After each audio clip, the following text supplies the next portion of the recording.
All right, here we go. Hopefully everybody's having a good day out there on YouTube.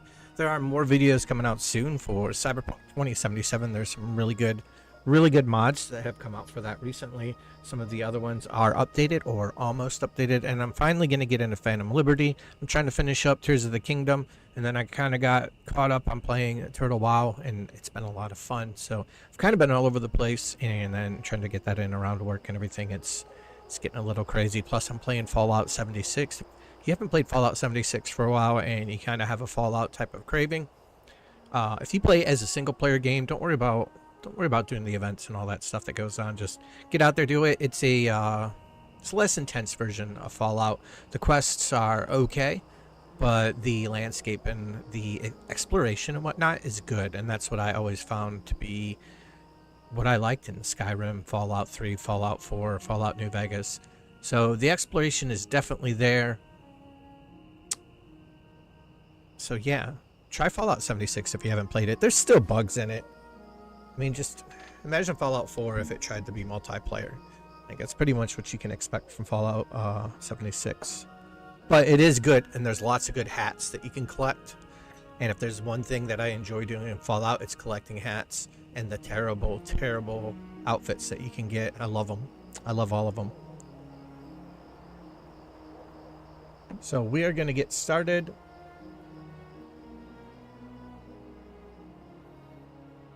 I'm just jumping in. Gonna make sure I got all my stuff done. So we are trying to get money. That is the name of the game here. It's just money. I currently have, I think, 80 gold on my main. My main is lower level than this guy.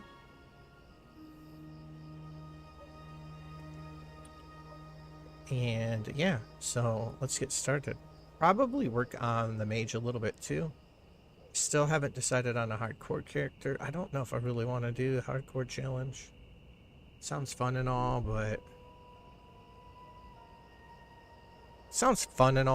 also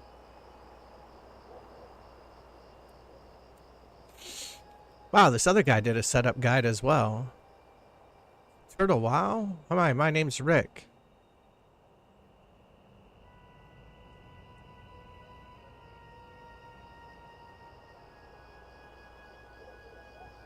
Dang, dude.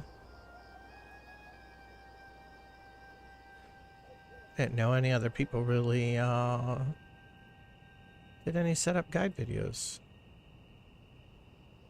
Okay, let's get rid of that. Yeah, just give me like 1 second here.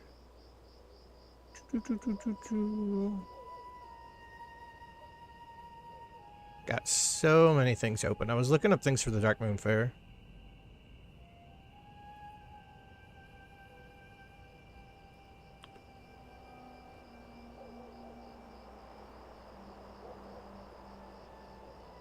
On November 17th. Whoa, what movie's this? Oh, Hunger Games?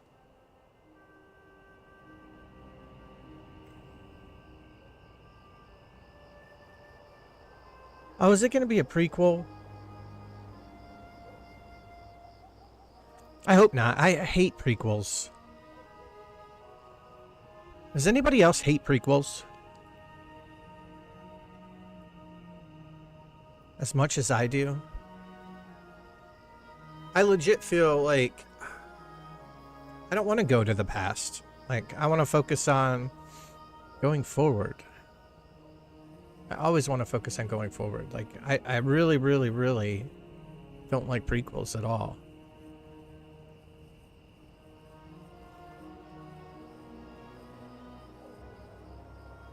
I mean, the Star Wars prequels were okay, I guess. But then again, there's only like a couple Star Wars movies that I even like. I think it's weird. Like, I like Star Wars, but I don't really like many of the movies. I liked episode 3.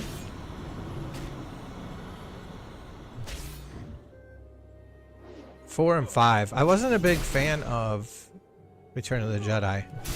I didn't really like the Ewoks. I feel like the Ewoks were the original Jar Jar Binks. Like, they weren't as bad. But yeah, I really didn't... I don't know, I really didn't like them. I like the original first two. I liked none of the new ones. I didn't even watch the last one.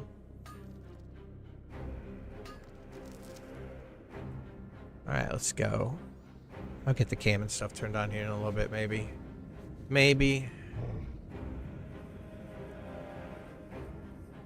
So yeah, just farming away. I am farming iron and cloth. So I'll probably go over and fight the ogres. Grind on some ogres for a little bit. Because I don't think the Yetis drop cloth, because you can skin them. I could be wrong. Did I get cloth? I did not. Yeah, I don't think Yetis drop cloth. Oh.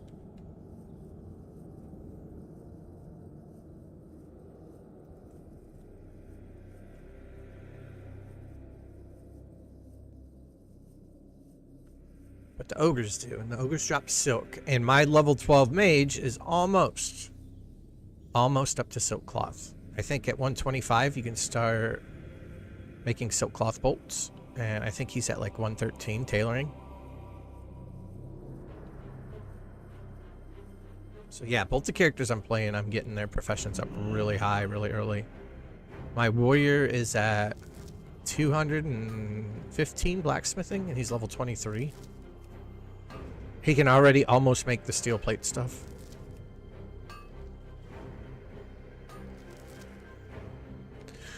Which is why I busted out this warrior that I had for the original Turtle WoW video that I did last summer.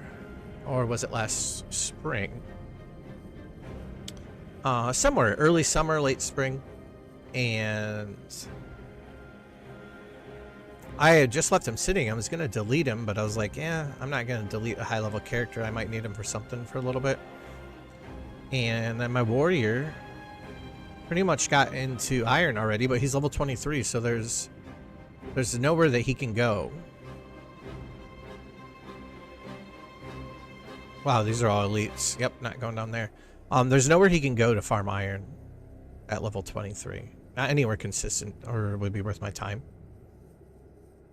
I mean, I may see a node pop up here and there, but all the zones where iron is at, he is too low level 4. So here eventually, this guy will serve his purpose. So he just farmed a little bit of the iron. Oh no, are you kidding me right now? No.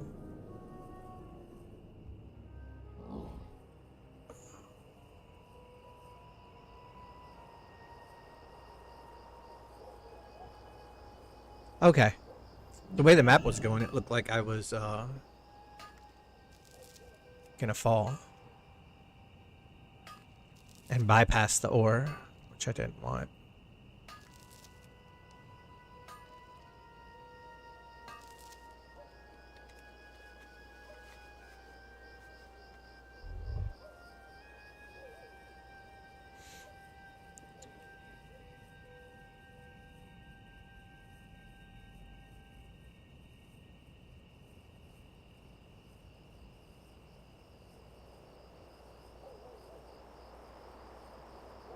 So yeah, I just want to do some chill farming and make some money.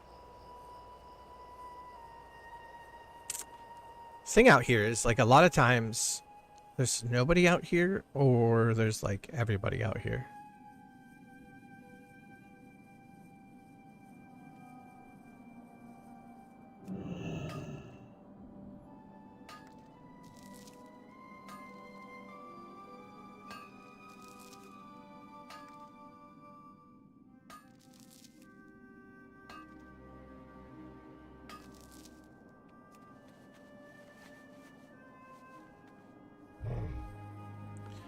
But I feel that outside the Plague Lands, that Hillsbrad and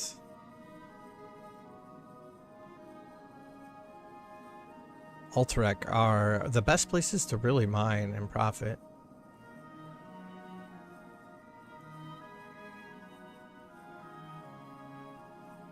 I do like the Plague Lands though, not gonna lie.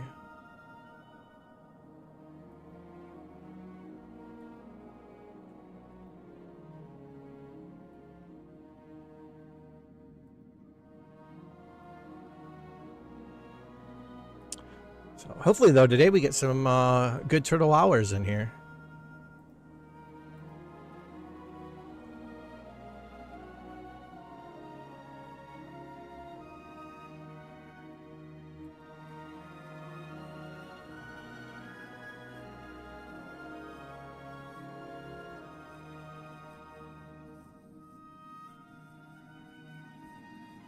But I feel like this is more fun than when I went back to Classic. In a lot of ways. Just because I know there's going to be new things and I'm going to see stuff, but it's also going to be what I expect at the same time. And I think that's kind of what they do best.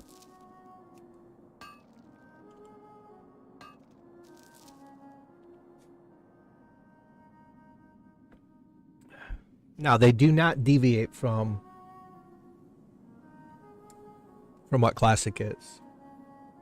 The leveling feels the same, the progression does. The skills, learning skills, farming, grinding out professions, it's all there.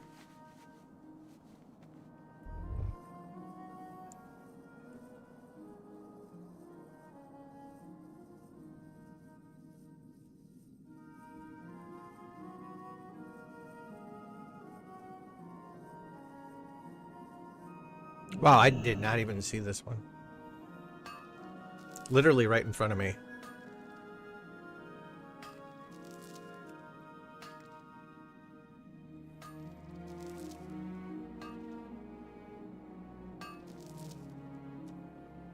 I feel like they've really changed the weather too. Like, I mean, it's snowing up here all the time. It rains a lot.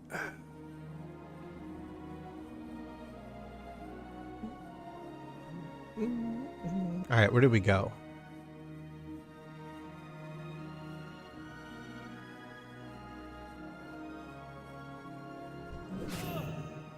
Oh no.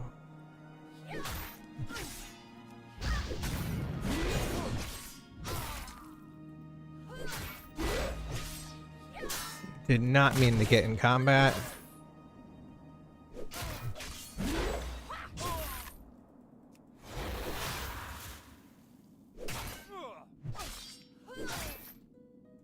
I don't even have hamstring on my bar.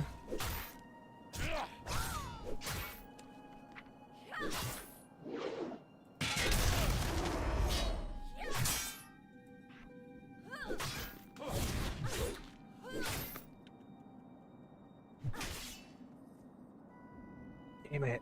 No. That's exactly what I didn't want to happen.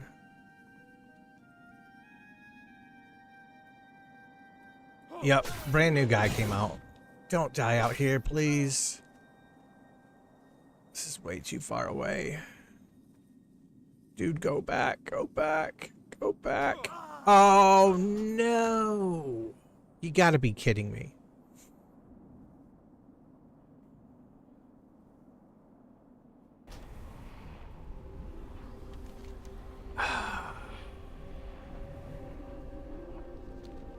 Trying to farm high level areas. I probably shouldn't go down there. But I've never died down there before. I always think that, wow, these guys could easily kill me. They're like levels 37 and 38, but I never really have to worry about it.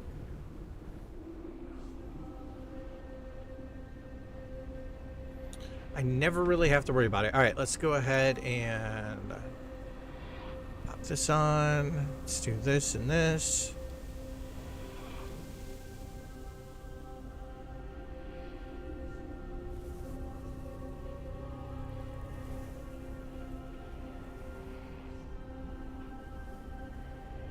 Man, my hair is all kinds of messed up today. hate it. I hate it.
You know what? F it. We're just going to go with the hat.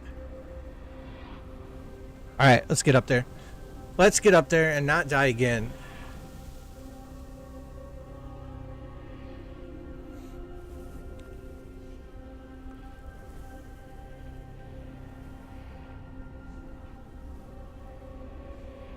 Not die again.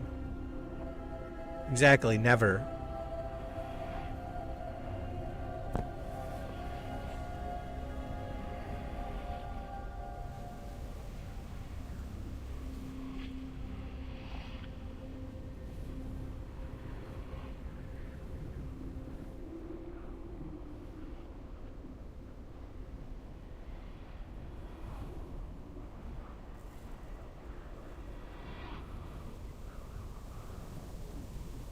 Alright. Alright, so dying up there sucks.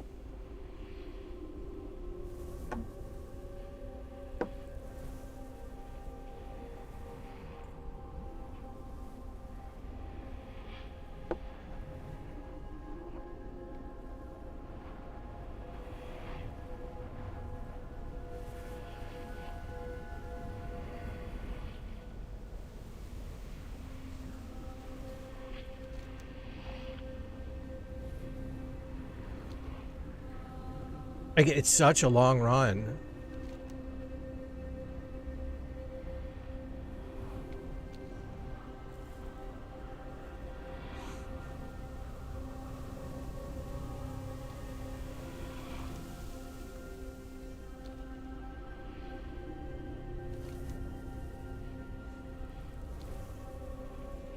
Such a long run.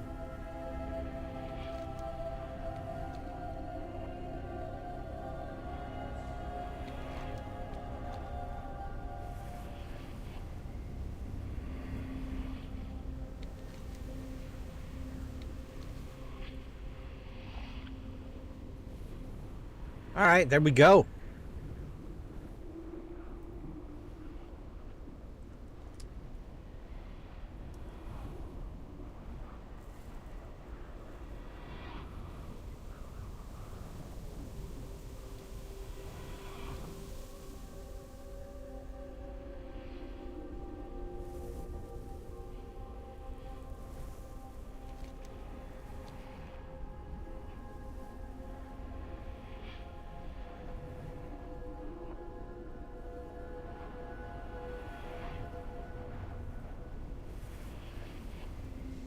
All right, let's hope that the ore's still up there and I can still get that, because that would at least make the death run a little more enjoyable. My guess, though, is someone already came up here, since most people up here are level 40.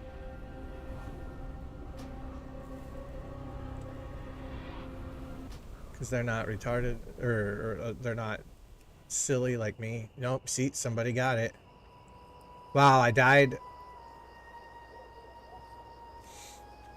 I died for nothing. That's the thing, man. Like, you only have a few minutes on this server to get resources, or they're gone.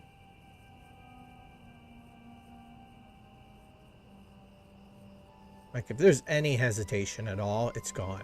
But the respawns are relatively quick. So, it's like give and take. I am a math teacher.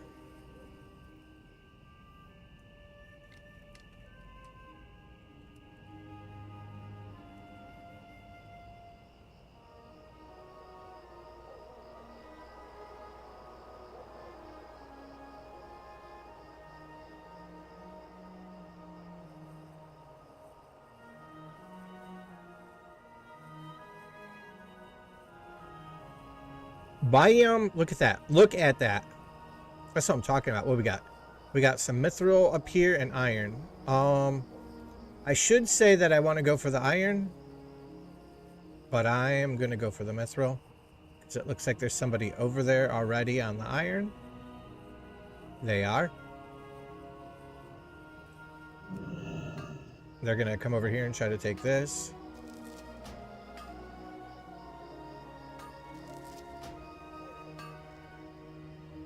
Also, expect people to steal your nodes. What's going on? 45 to 50. Fellwood?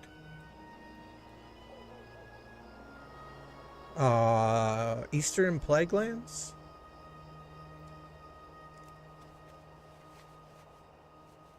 Desolus? Desolus, you're probably done with Desolus by then. Let me check. Oh yeah, never mind, you can't do that. Swamp of Sorrows, Badlands? Do you ever go to the Blasted Lands? And the Swamp of Sorrows, they kind of suck. That's why I didn't really want to recommend them. These two here, though, Blasted Lands is pretty quick to the point. And then you got your Syrian Gorge. Burning Steeps. I would actually say I would say these two, honestly. Everything's compact and well put together. The good thing about Turtle WoW is you can actually go, as long as you go to a place that has quests within 10 levels of you, you'll still be getting 100% experience rate. So yeah, I would go to those. Or, like I said, you can go to Desolus. You're out of Desolus. Wow, I forgot Desolus was 30 to 40. I wouldn't suggest Ungrow Crater at all. And Tanaris is hit or miss. I would say Tanaris or the Syrian Gorge and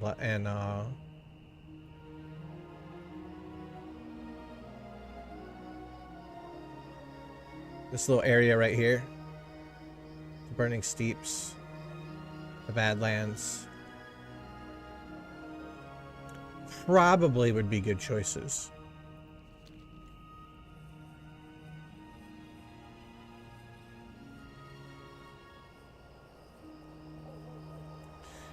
But if you haven't done Desolus in that and you're over on Turtle WoW, you could hit Desolus and just knock out all those quests really fast. And it's a lot of humanoid mobs because it's the Centaurs. So maybe worthwhile. You should get a lot of cloth. Those quests should be pretty easy to do. You'll still get full experience rate for them.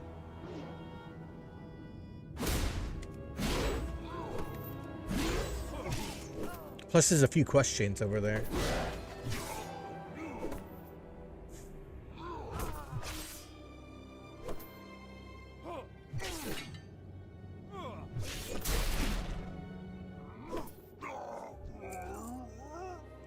Man, I really want them to drop cloth.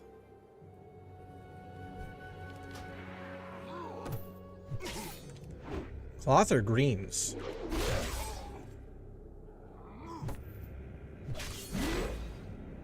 I'm on the PvE server. I enjoy WoW PvP, and I always actually played on PvP servers up until the end of Wrath of the Lich King, when I switched over to Thrall US. But, I don't know. Outside of Battlegrounds and Arenas, well, World PvP, it's fun, but I would rather be doing something productive, getting gear and stuff like that. Since for the most part, WoW PvP consists of people camping the flight pass and ganking low-level people. It is fun, though. It is fun. There's just so many options for good quality PvP games nowadays that I don't really look for it in World of Warcraft. There's just so many modern games that I could get my PvP fix and have a lot of fun doing it. As fun as 20-year-old tab target gear-based PvP is, it doesn't make or break for me. Plus, I like the cross-faction that they have over here.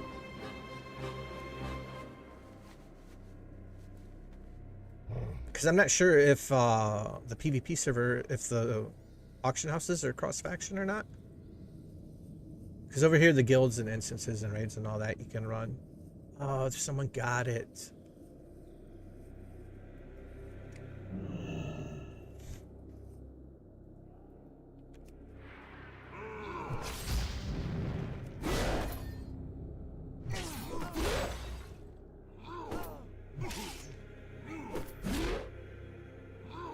One of my favorite games to PvP in, honestly, is Sea of Thieves.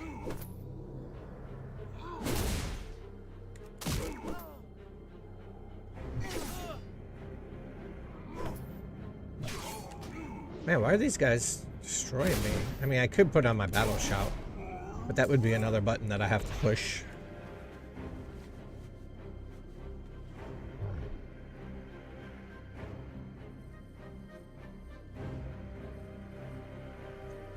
Plus, another reason I didn't go to the PvP server, I did make a character over there, is once they decided that they were going to release it in a patch rotation, even though it's on a short rotation, I knew that a lot of the people that would be going over there would be the fresh crowd, and they literally just jumped from server to server to server waiting for the next server to open, and they never really like fall into a home. So I also wanted to wait for the server to kind of balance out a little bit and see what it was going to be like once the freshies leave, because they hear that another one's opening up in a month or two. Because they just don't farm, they don't do much for the economy, they don't use the auction house, they just kind of come in and try to rush to 60 and then they leave to go level again. I never really understood it, but I get it. I get it in some weird way.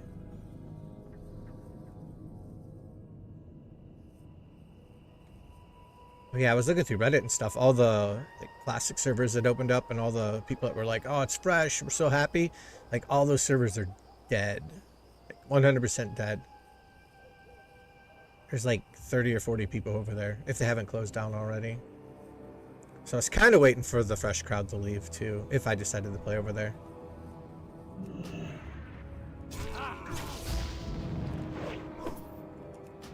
Alright, here we go. This is going to be serious now. So are you just starting a lock and you're trying to figure out where you want to go? Or I'm guessing you already have a lock that's like level 45.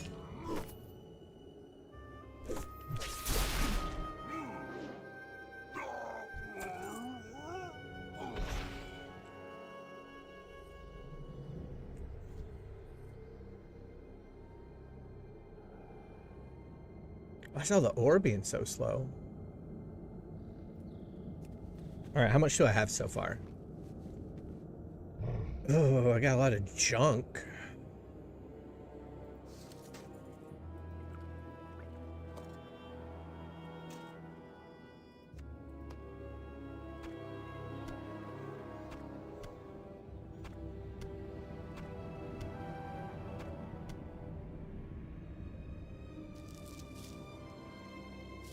I'm not doing too bad on ore.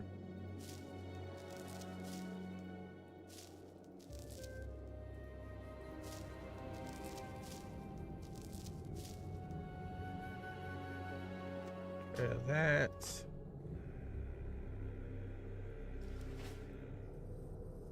I wish I could get to that vendor that's up here. That would help things out drastically, but trying to get to him is pretty much means death.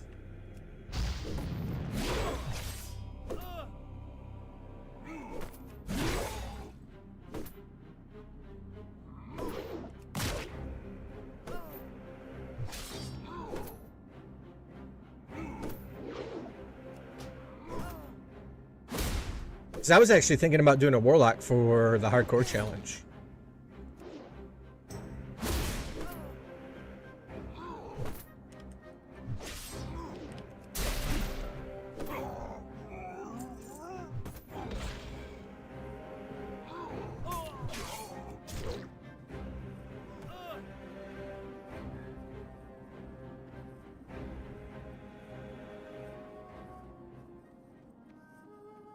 All right, did the hamstring work? Yep, sure did. Hamstring is so good. That's one of the most underutilized skills for warriors.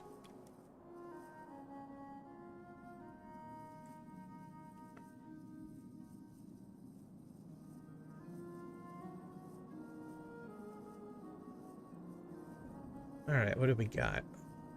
Because yeah, currently I'm leveling a mage, a dwarf mage, because dwarves are awesome, and a high elf warrior, and I made a horde troll hunter. Because I always wanted to kind of play a troll hunter, and I never really have.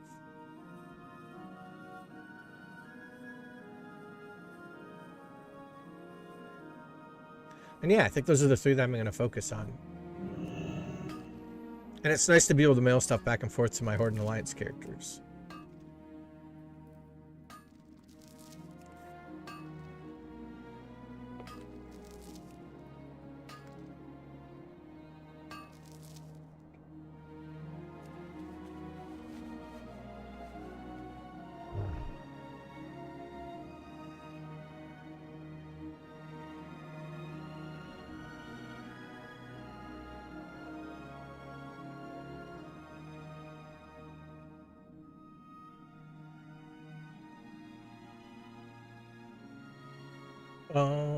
Let's see.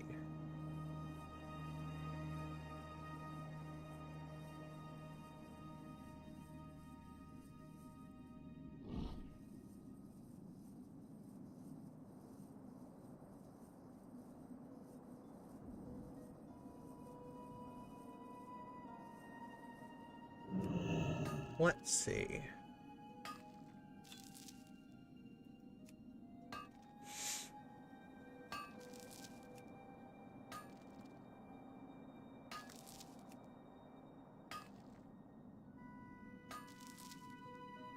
I would also run a lot of instances and stuff at that level.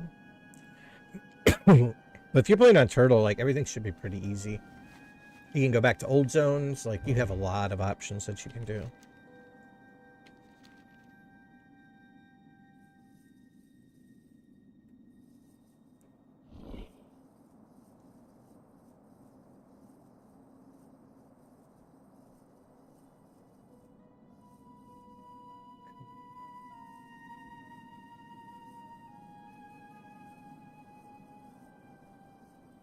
I don't remember running into these guys. Like, I don't understand why all of a sudden now I'm constantly running into them. There was a way around them.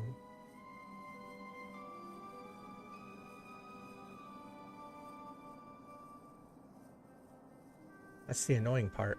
Like, before I used to be able to go right around there and get the ore and never pull anybody in that camp. And that was when I was a level lower.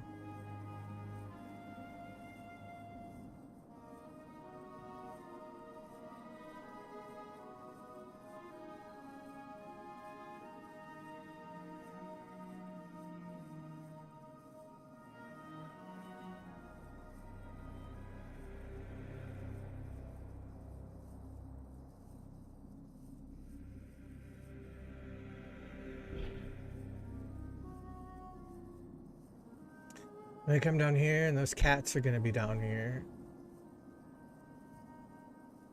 Yep.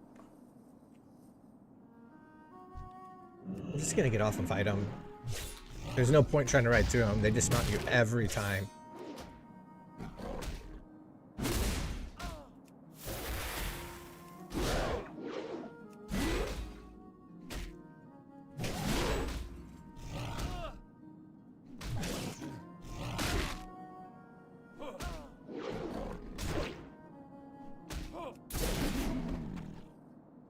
There we go. Takes care of that.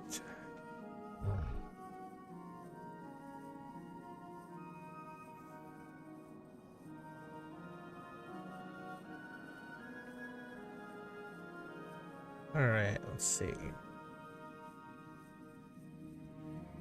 I could do some more turtles.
I know this is an illusion. I'm not really gonna be able to get up here. Sure as shit not.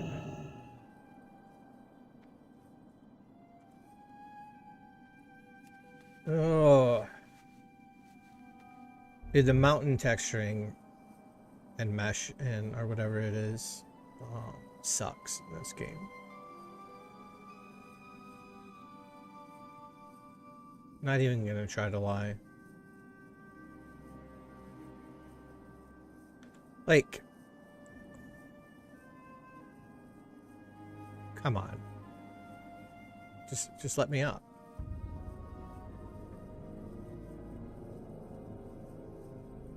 Just let me up there.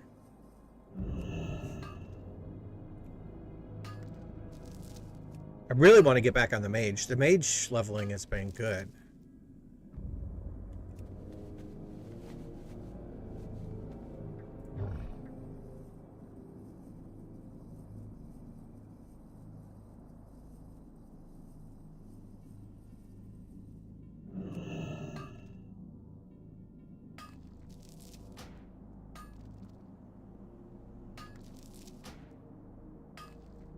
Get out of here, undead.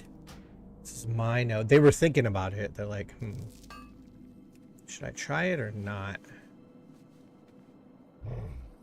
They were thinking about it. Okay. I also want iron. Where's this iron node at?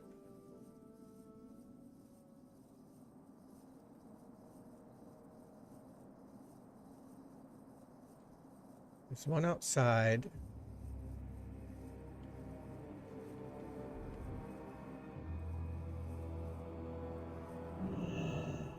Oh, cool.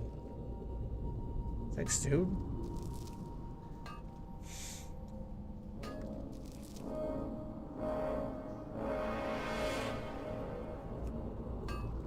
I think there's 3 in here, actually. I saw another one.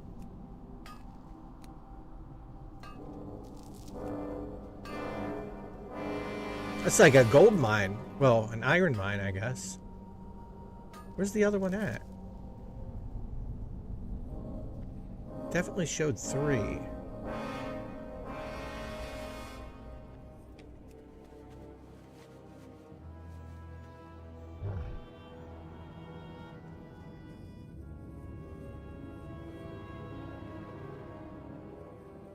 What is he doing?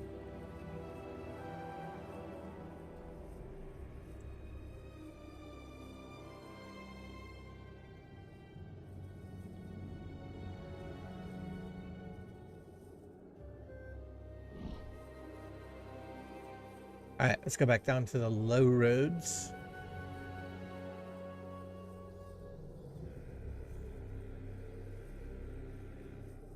I tend to find a lot down here. I know there's still one up there, but I'm gonna zip down here. I mostly find like 5 or 6 down here. Because I don't think anybody really comes down here.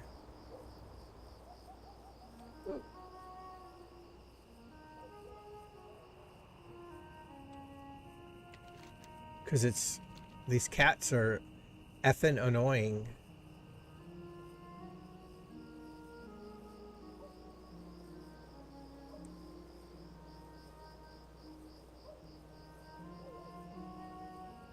But she's gonna show up right about here.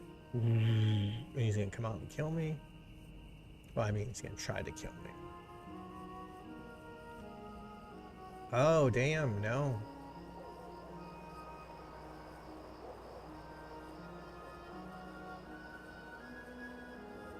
There he is. Oh.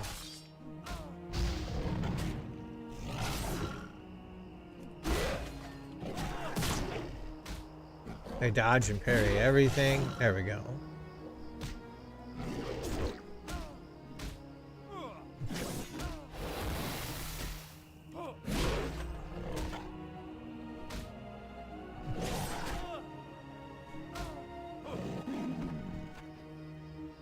Never even got execute. Never got the option to execute.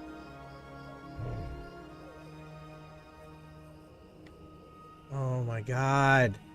Leave me alone, cats. Like, the annoying thing is like I have no benefit of fighting them. I don't care about leveling. I need to just get my other warrior up. That way I can just come up here and grind things and get things out of it that I want. It's all good though. You know, these cats are just doing what they were made to do. Alright, I'm going to come up this hill and there's going to be another one. You know, maybe this is why nobody comes over here for this iron. Yep, there he is. Entering combat. One swipe, I'm going to be dismounted.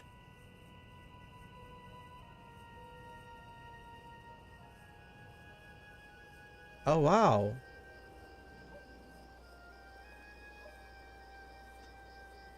Oh, no, but the sad part is there's no iron over here at all.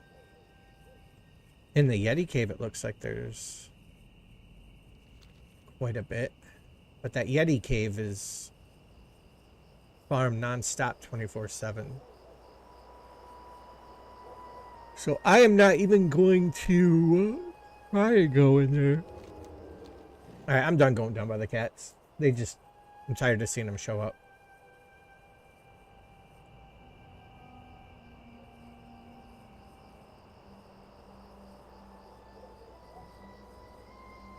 I do have to kill 8 of these thieves though, so I guess I could do that real quick.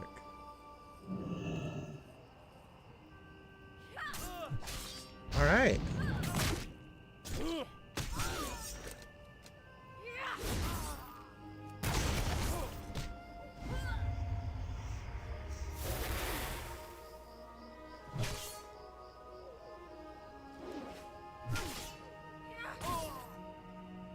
Oh, this isn't good.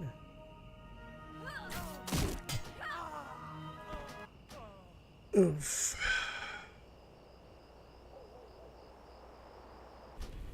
Like, the ore mining goes so well, and then all of a sudden you realize everything's going bad, and 30 minutes have passed and you've not gotten a single node. I think it's best to always just stick to the plan. Don't deviate from your loop. Every time you deviate from your loop, I feel like you lose time.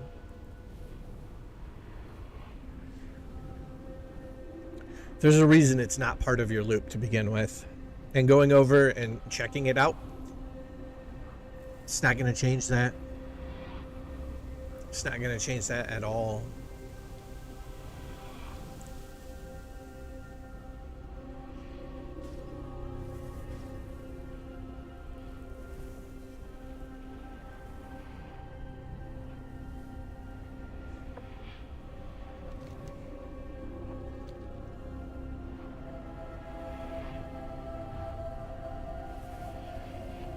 So loops only.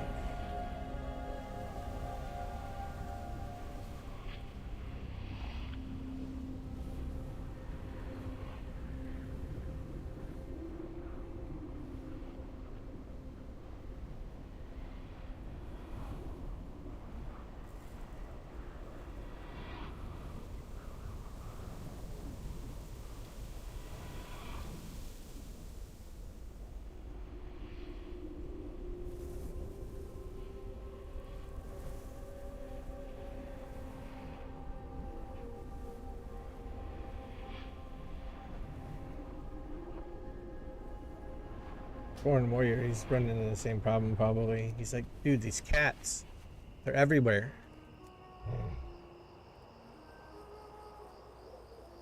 Yep, he's getting attacked by a cat, man.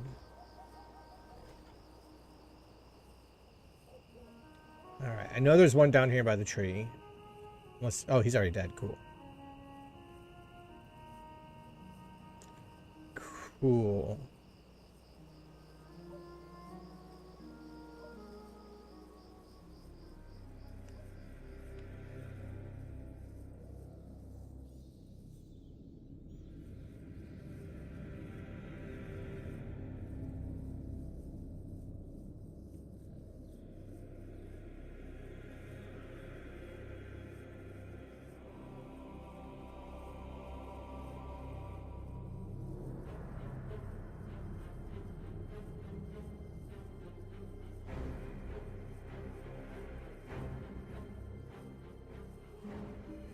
Yeah, once you get into combat and stuff up here, you're not going to get anything.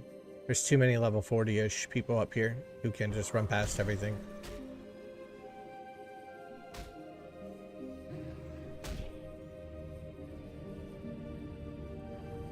By the time you get done fighting one mob, they'll have mined 2 or 3 of the nodes. Alright, Yeti, you've chased me about a mile. There we go. There we go. He's going home now.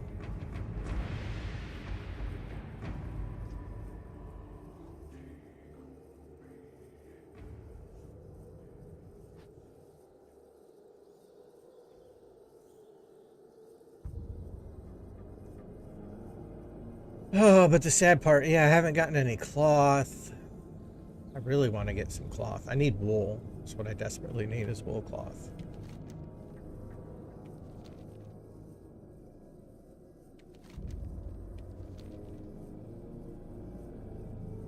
I'm tempted to just buy it off the auction house and get Manilow Jones up to Silk Bolts.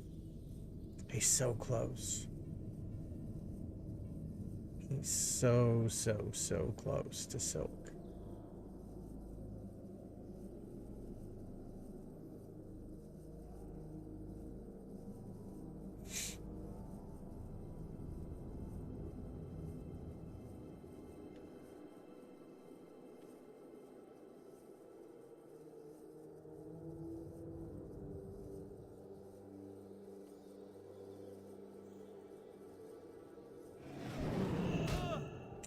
Wow, he dismounted me before he even hit me, man. He's good. Alright, let's see how fast we can kill this guy.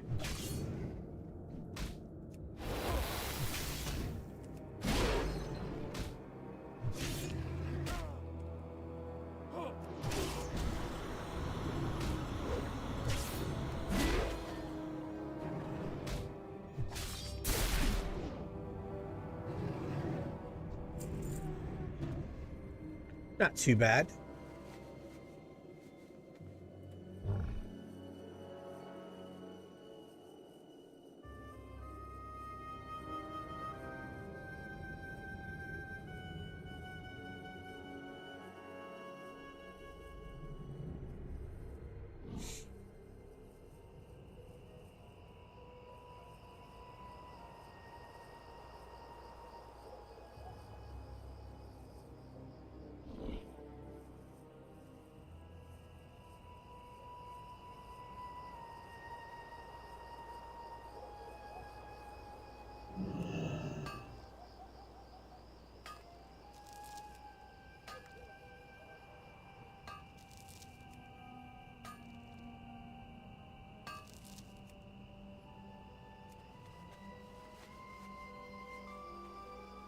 Just gonna skate by the side of this again, because those are all level 40s over there. Such a dangerous area. Shouldn't be down here.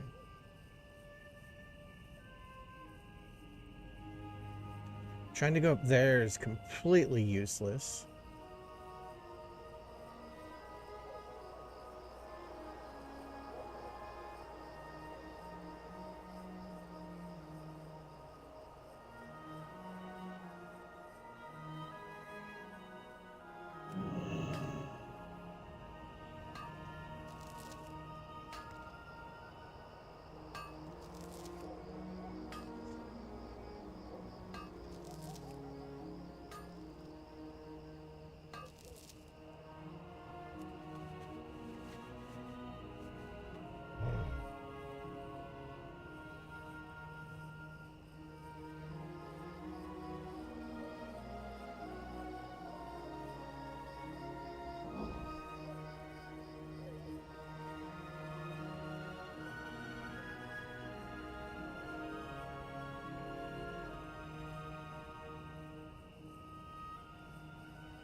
Hopefully, yeah, hopefully you find a good spot to level. How are the instances and stuff over on the PvP server, by the way?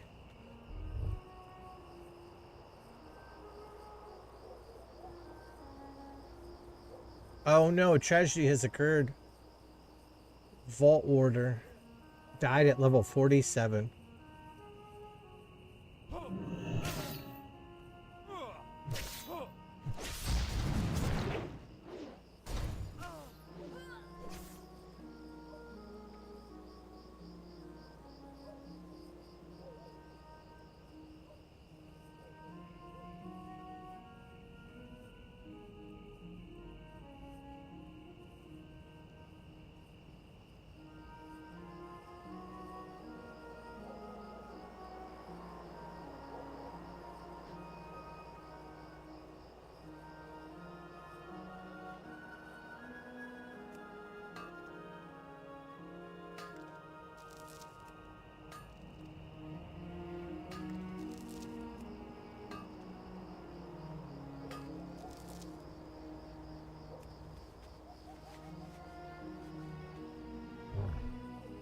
Yeah, what was the other thing I needed for the Dark Moon Fair? I think it was heavy grinding stones.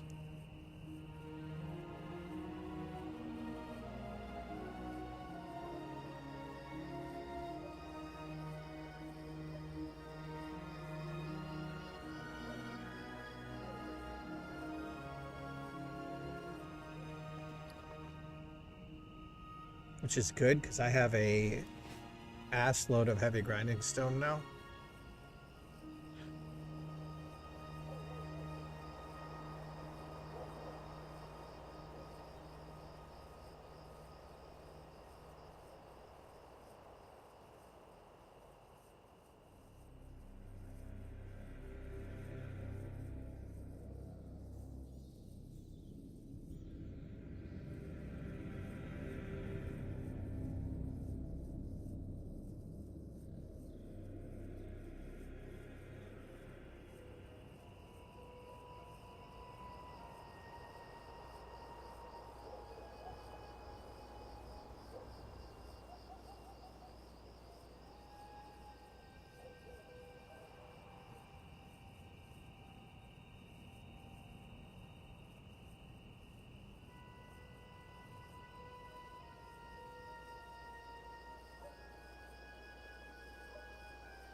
Almost done. How close are my bags to being full?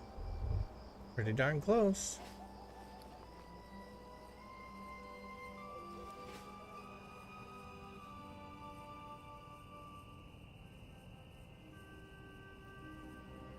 So before I leveled, I couldn't even get through those two without pulling both sides. I would pull the cat and the man.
Do I try it?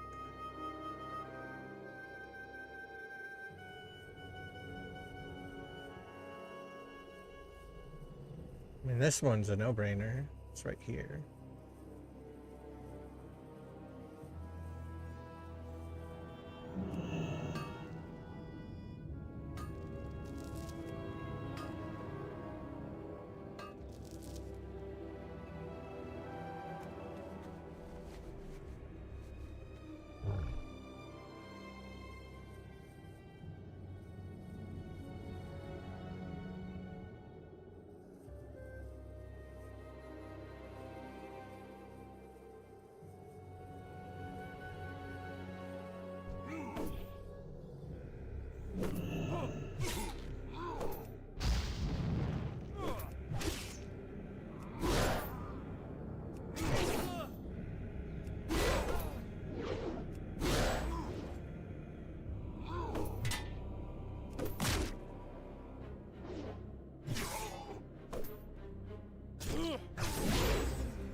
Like, come on, just go up the hill.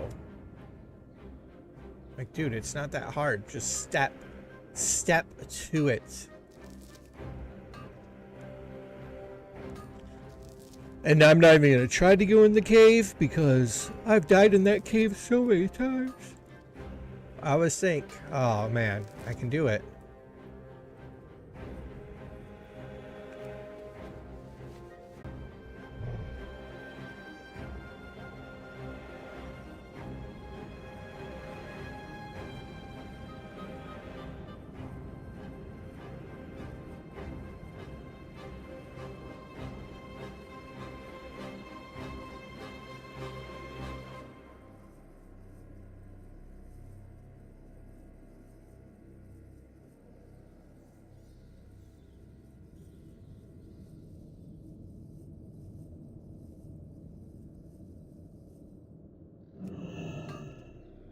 Wow, and I was gonna go ahead and just head back. I'm glad I decided not to.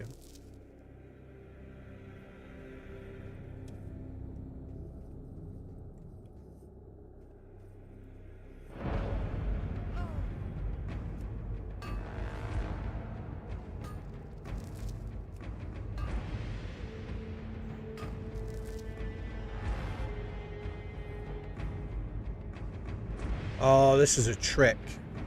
You go in there. I mean, I could go through. I'm gonna do it. I'm gonna do it. I'll probably die, but whatever. I should be able to skate past on the right-hand side. Oh, wait. Get rid of that.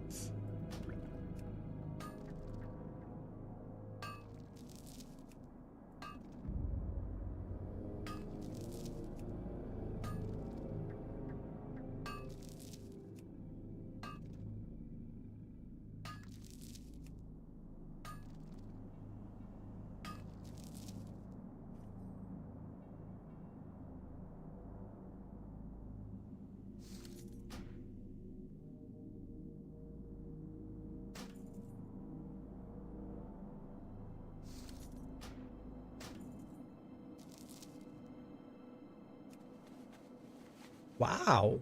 That was a good one. This is just the PvE server.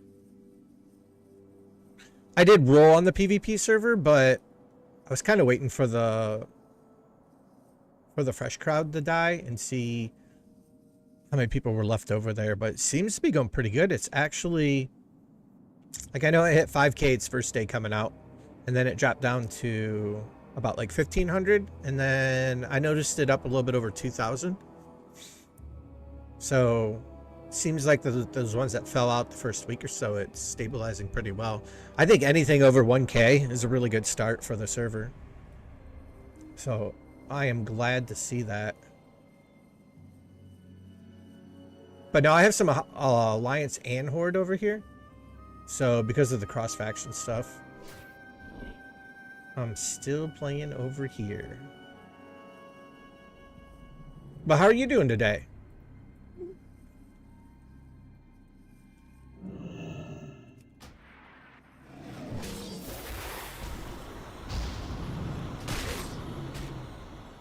Bum-ba-do-do-do-do.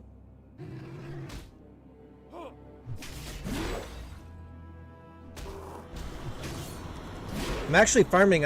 When I came back, I started a warrior, not this warrior. This warrior I did for a video that I did like a year ago. But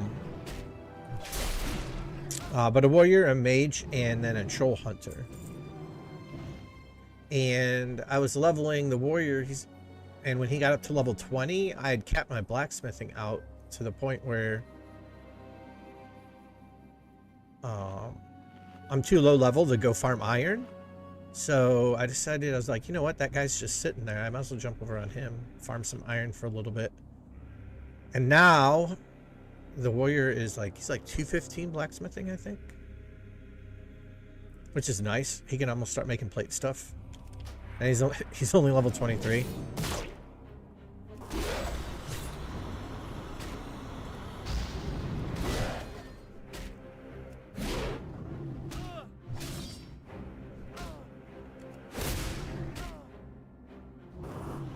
Man.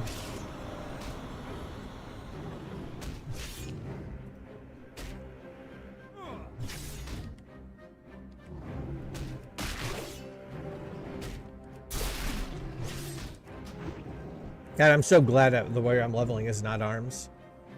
I would probably hate life. Arms is so dumb. Is there a macro add-on that allows you to make WoW classic macros?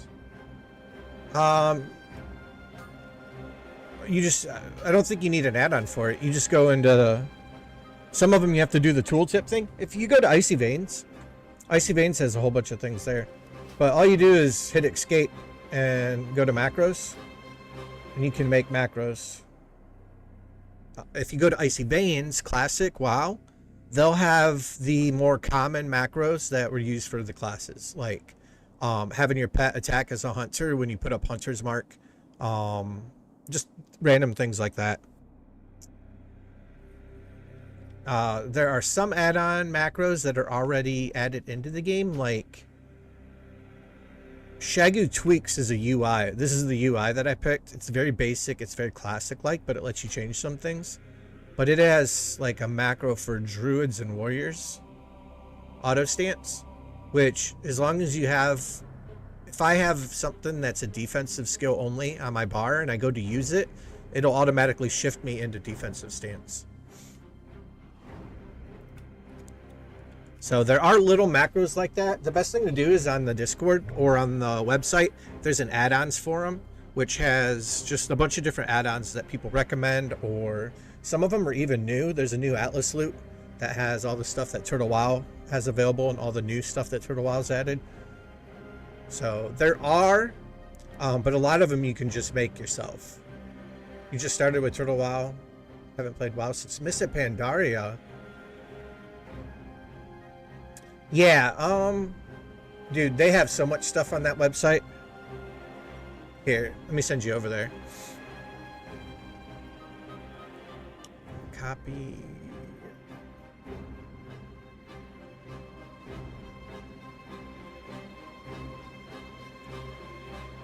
The quest add-ons over there. think there's a version of Move Anything, which the Move Anything is buggy as fuck. Like, I'm not gonna lie. Sometimes it works perfectly fine, and then when I try to do some other things, it'll reset the scaling, or it'll do something weird, and I won't be able to reset it back to look normal again. So it's hit or miss with the Move Anything, but there's tons of stuff on there. And then Bagnon and other things you can get off of what's it called, Legacy, WoW Legacy add-ons or something like that. It's a pretty popular website as well. I think it's called like Classic Legacy, WoW Legacy, something along those lines. And they have a classic section for TBC and vanilla. Most of your stuff's gonna work. Anything that is map related or like a database related isn't gonna work because Turtle WoW adds new stuff. And yeah, Gil, I'm playing on the normal server. It's just because I enjoy WoW PvP. I do. But at the end of the day, like, progression in WoW is a PvE based thing, and I really like PvP, and that's why I tend to play like newer. I just find that there's a lot more games out there available PvP wise that I really enjoy. But I do love WoW PvP. I played on PvP servers exclusively all the way until the end of Wrath.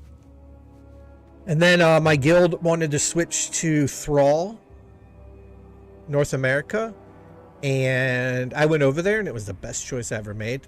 It's an amazing Horde server. But I had been Alliance up until the end of Burning Crusade, and then a bunch of us went Horde, and then after a while some of them wanted to switch servers, so we started looking around. And Thrall was the first non-PvP server I ever played on, and that was right before, I'm trying to think,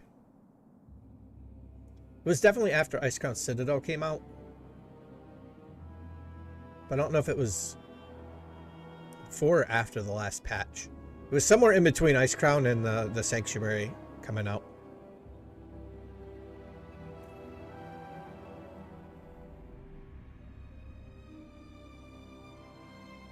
And you're welcome, Julius.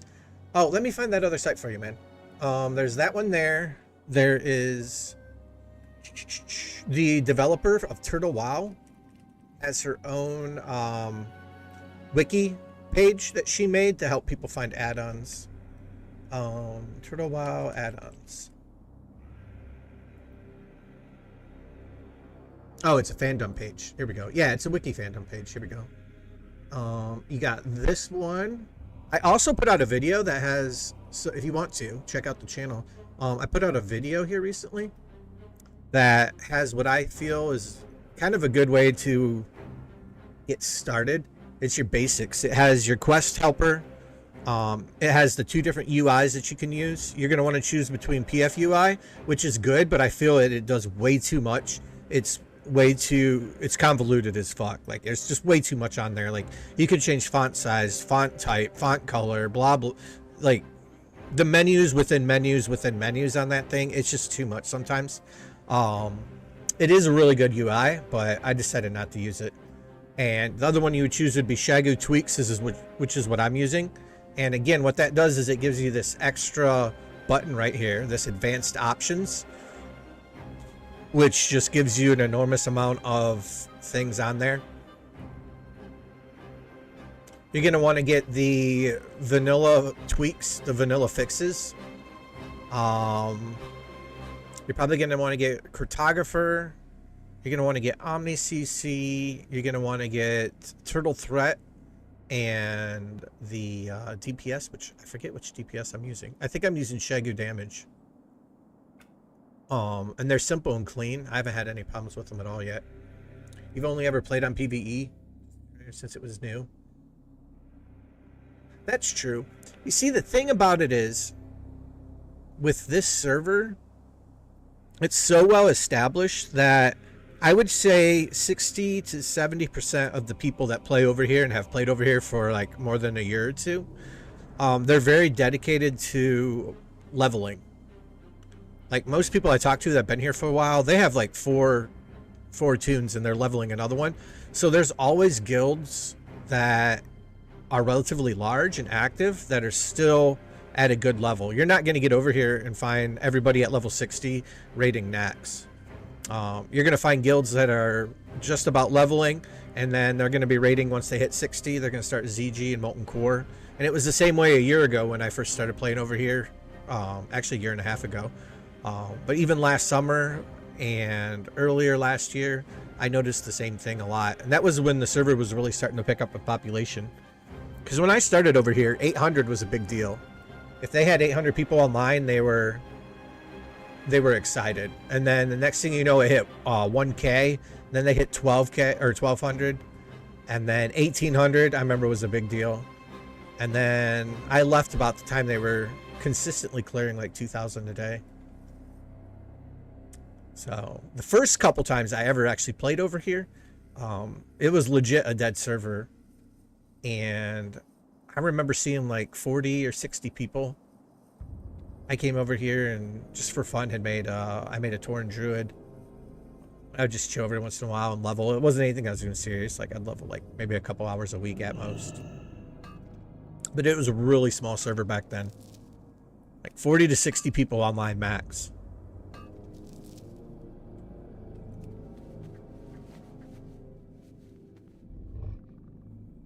Man, I want to go in there and get that ore, but I know I shouldn't. I know I shouldn't do it because I will die.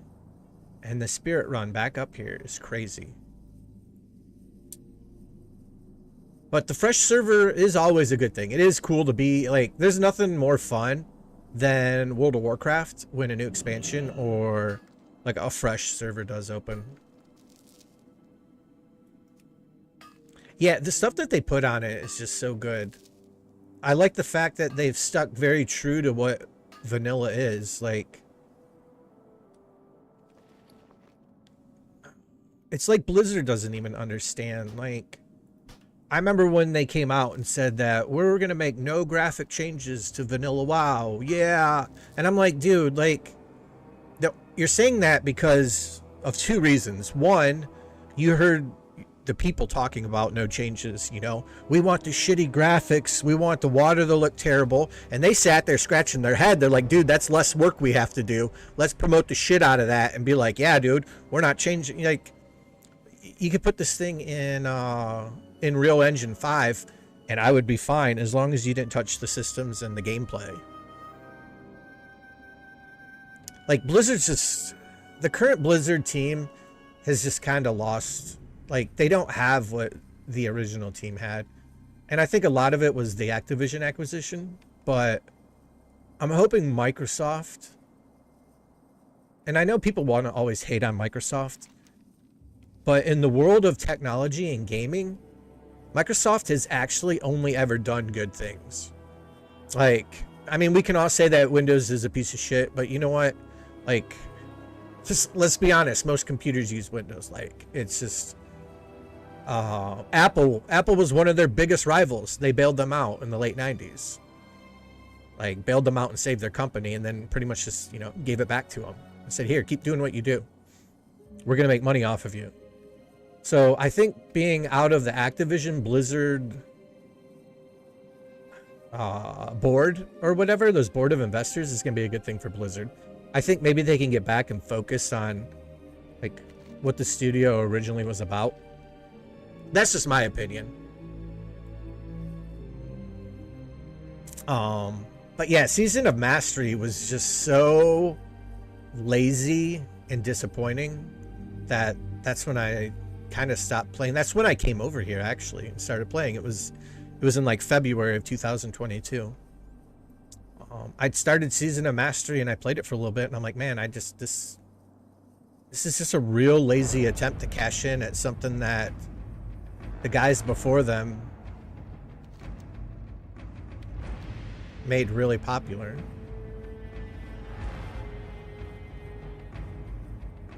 But yeah, the things they did here are cool. Like, shamans are okay tanks, you know? They're not great.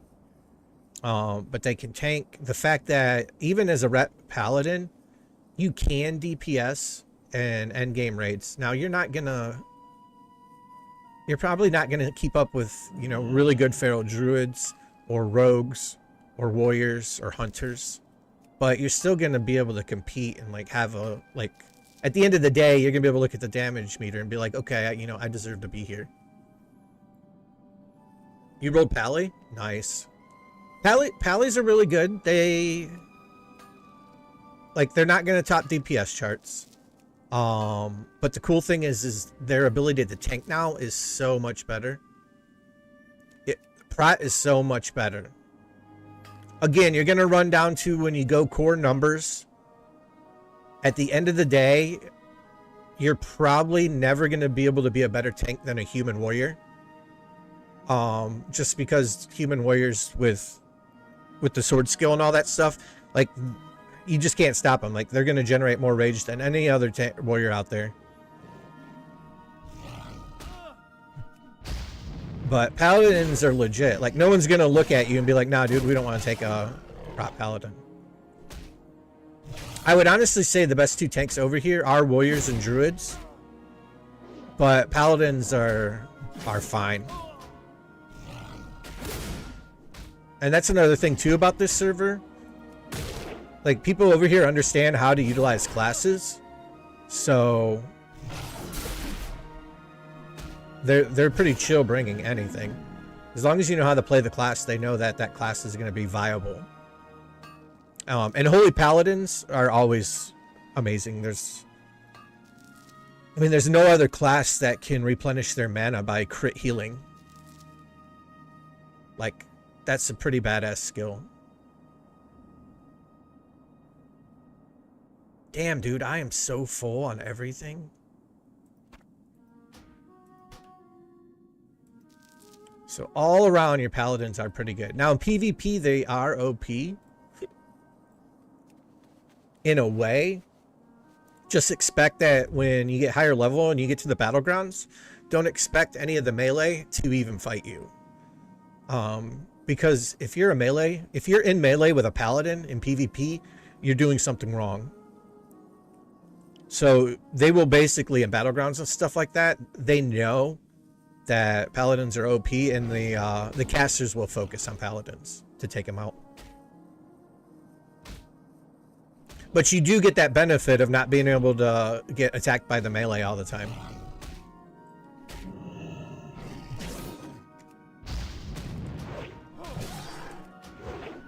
But you will notice that you will get targeted down by the hunters and the mages and the locks.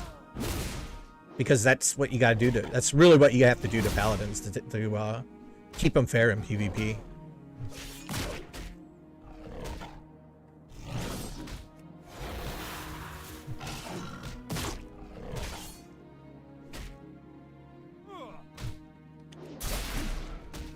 Trying to think of any class that really didn't, like, over here, like, every class is just so viable now. Balanced druids still suck. They're still horrible. There's no reason to bring them anywhere. Which isn't true. I mean, they can hold their own. But I would say out of all the classes, they're still the one that kind of falls behind.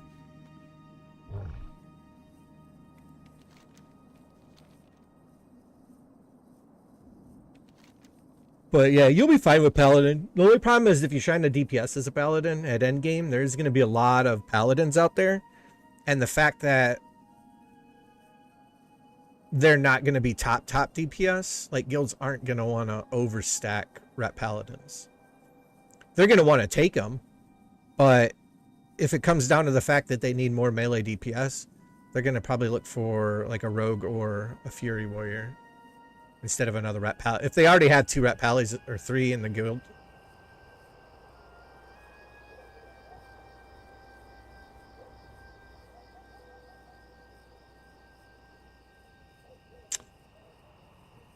But the people here are pretty good at just kind of taking whatever and making it work.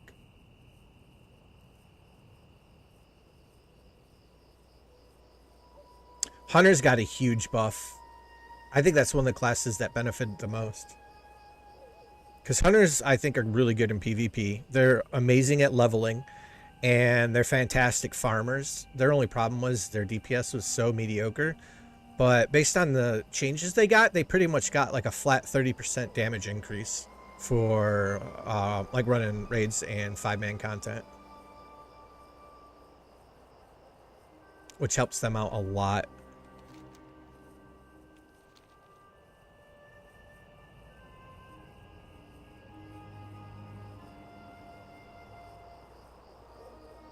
But the very first instance I ran here was 3 paladins. Me and a hunter. I was on my warrior, and I was going to go in as DPS, but all the paladins joined as DPS. So I was like, nah, dude, one of you has to heal. And they still all came in. The prop pally actually had the highest DPS out of anybody else in the group. For, I mean, with the paladins. But that's another thing too. Prop pallies do an amazing amount of DPS. So that's another reason people like to bring them.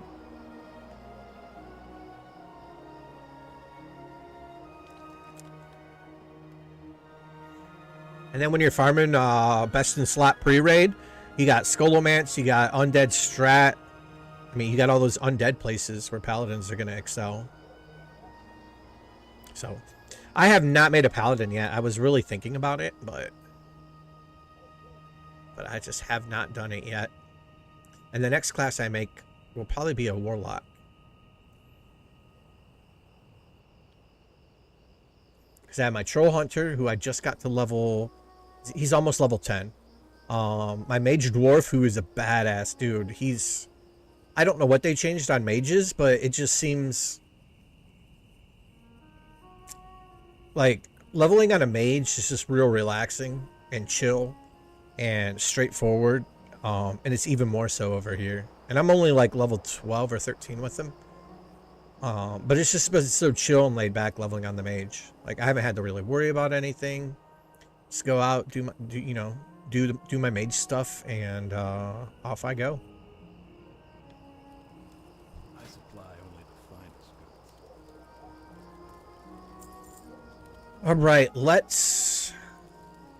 Be careful. Holy, I got 103 iron, 27 mithril, 2 tin. All right.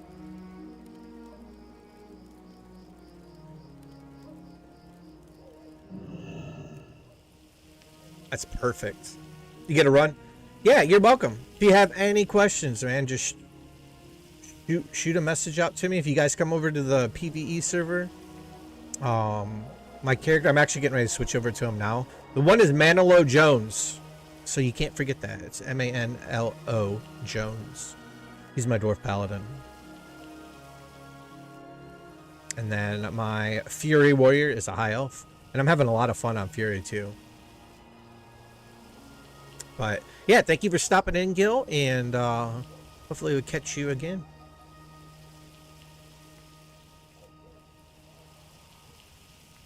Man, this is going to be big time. So I think I have 80 gold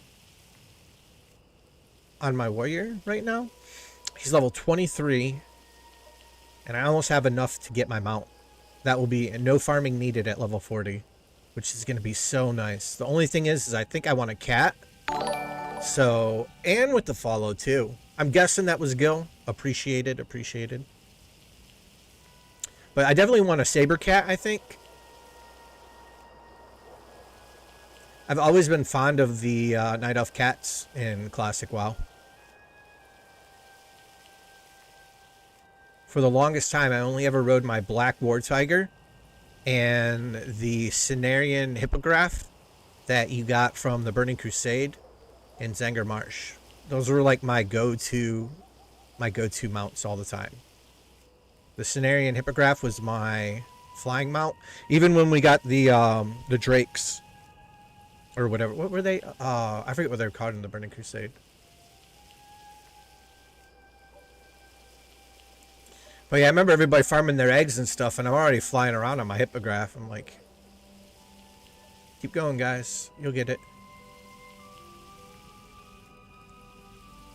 The nether drakes, that was it. Wow, this is a lot of iron. And I got a lot of stone. The frost saber in classic WoW.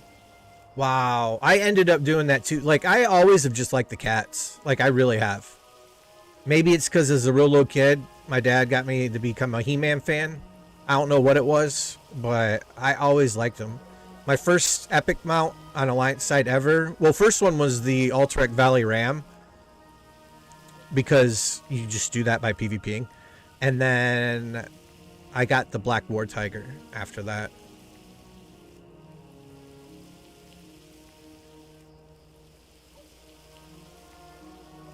And today, if I'm riding a regular land mount,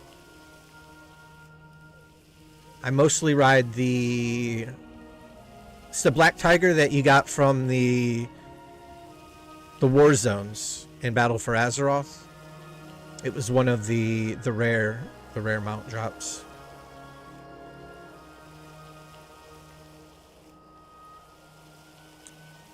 Yeah, the Frost Saber is another good choice.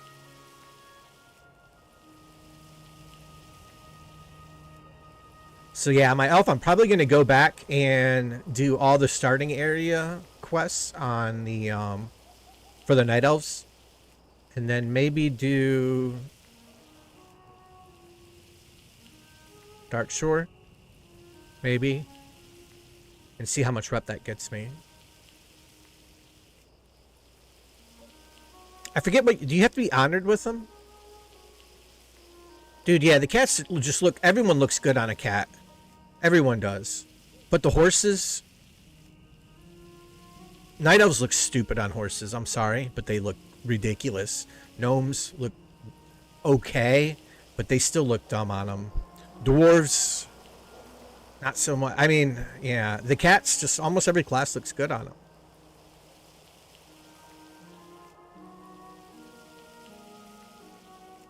The Mecha Striders, though, too, I think everybody looks cool on them. Like, every class, I think, should be able to get one. Or every race, I mean, should be able to get one.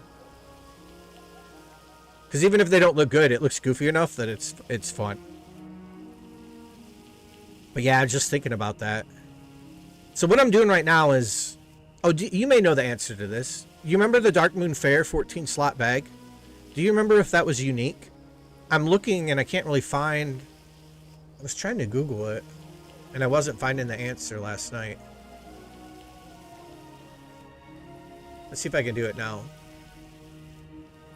Classic WoW is the 14 slot.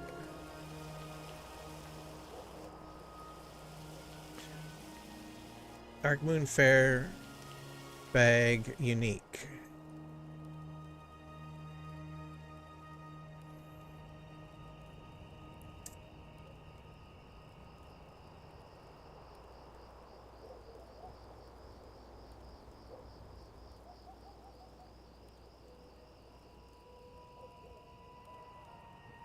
Oh, it is unique. So you can only get one? You see, I don't know if it's unique over here or not.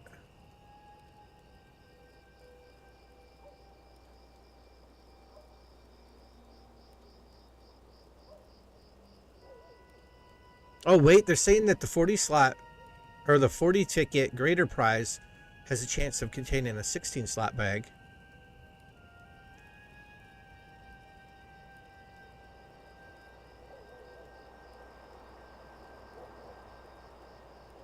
That's true. Rune slot bags, or rune cloth bags, are 14 slots too.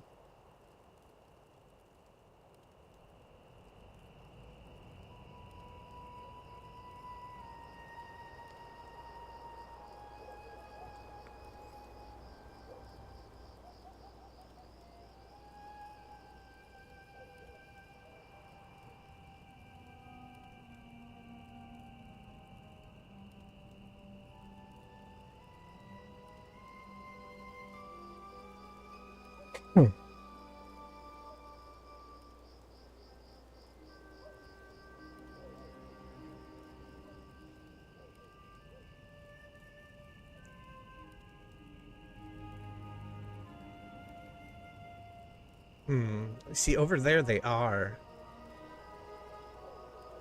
I don't know. I don't know.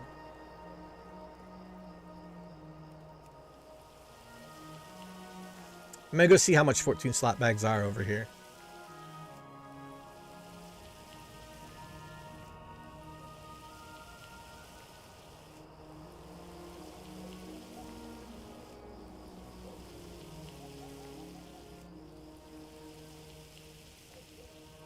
I mean, if nothing else, I can move it off to my bank afterwards.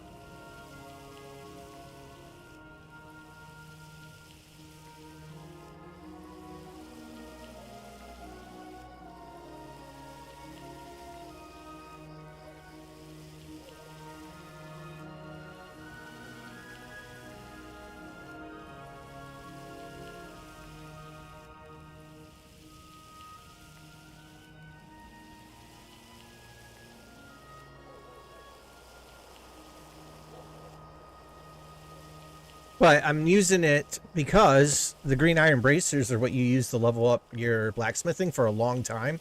So I have like 40 of the bracers in my bag.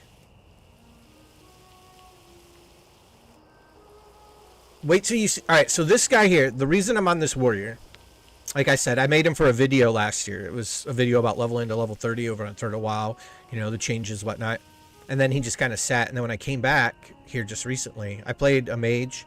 And then I left for a while, and then I came back, and I decided I just wanted to level again and do whatever. And I haven't been using any of the high characters until now, because my warrior, he actually was capped out to where he couldn't train because he wasn't level 20 yet in blacksmithing. And he's level 23 now, and I trained him. You need something? See you later. And I have almost 80 gold. My blacksmithing is at 215 or something like that. And yeah, once I got up high enough to where I could start selling all the ore and stuff out where I was questing, all the copper and stuff, dude, I've made like so much money. Like a ridiculous amount of money just selling ore. The market's really, really, really good for buying and selling over here. All you have to do is pay attention. Like if you see that the market's over flooded, just don't sell that day. Wait a couple days, and a couple days later, it'll be back to a seller's market, and then it'll be a buyer's market after. It fluctuates really well as long as you pay attention. So there's always money to be made. And like I said, a lot of people's mentality over here is they love the level. So even if they have 2 level 60s that they raid with, they're probably leveling something as well. So people are always buying stuff. And the population shot up by like another 2,000 over like the last 4 months. So even the PvE server, even though it's the older server, a lot of the people over here are relatively new. They've not been here long at all.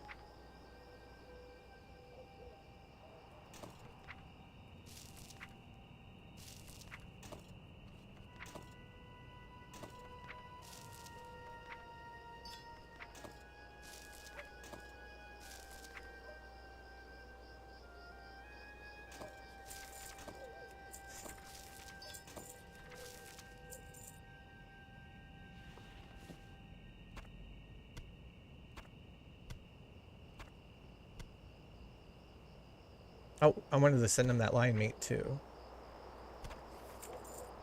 Like this guy, I keep taking his money away from him, and then he keeps getting more. He now has 1 gold and 74 silver. So you know what? I'm going to send that gold over to him. There we go. And then the cloth. Wow, I only got 9 silk cloth. The cloth I'm sending to my mage because he is a alchemist and a tailor. So he has no gathering professions. So I'm going to have to straight buy everything for alchemy. But I want to have at least half of the mats for the Lionheart helm by the time I hit level 60. If not before. So I want to get him up and get his transmute and all that stuff. And then I figure he can transmute cloth too, so he'll just transmute and make shit with bags. And plus being a mage, AoE grind farming, human type of mobs is kind of your thing. So he's going to have so much cloth. So much cloth, especially when he gets to level 60. Like the amount of cloth that guy's going to have is going to be ridiculous.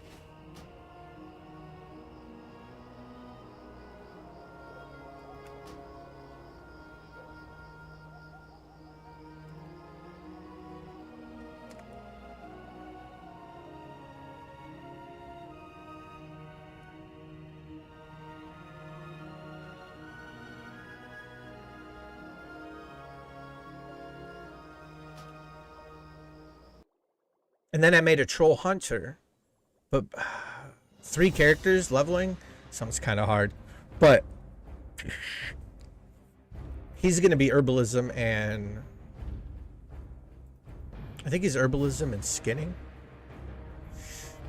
because I feel like I'm going to have to be killing animals all the time for food for my pet, so I might as well pick up skinning because I'll be killing a lot of beasts. And then, yeah, herbalism to help my mage. And since I'm on the PvE server, I can mail stuff back and forth between my horde and my alliance characters. So it's win-win. All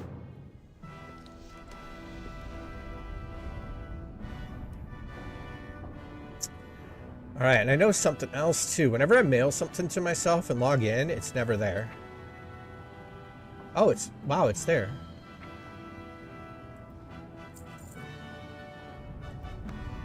Look at that, 81 gold, 95 silver. Level 23 Chad warrior with his blacksmithing at 203. 203, the dude's level 23, man. I can almost make plate. Oh, he's so tough. I know he'd be tougher if he was human, but I just don't really want to play a human.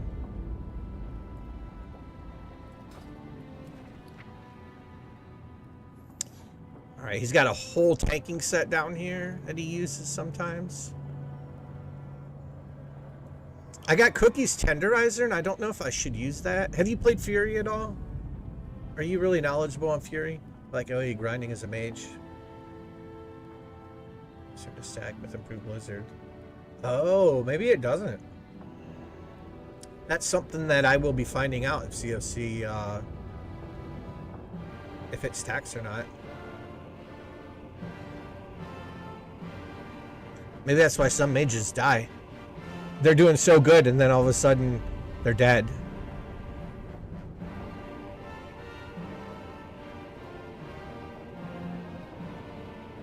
Everybody always wonders why mages die sometimes. It's because they, if you're AoE farming, you get in a rhythm. Like a musical rhythm, and you just start going. When one thing gets out of place, then suddenly all hell breaks loose.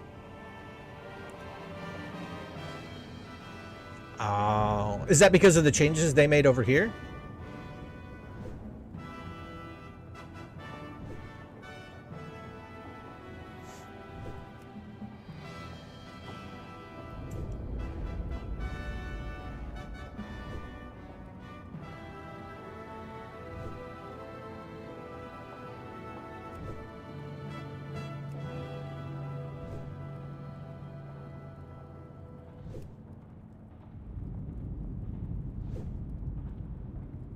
I am. I'm gonna have to look into that then. I will have to look into that. Do you use the HD patch at all? Look at the changes to Ironforge. Look at the floor. Look at the ground. The ground's my favorite. Like, I think that looks so cool. Just big pieces of like, it's like sheet metal or something. It's all over the place. Yeah, it could be. Could be. Because they run off of the 114, right? The last patch before they gave away all the PvP epics for free, basically.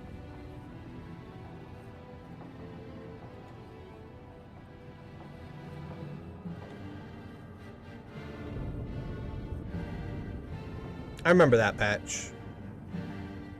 Me and my friends, they were all downloading PowerPoint clickers that would automatically have your mouse right click every 4 or 5 seconds. It was for your PowerPoint presentations. That way they could go in AFK in Alterac Valley. Little did they know that that gear that they were AFK grinding would be completely useless like 6 weeks later.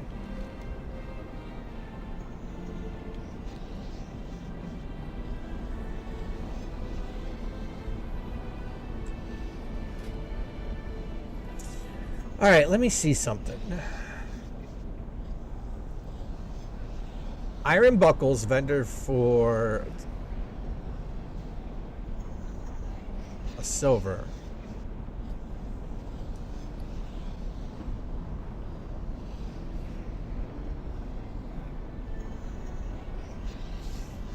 All right, let me see this.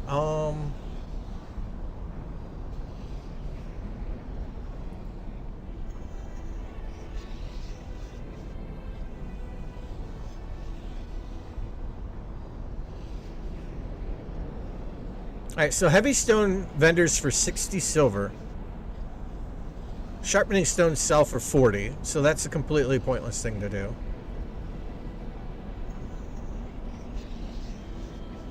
That would be 180. See, I looked at this before.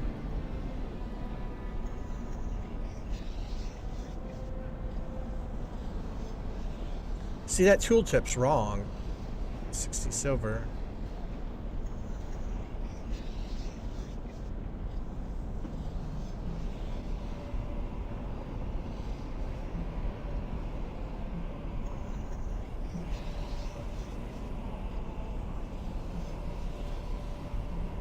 All right, let's make one.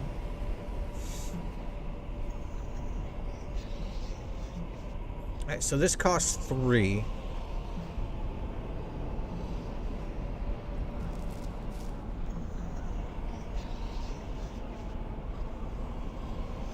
Wow, it's more profitable the vendor, all this stone.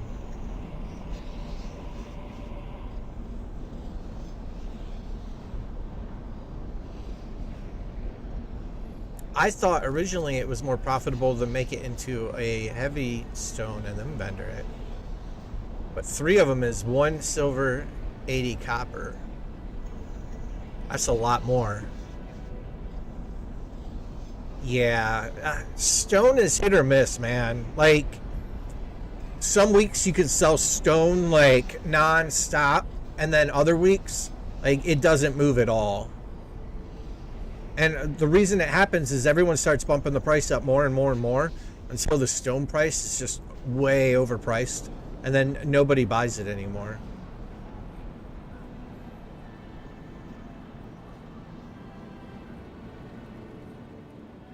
So it's like sometimes stone is good and sometimes it's not. All right, am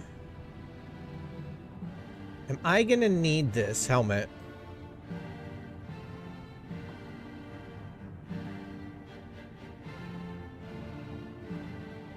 At level 29, probably. I feel like I should make a whole set of the green iron stuff. Maybe I will. I'll wait until I get up a little bit higher. I have this just sitting here waiting until I level. Look at that breastplate. 14 strength. 6 stamina. I would get rid of all that stamina for 1 more strength if I could. Not gonna lie, I would give away all my stamina for 1 more crit. One more strength point. Alright, let's check bags. Oh, this is the auction house UI, by the way. I don't know if you use the auction house a lot, but if you do, I would suggest getting this. It's called AUX. It has a little button down here so you can switch to the Blizzard one if you want. But it's really easy. You just click on post and it lists everything over here that you have currently in your bag. Say I want to sell heavy stone. I click heavy stone. Then in the bottom left, it says scanning page 1 of 6. Wait for it to scan and it will tell you everything based on the lowest value per one item. So it'll show you who's selling at the lowest value per item, regardless of how big their stacks are. So you don't have to worry about all those people that spam 1 all up on the auction house. There you go. So I'm looking at it, and it looks like heavy stone goes for 80 copper a piece. Some people have it up here for 1 silver. So right now it's really low because they were selling it all the way up to 2 silver. Someone trying to sell 1 for 30 silver. See, that's what happens. It just gets so high. Because, like, anything above 5, like, all this is ridiculous. You shouldn't be paying 10 silver for 1 stone. So it looks like 1 silver is the going price.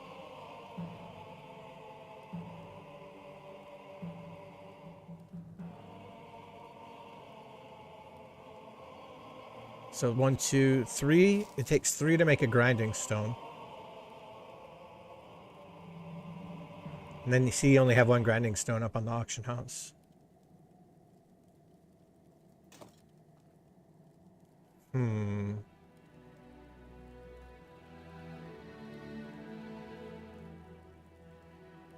Yeah, but I really like this add-on. It's not good for looking through the auction house to buy stuff, but it's actually terrible for that. I would suggest using the other one. But for selling and stuff like that, it's super easy. Then you can right up here, you can do a slider, show how many you want to do. I want to sell in stacks of 5. It'll put all 20 up there, or I can do less if I want. Yeah, it's really nice. Really, really simple, really nice. Let's see. Right now, iron bars are going for 7 silver a piece. That's good. Mithril, there we are.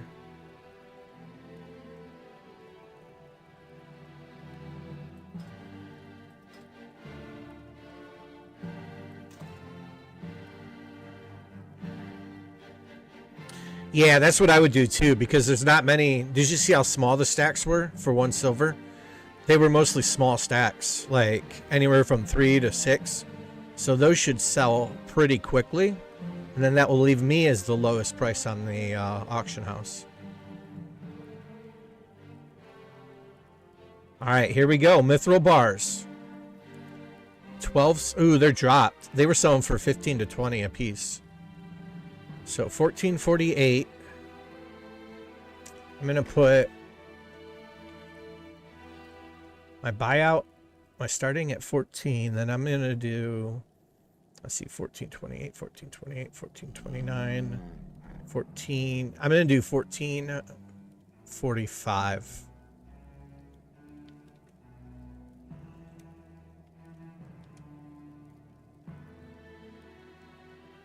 And that'll put me right here.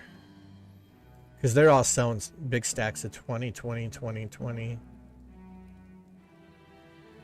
I kind of want to go 1450, but I don't think 2 copper really matter.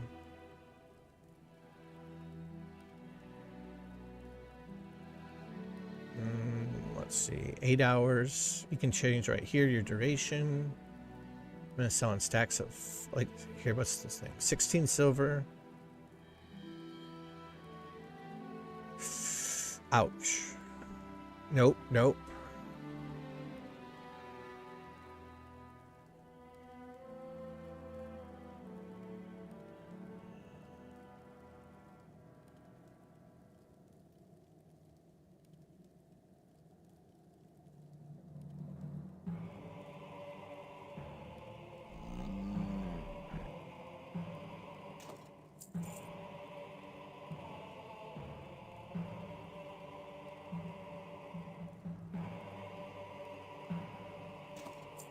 Bam. And just like that, it's done. Yeah, not a single full stack. What was I going to do now? Oh, I wanted to see how much bags cost. But look at this, 81 gold, man, at level 23. Feels good. It's because I had my blacksmithing caught up. I was able to actually go out and farm. It's like before, every time I farmed ore and stuff, it was because I had to use it. And then it was like, It was like, oh yeah, I can make money off of this now.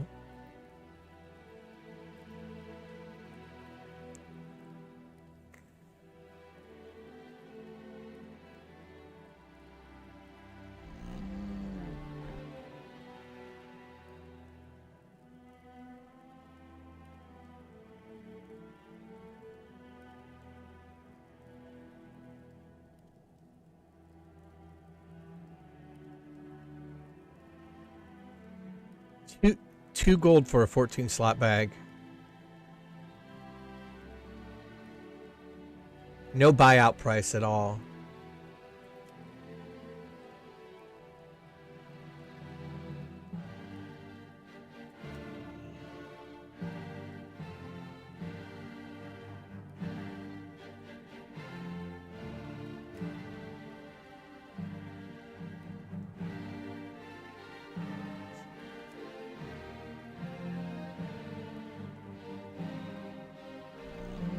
Ten slaughters for 41. That's not bad.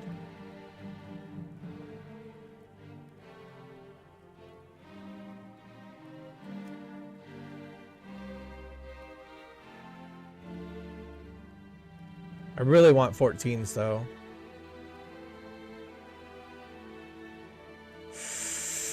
12 slot bags go for about almost a gold. Oh God. I don't even want to see. They're going to be so expensive.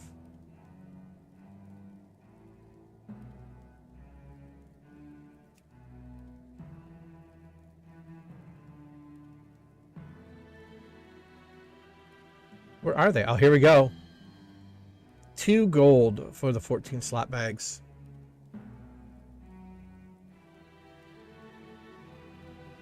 You got several hundred gold each level?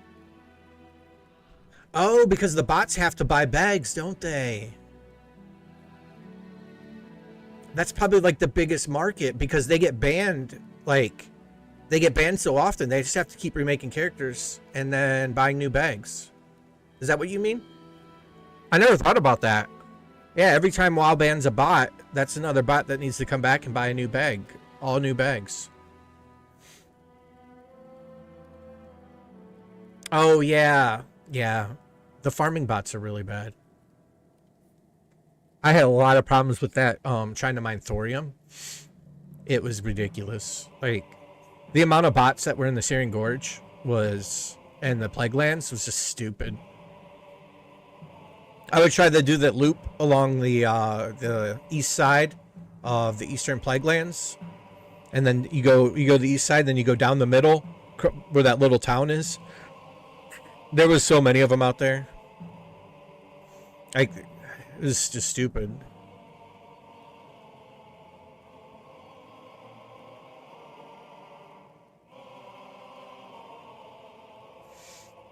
$14 slot bags for 2 gold.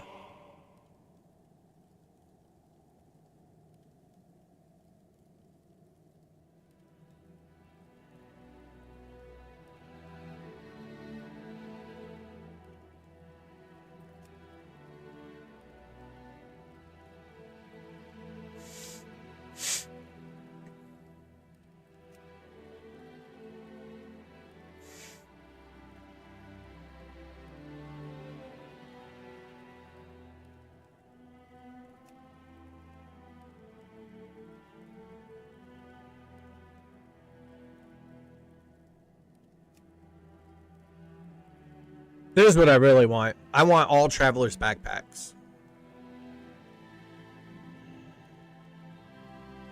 No, I don't have my mount yet. I'm only level 23. I can't.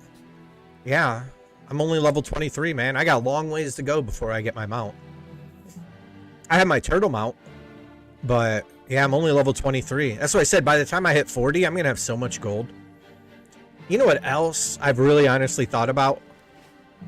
Because I do like this server, is the cash shop.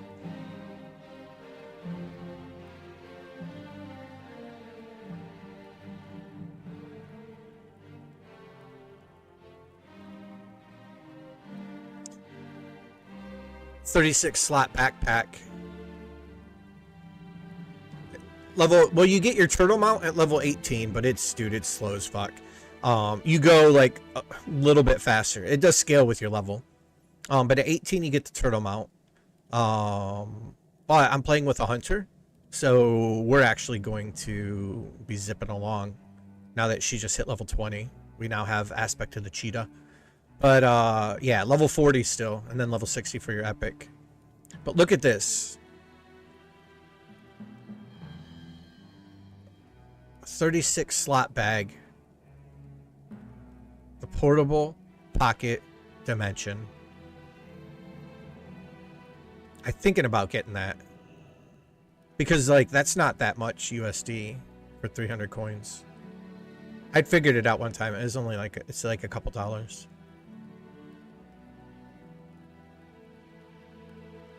Yeah. And I'm wondering if you can get more than one of these. Because I'll be honest with you, I would like to get... And I'm mostly not a cash shop guy. I mostly am not at all. I would love to get... As cool as the bank Kodo is, or the bank donkey, I feel that the mailbox would be more... That would make more sense. Because my bank still is only going to hold as much as it can. Whereas I can mail as much as I want to my bank alt and never have to worry about anything. A portable bank, though, I wouldn't get the mule, though. I would get the Kodo. Just because they're cooler. But yeah, I've thought about getting this. Having a 36 slot bag would be cool. You have 11 of those on your main on another server? They have another one too, a cheaper one for 28. It's 200 coins. I'm thinking about doing it, but I'm still in this mode right now where I was trying to figure out what I wanted to play.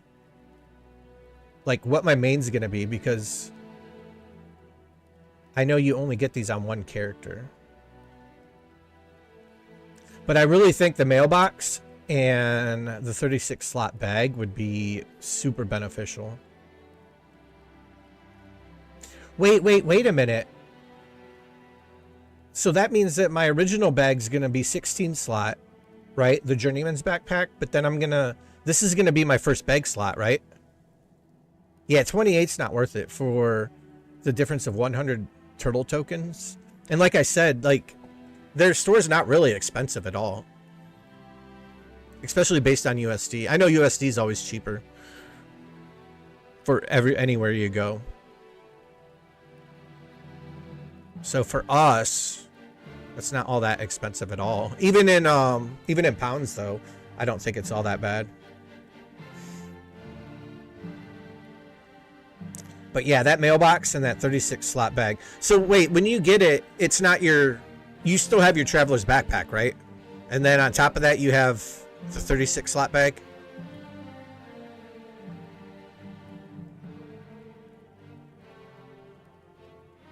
I also want to get the brainwashing device, because I heard you can store 2 professions inside of it. So you can have 2 different builds inside of it.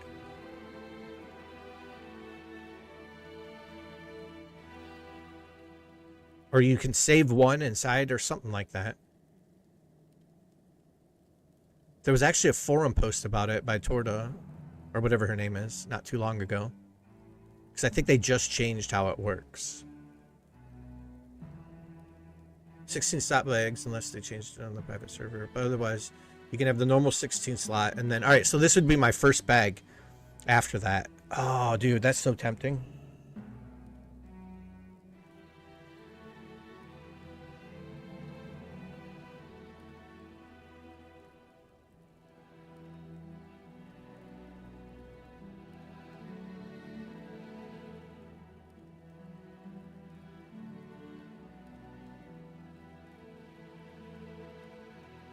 I wish you got it for every character you made. Like it just mailed it to you automatically.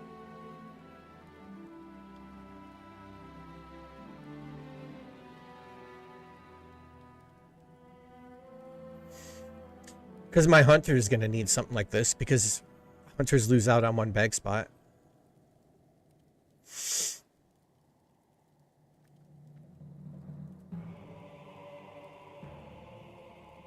But yeah. I think I'm probably going to get that. I'm probably going to get the bag and then maybe the portable mailbox. Even though I would really love to have the portable bank.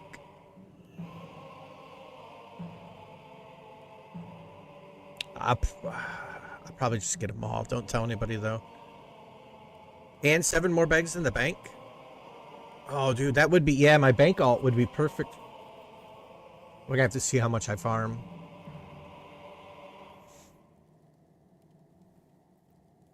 And then the other stuff is whatever. Except for they do have my #1 mount of all time, man. Right here he is. The Cenarian Hippogriff. A small, sleek riding mount that originally was a flying mount. That's my #1 all-time favorite mount. Still to this day.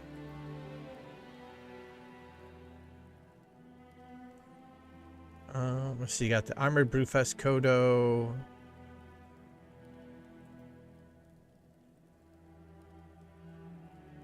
Frost Saber.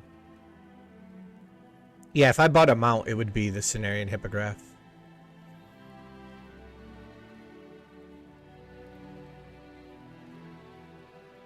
The Black Panther, though, is pretty cool, too. But I still like the Black PvP Panther.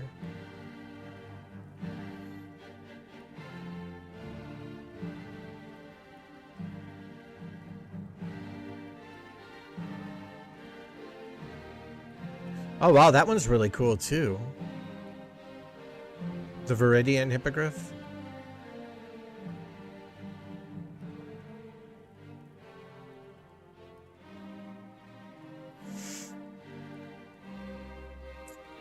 Oh, I do like the Ancient Night Saber too, though. Dang it. Why has there gotta be so much cool stuff up here? The Raven Lord, I always like the Cenarian Hippogriff better than the Raven Lord. I remember when I finally got him, I ran outside and went to fly and realized that he was a riding mount. I thought he was a flying mount back in the Burning Crusade. The Kodo Bank increases movement too, or just the bags? I think he just does bags. I don't think he does anything else.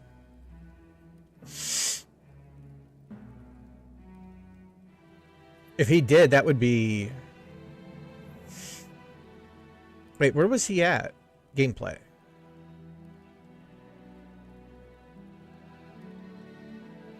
Just says carries all your stuff. Carries all your stuff. We'll probably have to look that up on the forums.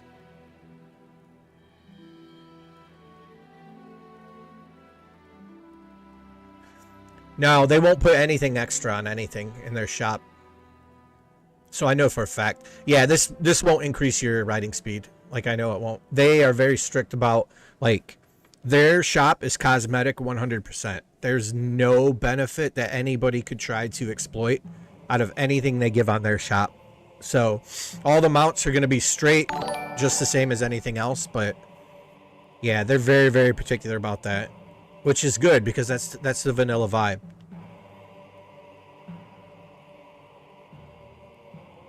But yeah, everything on here is not gonna, there's no way, there's nothing you can exploit to try to better your performance in the game by paying real money. It's all just vanity. I don't know, dude. The Cenarian Hippogriff, though, God, it's... Look at him, dude. He's so blue.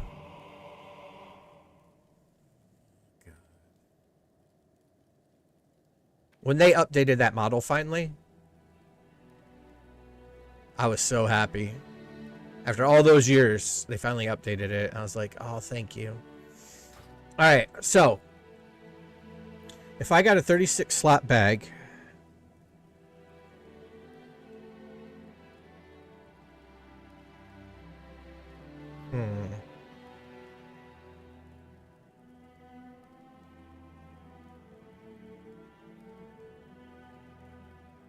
yeah. That's why I was thinking, like, I'm trying to decide if I want to get the portable. I was thinking the portable mailbox would be better. than having a portable bank.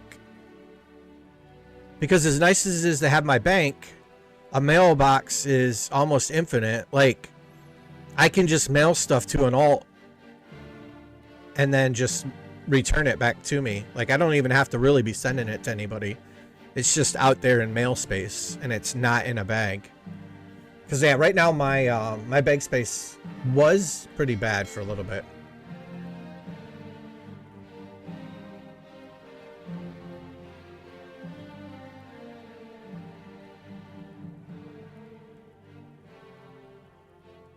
So, yeah, I don't know. I think I'm going to get the 30... I think I'm definitely going to get at least one of the 36 slot bags.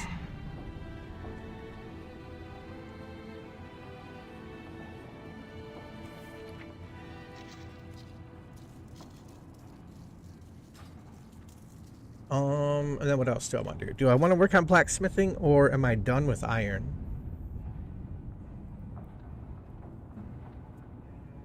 Alright, that takes heavy leather. I don't want to mess around with that.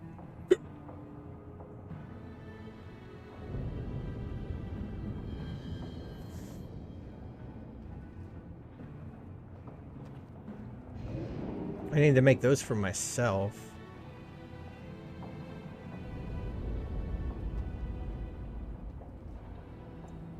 But I do need to make the green iron set for tanking at some point. Yeah, the green iron bases are green now.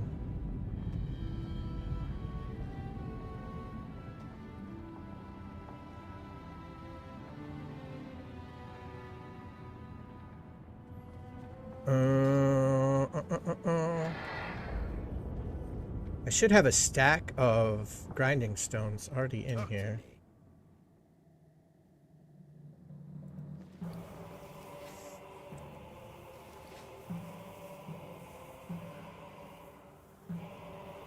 Alright, so either way, I need to go make 10 grinding stones.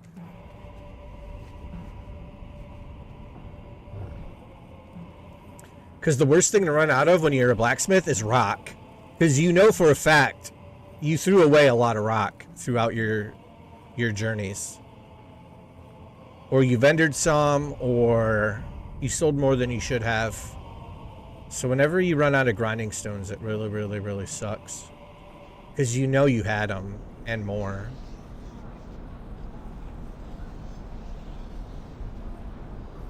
And this quest, I did this quest, and it wouldn't let me turn it in. Makes me mad. So I abandoned the quest and vendored everything.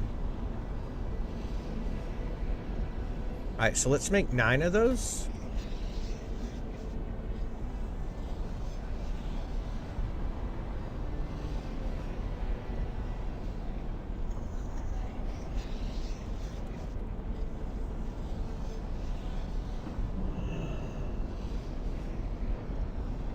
Next way.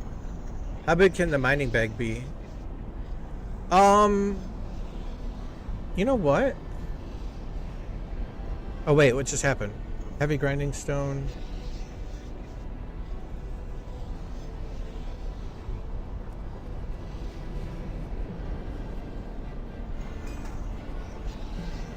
That's a good question.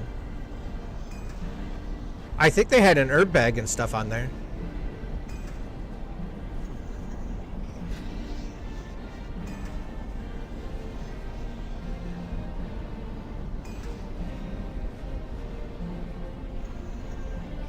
Oh no, it's not an option. Nope, just regular bags.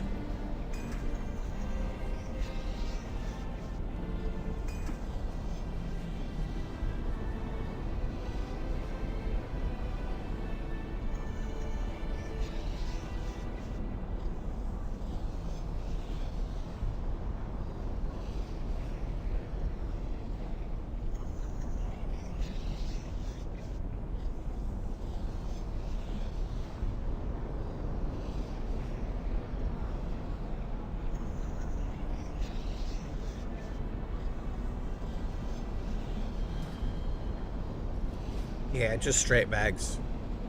Oh, in the in the normal game. In WoW, the mining bag, you know, I never used them because they're, I always thought they were completely irrelevant. Like,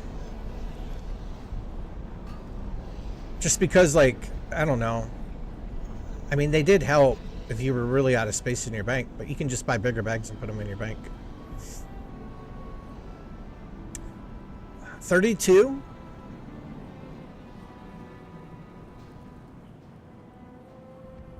I don't know. Since BFA, I've not really paid it much attention to WoW. I've played it on and off a little bit, but prior to BFA, I could have told you everything about WoW.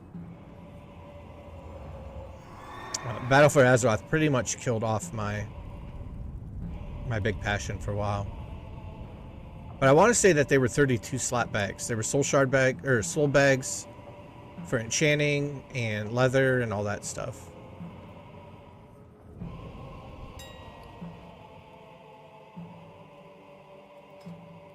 All right, let's put this iron up. They're selling for 7 silver a piece. 7, 7, 8, 8. I'm gonna put mine up for 803.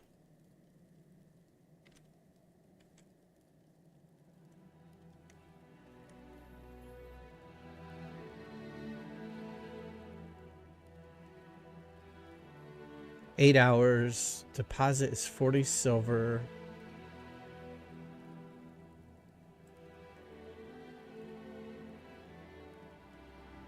Ooh, that's cheaper. 40 silver. Okay. Let's do... because you know they're going to buy it out. Let's do 7...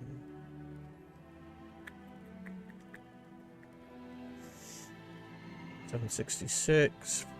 20 stacks of 5.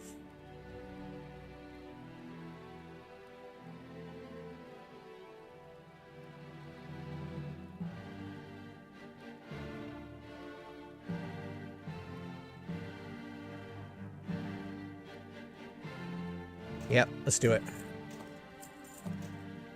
Iron's starting to drop too. It was selling for like 12.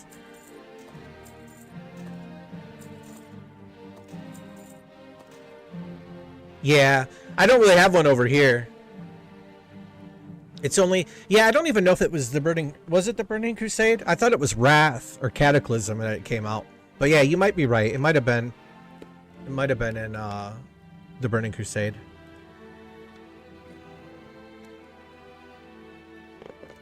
Because I remember at that point in time, I didn't buy it. But then what I ended up doing was I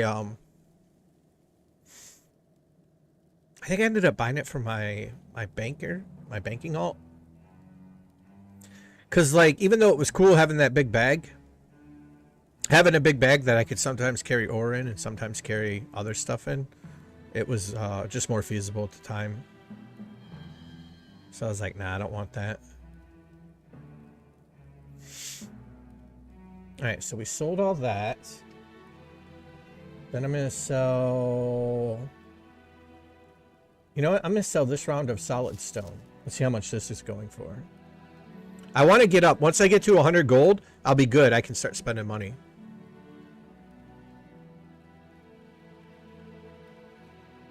Yeah, it was the Burning Crusade. It would have had to been then.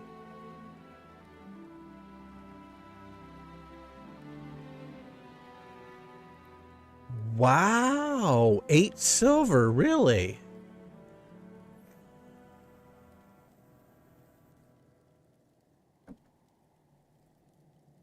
That's not bad.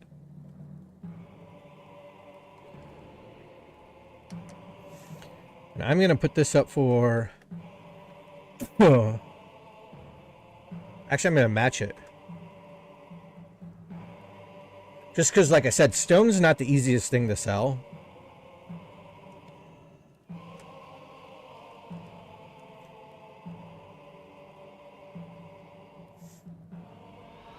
Wait, how did that...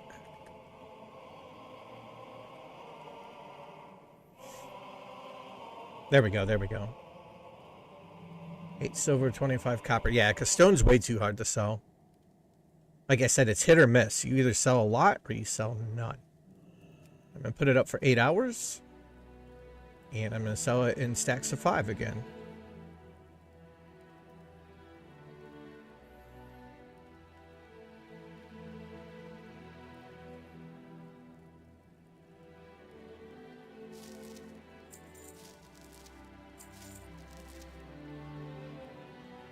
Right on. All right, let's see what auctions I have up right now.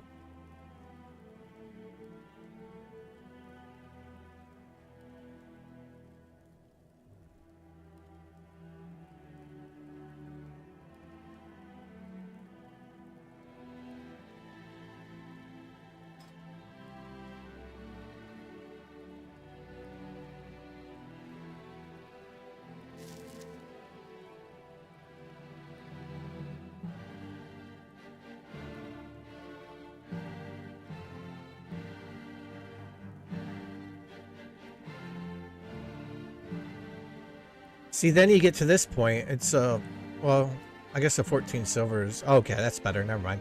I was gonna say at 14 silver, just to put it up, that's like not worth it anymore. It's not worth the hassle.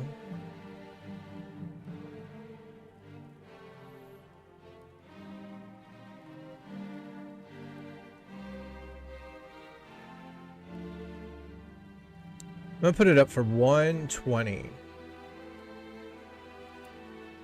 25. I'm gonna do.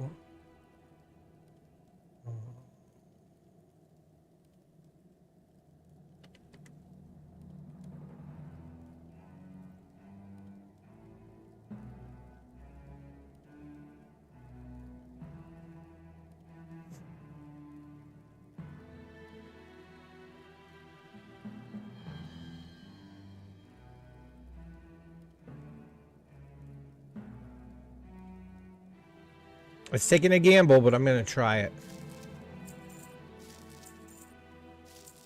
I think it'll go well.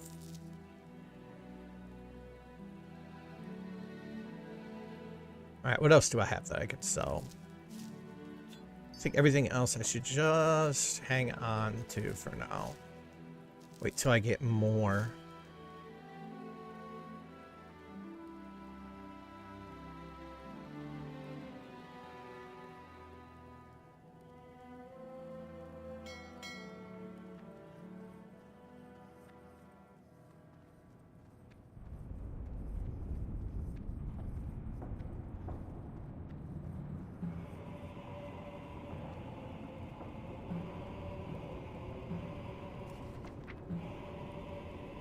And I have all this line meat and the recipe ready for when I hit 150 cooking. I have a ton of solid stone still in my bank. I have this one piece of silver ore I'm just going to take out of there. And I think I cleared out my bank for the most part. Yeah, I was really rough on storage space until I got my professions all caught up.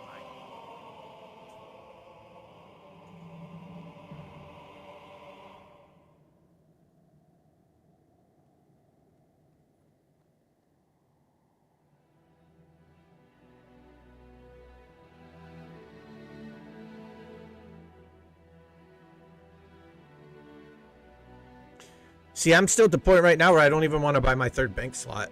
I'm like, wow, 10 gold? I'm like, no. No, that is not happening. Not today.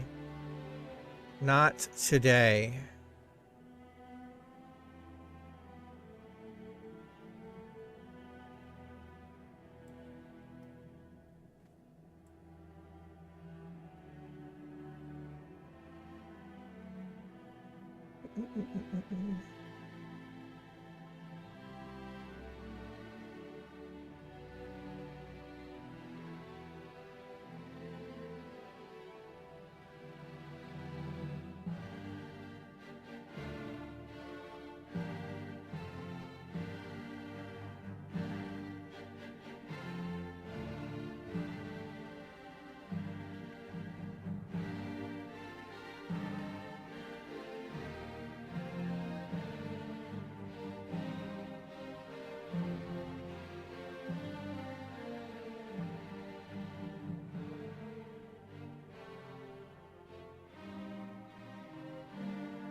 Actually, I think I should just go vendor those.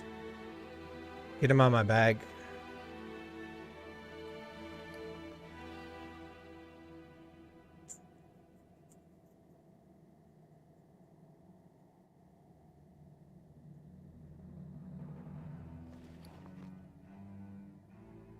There's my 16 Dark Moon Fair tickets. God, I can't wait to cash those in, man. I'm gonna get a big prize. Huge prize.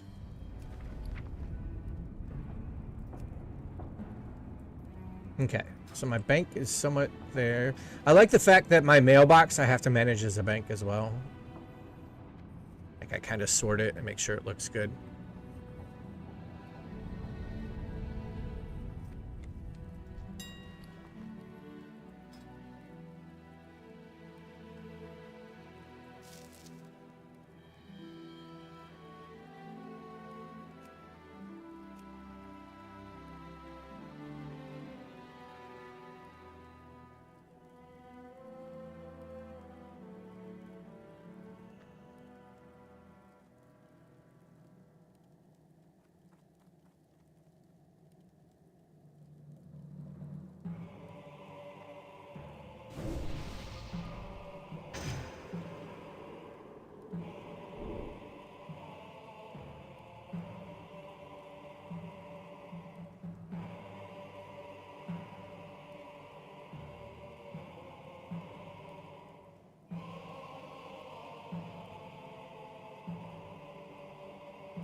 I almost want to just vendor this rough stone, I'll be honest with you.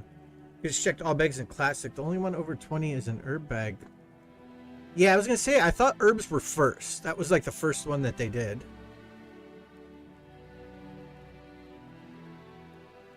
And I could see that because alchemists like to go out and collect a bunch of herbs and then come back and just start brewing some potions.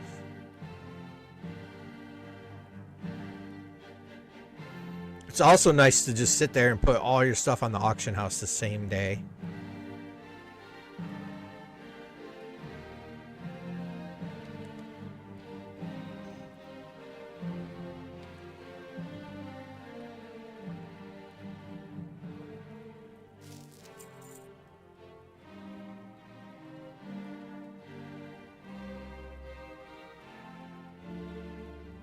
All right, everything is up.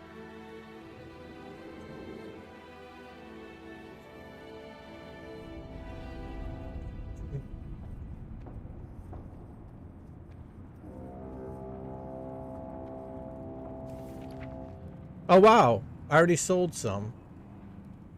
I didn't even see that. 41.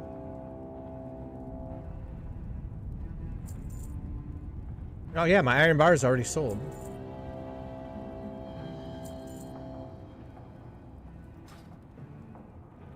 Nice.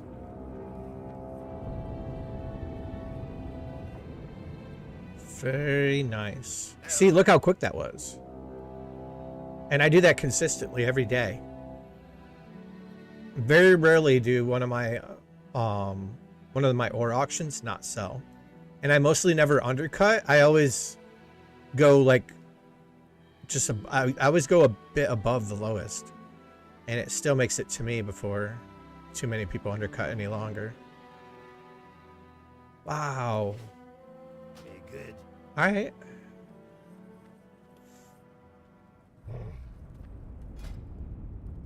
Now to figure out where to get him some gear.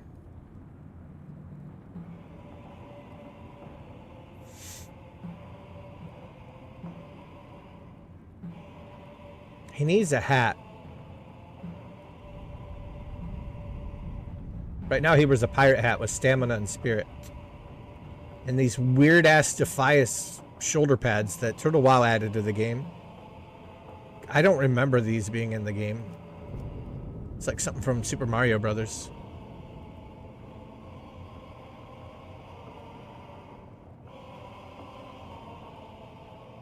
They just have really weird stats on them. I don't know. I could get a better cape, but every time I kill Van Cleef, someone else gets the Defias Brotherhood cape. It's dropped twice now.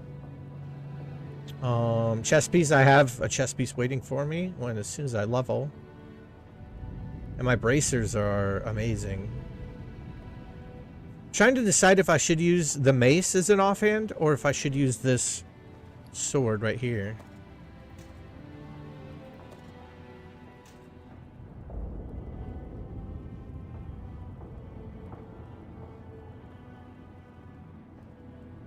I mean, it does have 3 agility. It's the same speed as my main hand. Which I guess you... I mean, you want the same speed or slower, obviously, for your offhand. I guess I have to use this stupid rolling pin. I don't want to use this rolling pin. I know. It's stupid looking, though. I mean, look how cool I look with 2 pirate swords. Look at that. Look at this.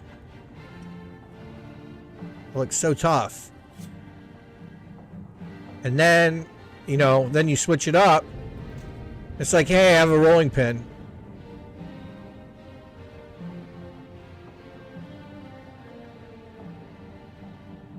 Or I could just run Dead Mines one more time and get another Cruel Barb. And just take care of that question altogether.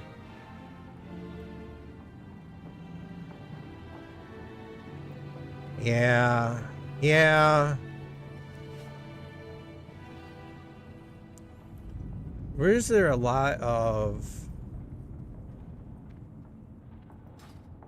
Ooh, dude, it looks so terrible. Just enemies in the soup. Oh, man. There's just eyeballs floating inside of it and shit. It'd be terrible. No, I'm going to have to... My goal right now, beyond anything else, is to get another offhand. So I can get rid of this stupid rolling pin.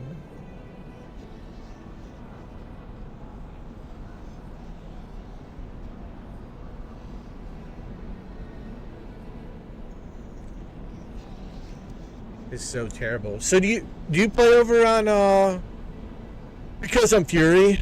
It's a lot. I get a lot more rage, and I'm questing with a hunter.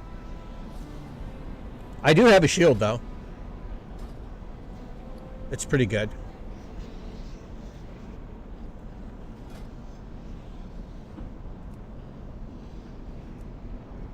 I only use it when I go prot.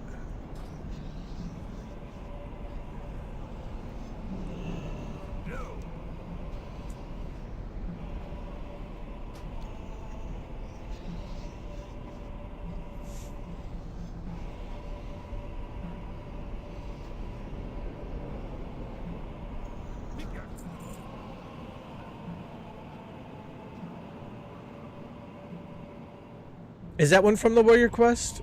I think I actually got that from one of the quest chains for Dead Mines. Or one of the end quest chains in Westfall.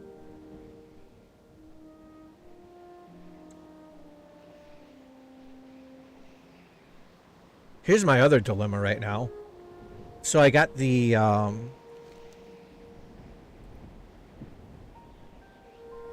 quest for the Fire Hardened Male.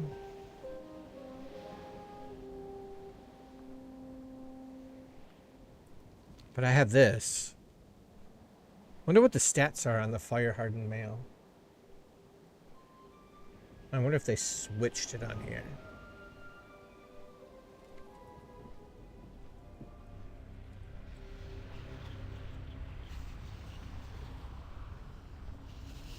Let's see, Fire Hardened Male.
Like, the chest piece is just not better than what I have, because I have this ready for me. That's better than the fire hardened mail.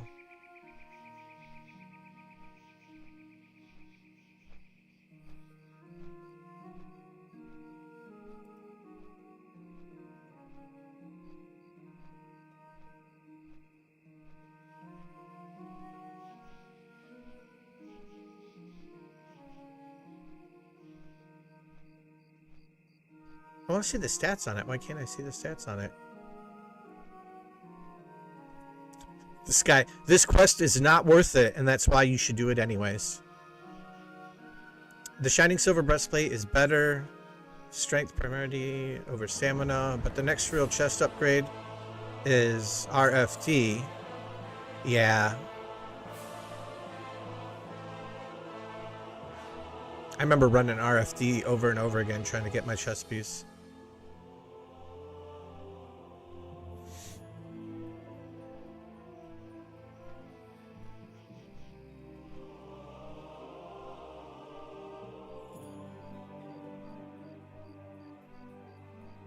This guy's like, no, it's just as bad as the Whirlwind quest at level 30. Any level 30 or 31 you see with the Whirlwind axe didn't do it himself. True. True.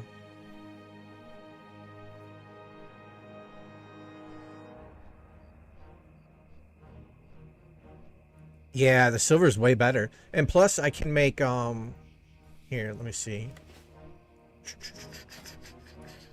What are the stats on the fire hardened again? Oh, it's not on here. The green, I mean, because I'll be able to make the green iron caprice as well, which probably I think has more stamina on it. Yeah, the fire harden is good. Like I will do it eventually, but unless I find somebody that's gonna run me through it, like you can't really do it until you're level 40 anyways. Or I'm sorry, until you're like level 30 anyways. Such a weird quest. It's like the Whirlwind quest at level 30. I mean, that's 2 days of your life. If you try to do that at level 30, you're looking at spending 2 evenings trying to finish that quest. But yeah, I could just make the green iron chest piece instead, and that will be feasible. Alright, let's level up this stupid mace.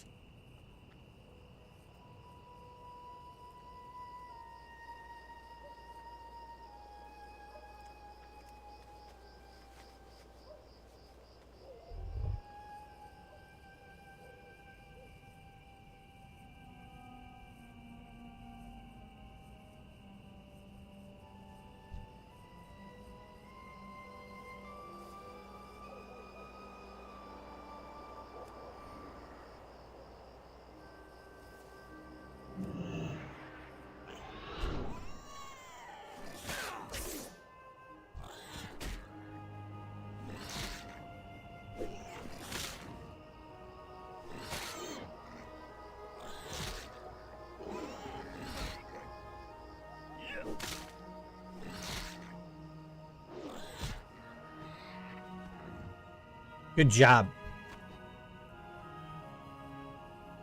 Well, got it to level 7.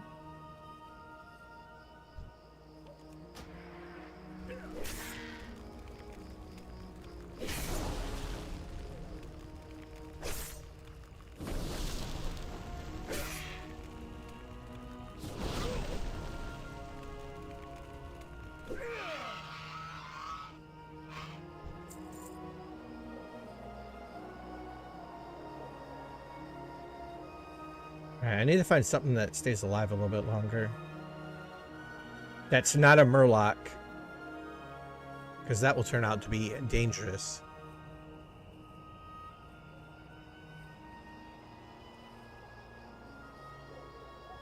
Oh yeah, you're right, I will. But I can just stand there and watch him auto attack. I should find someone to give me some spirit buff too.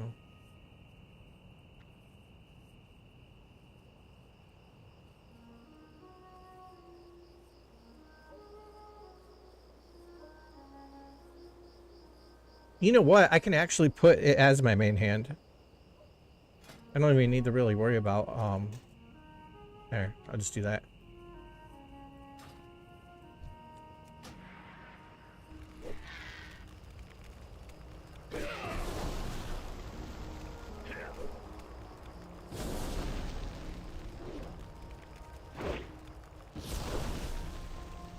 Oh yeah, look at that, dude. It's flying up. 19, 20.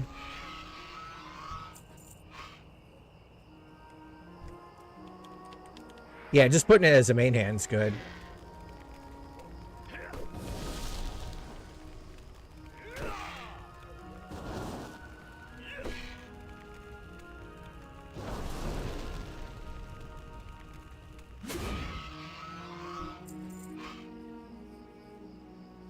$25. So you don't play Turtle WoW then? But it's something you were thinking about? Because you said you played on other private servers, but you weren't sure about this one.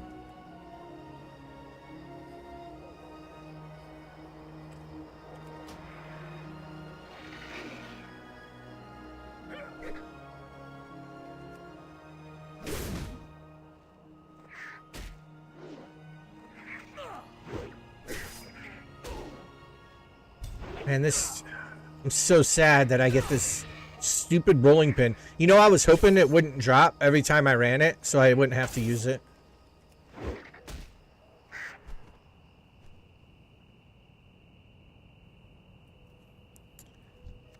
You should.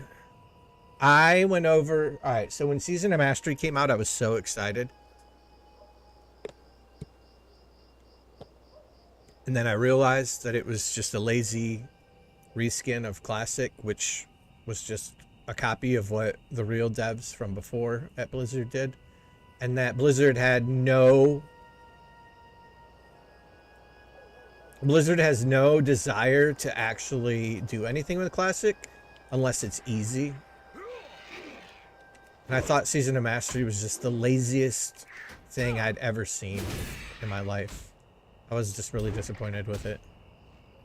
So during that time, there was a server called Vanilla Plus, which was getting like a lot of attention. And a bunch of people were over there playing, but Turtle WoW started getting talked about quite a bit too. So I rolled a character over on both of them. And I don't like saying anything bad about Vanilla Plus, but I kind of feel that the server was garbage. The stability of the server was awful. The lag on it was awful. A lot of the changes to the classes were just like, they would just add new spells in and they didn't really go with the build, I guess. And Turtle WoW hadn't even done their class changes yet. But all their, like, not all their stuff, but a lot of the stuff was already in the game, the new stuff that they had added. And I just like this server a lot better right from the start. It's definitely good. The PvE server actually started out as an RP server. So you have like a small base of like really big RP guilds, and everyone else is pretty much PvE focused. There's still a decent PvP scene. Once you get to higher levels in the battlegrounds and stuff. Because I was talking to people about, like, you know, getting my rep and stuff. And they said, no, I mean, battlegrounds aren't bad. Just queue them as you're leveling. And then when you get up higher to, like, the high 40s and the 50 to 59 and 60 bracket, they said it's pretty active. So you should be good. So battlegrounds and stuff are fine. Obviously, there is no world PvP unless you use a glyph. There's a glyph that'll give you 30% experience on all mobs if you run with a PvP flag. So it's been a really good server. The economy's good. When I started over here, I think 800 was a big deal. Now I see like 8,000 people online at the same time.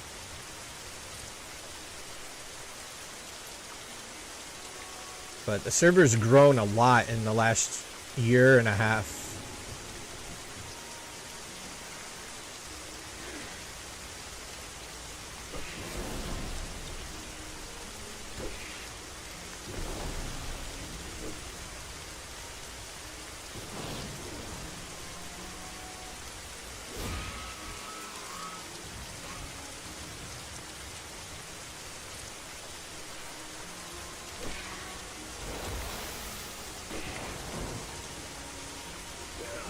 most of the people over here aren't really min-max people either. A lot of people over here like to level, and even if they have a character maxed out, they're leveling a new character. There's also there's your hardcore raiding scene. People who like to socially and just casually raid. It's just a really good mix right now, I think.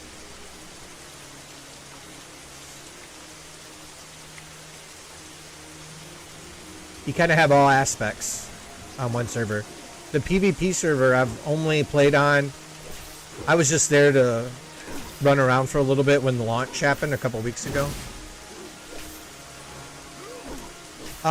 Not over here, because I found that out the hard way when I got 2 really good twink items to drop.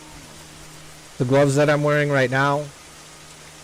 This stuff doesn't sell on the auction house, so I don't really think there is. If there is, it's probably a really small group, like level 19s. I mean, you would think that there would be, because 19 twinks are like the easiest. There's nothing easy about getting them set up. But I mean, all you gotta do is level to 19, turn your experience off, and then get what you need. That's a good question, though. I don't really know.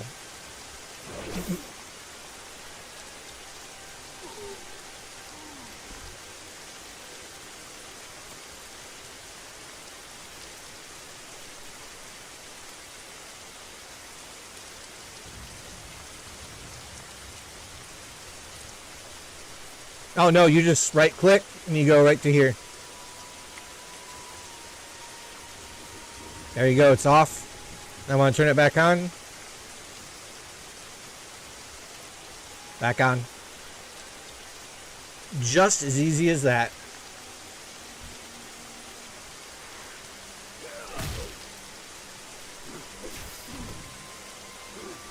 Yeah, you just click it. Good to go.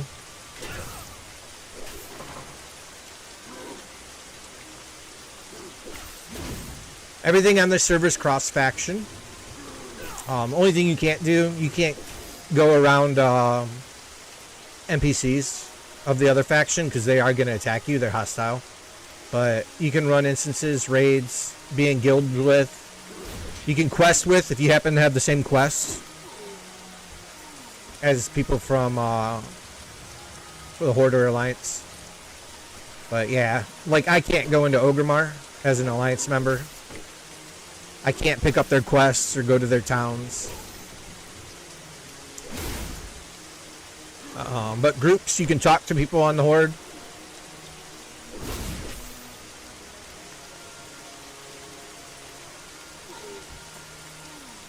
It's pretty good stuff.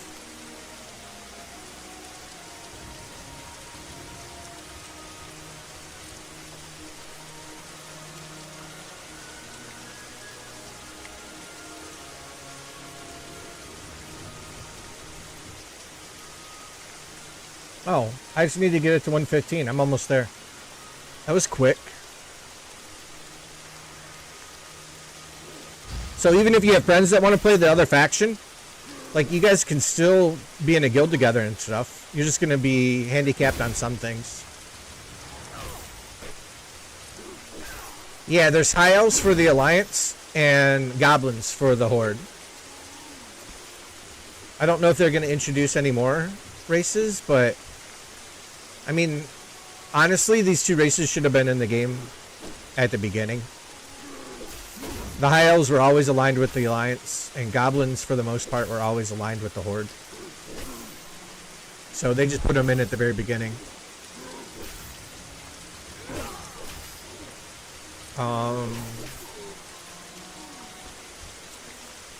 They get a bonus to a profession.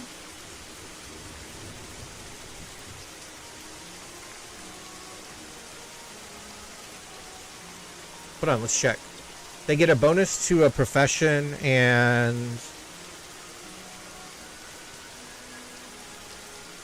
what is the other one that they get?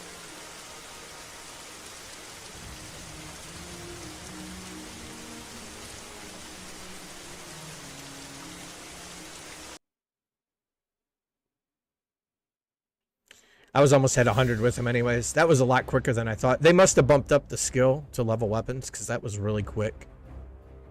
Though I was fighting mobs that were my level, so that always makes it faster too.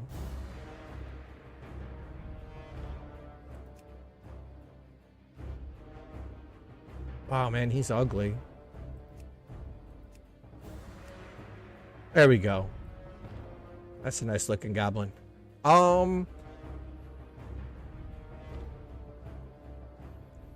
Alchemy, mining, and then they get a bonus to dagger and mace. And they get increased movement speed for a short duration. Oh, they get like a sprint. Yeah, alchemy and mining, both. Then they get dagger and mace for weapons. So they make really good rogues. Plus, from what I understand, the goblins on Turtle WoW have the best stealth sneaking animation ever in any video game. I've heard so many people talk about it. It's like a meme. I've not played one yet, so I don't know. But they're definitely good as rogues. I mean, they're really good as... I mean, maybe hunters too? I mean, hunters doesn't really matter. But yeah, the sprint is pretty good. Yeah, I would... If you wanted to play over here, and you want to be a rogue, this is going to be a rogue to be. If you want to be horde. I mean, we all know the best rogue is always going to be human. Combat, sword spec, rogue. You're not going to beat him. If he's gear for gear, skill for skill, he's going to beat you every time. I don't know why humans got the bonus to swords. The difference, though, in DPS is so small. I saw a graph on it one time. It's like you can barely see the difference from the top to the bottom. Yeah, but for PvP, yes.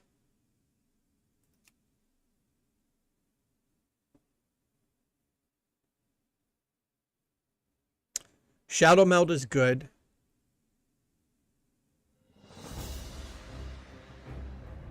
Shadow Meld's really good for hunters and rogues. I mean, warriors too. Can you imagine running around thinking you're fine and there's a warrior in Shadow Meld just standing there waiting, and as soon as you get close, he charges you. You don't even see him. It's too late. You're already charged. You're stunned. You got hit with hamstring. You're bleeding. You don't even know what's going on. Shadow Meld's just good all around. It's not really going to help DPS or anything, but the class aesthetic of it is really good. I think that they're the coolest rogues outside of goblins. I think undead rogues are cool too, but undead rogues are probably the worst choice you can pick to be a rogue, is undead. Like, do you really need Will of the Forsaken as a rogue? No, you don't. You don't. It's nice to have, but other races have a better choice.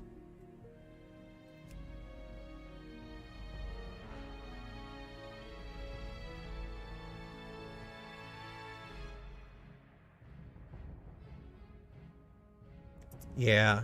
And you got to think about it too. This is probably, I mean, I would be honest. Troll rogue, dude.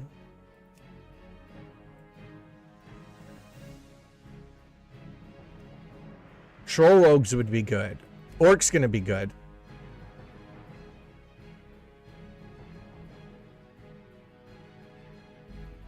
Only problem is you get the skill to axes, and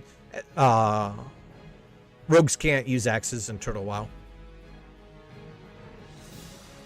Yeah, are they though? I mean, an undead necromancer warlock is pretty cool. Like, that's pretty cool.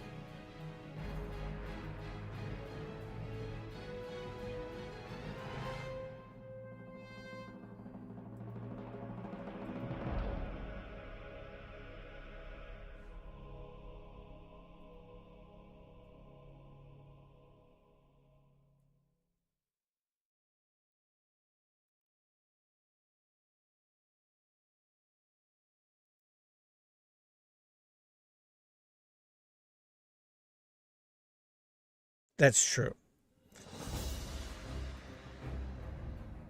And if it comes down to it, I think an orc. I mean,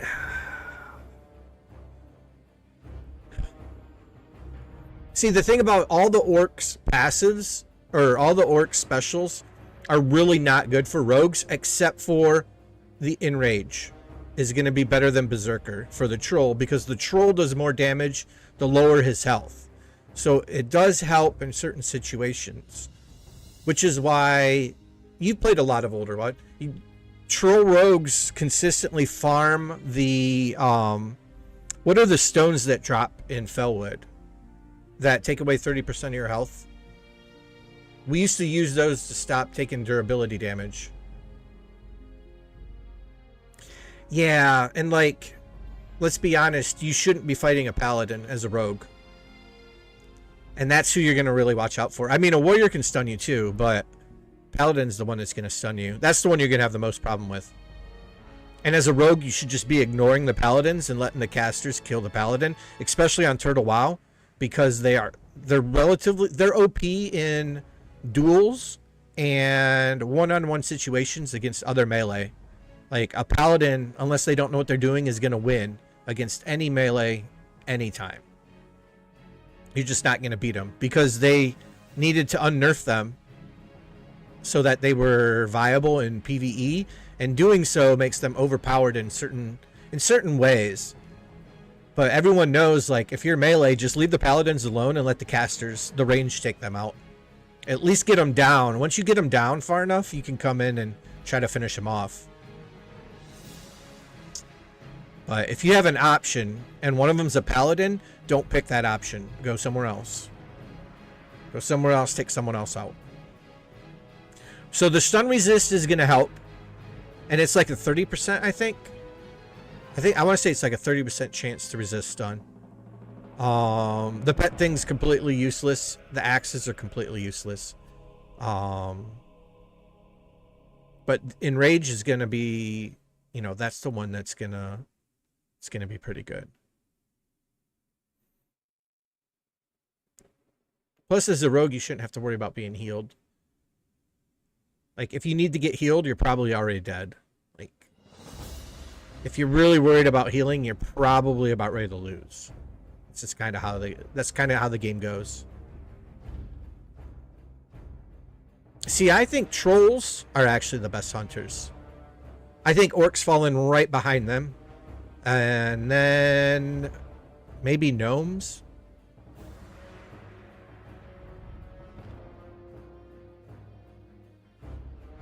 I think trolls, though, overall I think they make the better hunter.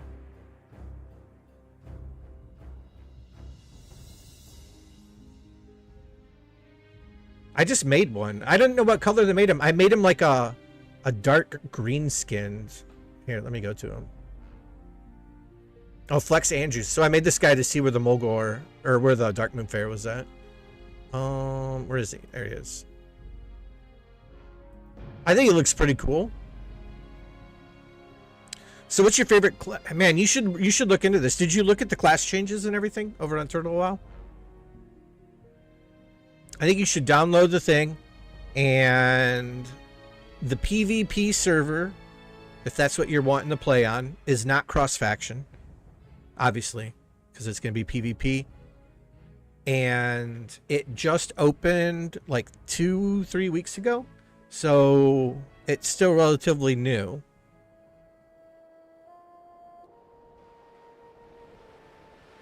But if you're wanting the PvP server, it is lower population than the main server, but it's still pretty solid. Yeah, I think this guy looks like a badass. Look at him. Plus, I like the troll models from Legion better than the originals.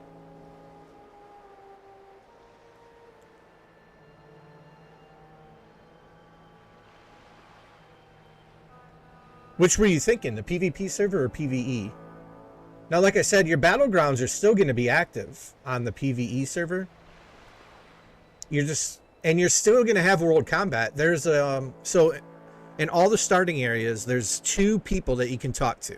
One is a shadowy figure. If you talk to him when you're level 1, he'll let you sign up and switch your character over to a hardcore character. Not yet. Not yet. And the reason they're doing this is very good reason. At first, I disagreed with it. Eventually, it's going to be merged into one. I know it is. But there's no transfers allowed. Because they don't want people in Nax gear transferring over to the PvP server and just destroying the battlegrounds for all the new people on the PvP server. So that's the reason. There's a lot of tier 3 geared players on the PvE server that if they decided to go over there, they would get they would be able to farm out Grandmaster and Grand Marshal way easier than any of the new players could for months.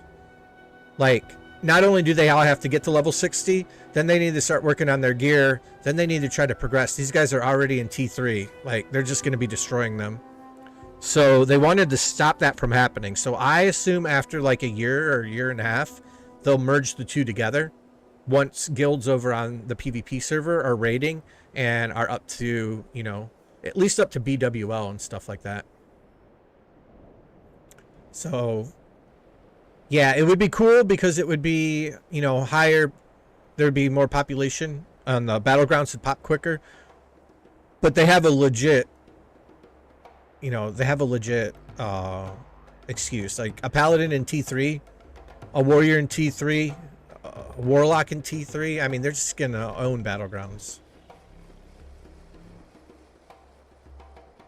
So they just want people to go over there, have fun, and not get rolled every time they try to queue up.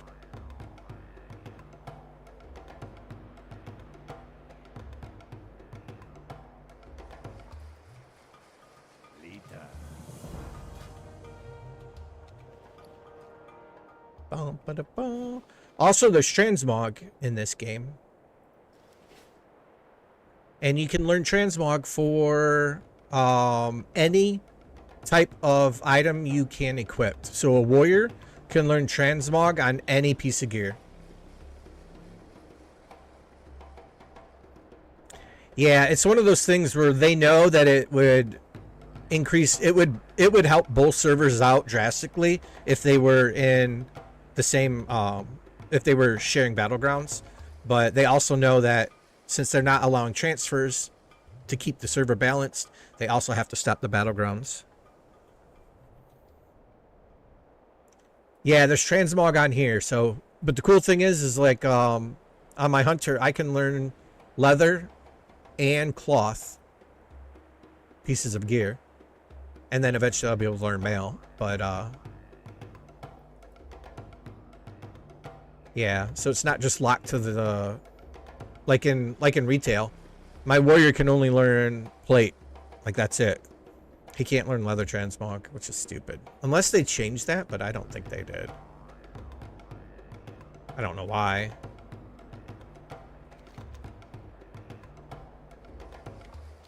But yeah, this is my hunter, man. This guy's gonna be cool. I think he looks good. He looks like a dirty troll, like he would be a hunter. And they gave the green skin option, which they didn't have until like Warlords or something like that. I don't know when they added that in for the trolls. Though I was thinking about going blue or purple, but I don't know. I mean, I could always switch him. I mean, he's only level 7. I haven't done much on him yet.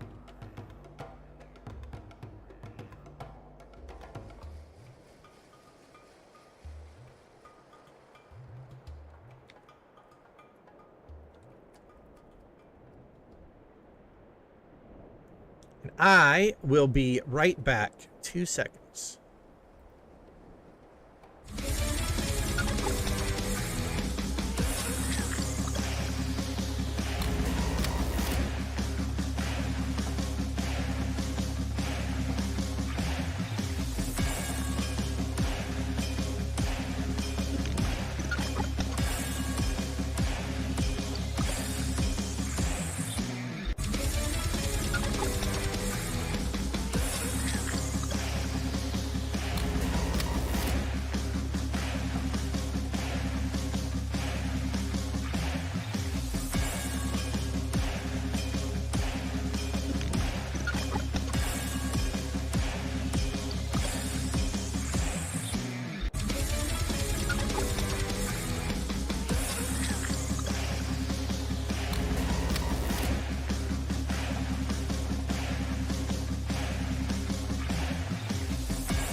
All right. See, that never takes long at all.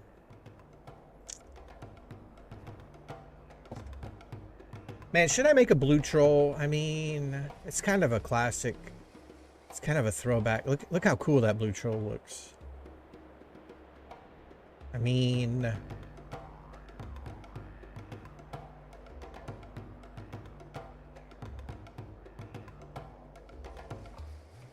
I don't know. I'll think about it.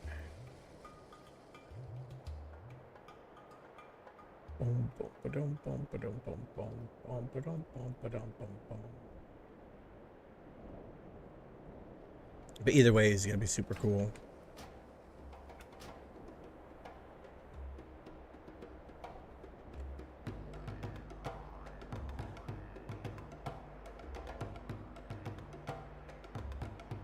Yeah, like they have a lot of the same skin tones as the night elves, which makes sense because the night elves originally were trolls.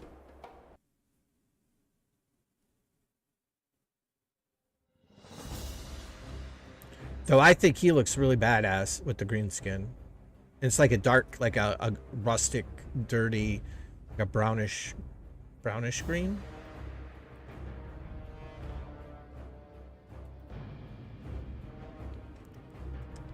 But yeah, I just made him. I actually only leveled him. I leveled him from 1 to 7 last night. And I was only playing for a real short period of time. I was just zipping through everything. There was just enough people that I didn't have to wait for any spawns, but I could also get through like the cave to get the axe or the mining pick and kill the one guy. Like, it just worked out really perfectly. Like, stuff wasn't respawning on top of me.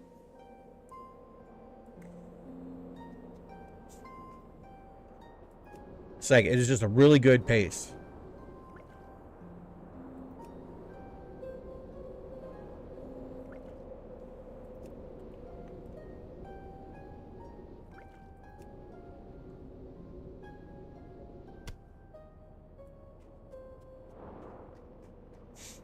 This is the guy I'm most excited to level, other than my warrior.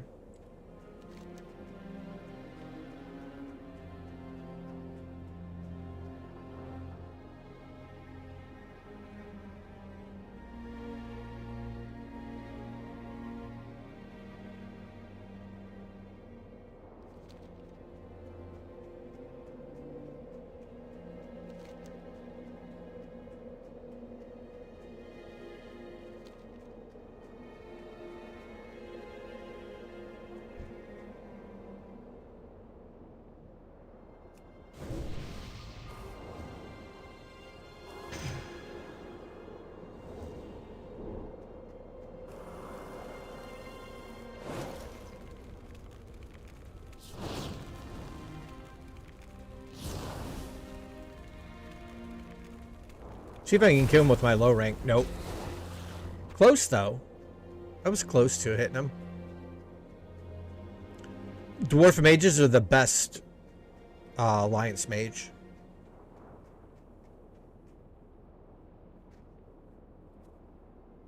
I think. And I don't want to play gnome. Humans have 0, whatever. I wanted to make an alliance mage. I thought about doing a horde mage, but I ended up making the horde hunter.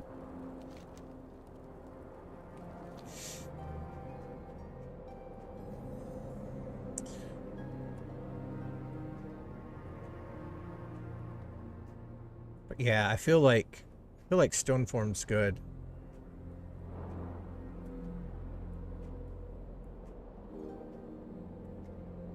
Because there's just not many races that really have anything that helps mages, to be honest with you. I could have done a high elf. Like, that would have probably been the way to go. But I didn't want another high elf.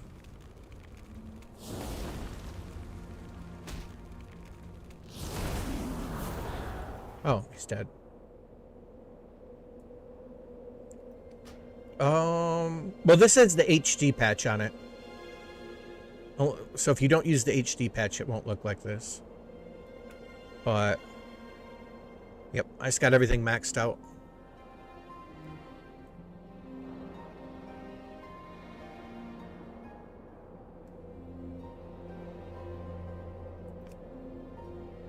I think the HD patch is really worth it. It's broken up into 3 parts. You're welcome. Yeah, you can find the HD patch right on the forums.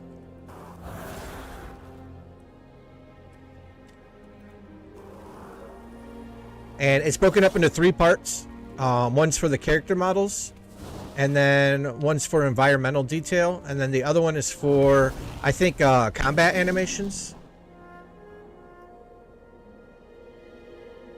Well, thanks. I got a small leather collar. Now that's used for transmog over on this server. Up until level 19, you turn in small leather collars, light leather, and linen cloth.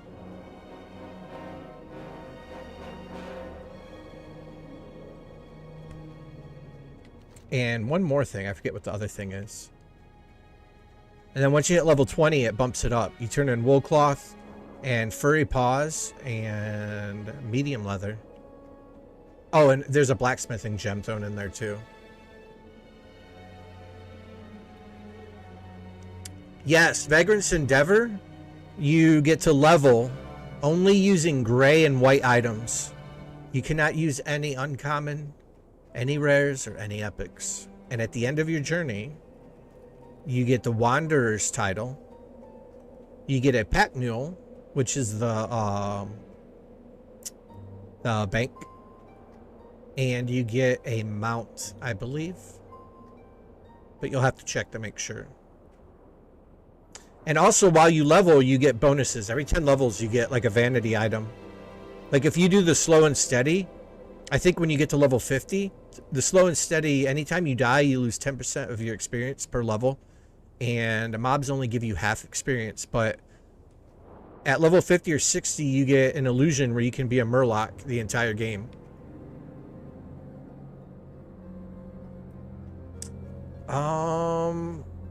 I don't think so.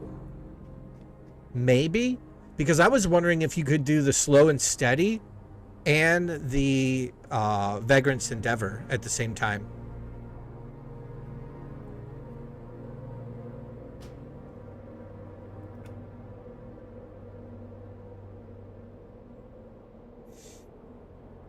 I wonder what's level of detail do? Check to increase performance. Oh, I don't need to worry about that.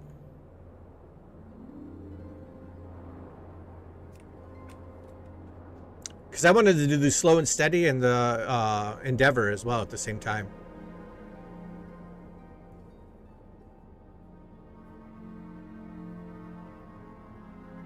I would suggest making 2 characters and have their professions feed off of one another, or at least benefit them in some way, shape, or form. And then, I don't know, it depends. Are you going to play on the normal server, which is the one with the higher population, or the new PvP server? And as for which race to go as,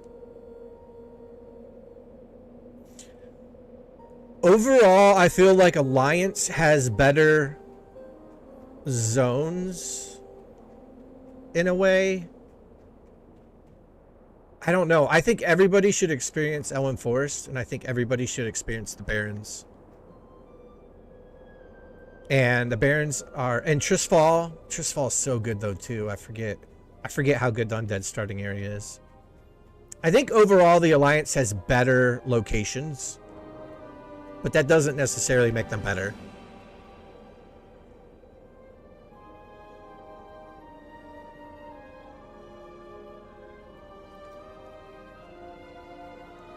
Both are really feasible. Now over here is everything's cross-faction, so you can be in a guild with, and you can run dungeons and stuff and raids with people on the other faction. The only thing is you just can't go into their cities. You can't go up to their NPCs. All their NPCs are going to be hostile with you. PvP is only an option on this server. It's not something you have to do. It's a reward. You get 30% bonus So like Night Angel, you can go hardcore and PvP at the same time on the normal server. And the hardcore mode is only available on the PvE server. It's not available on the PvP server. I don't know if they'll add that or not.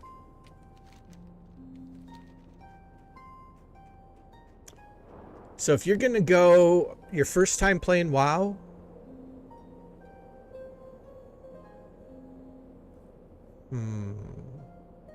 you're going to go Night Elf for the titles. I think Night Elf Rogue would be good. Night Elf Rogues are always going to be good. Plus, they get improved stealth. Oh, yeah. As a Night Elf, you also get improved stealth, which means in dungeons and stuff like that, you're going to have a better, like, yeah, you're not going to get picked off unless it's a beast. I think beasts can track you no matter what because they can smell you.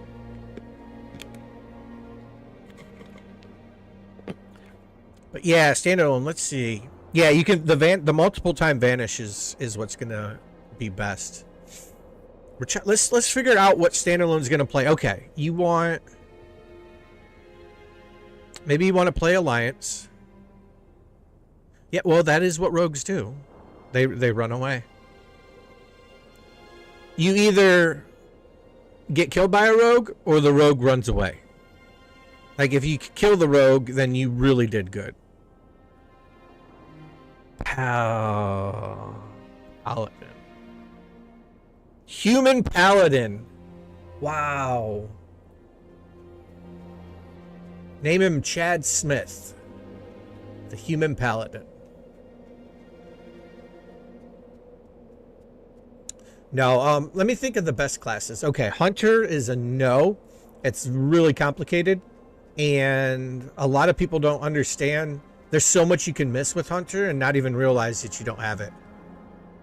Humans do. Humans do to get the reputation bonus, which is super nice. The easiest class to level, I would say, are Warlocks, Mages, and Paladins. I mean, look at this. Watch. I do this. You know, I shoot my fireball at him. I'm like, oh no, he's getting so close to me. Watch. I Frost Nova. I run this way. I jump and do a 180. I throw another fireball at him. He can't move. Oh, he's dead. Like, that's it. There we go. That's how you play a mage. You slow him. You pull him. You Frost Nova. And then you kill him. Heals is nice. Wearing plate's nice. You're a welcome standalone. Hopefully, yeah. Hopefully you enjoy. Like I said, yeah, Paladin would be really good. It is a fun class to play. There's a lot of them, though. I would say Paladin, Mage, or Warlock.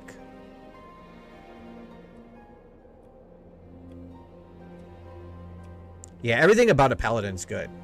You have pretty good DPS. Your survivability rate is unmatched. You can heal yourself. You can bubble yourself. You get to wear plate. I mean, there's no downfalls to the Paladin. Yeah, I hate rogues the most. I like playing rogues, but I hate them the most. They're just... They get you, man. They get you or they get away. And I'm like, ah. My most hated class in all of WoW, though, is the Monk. I think they're stupid. I'll never play one. And I hate them, and I wish they would have never been added to the game. I think Monk's the stupidest class.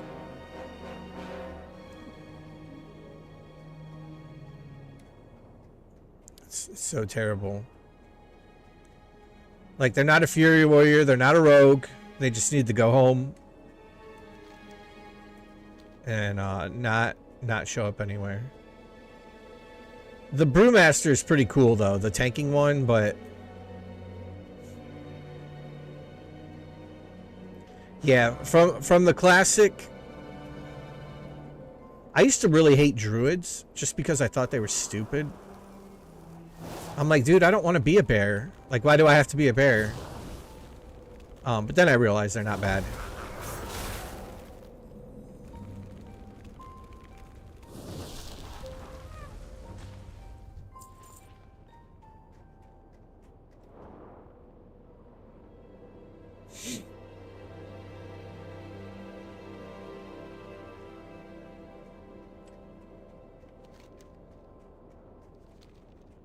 All right, what do I have to do over here? I have to find something? Dark iron technology.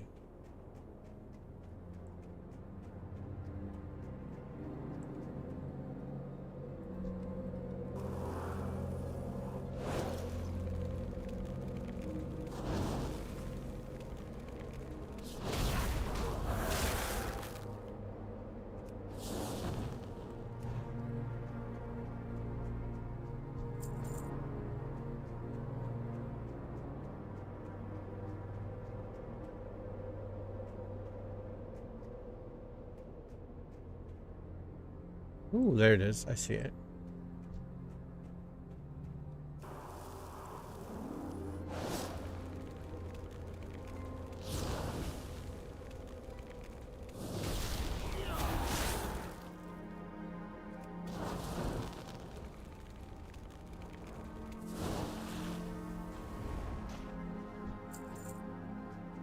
I forgot how fun it is to level on a mage. Like, you have no cares in the world. You just go do whatever you want. You can be a cat or a tree. I think the tree's stupid, though. Which is why they actually have a skin over here you can buy that stops you from turning into a tree.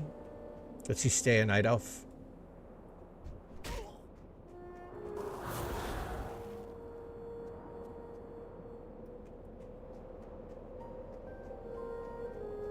The tree. Yeah, I'm gonna go. Obviously, I'll go frost up until.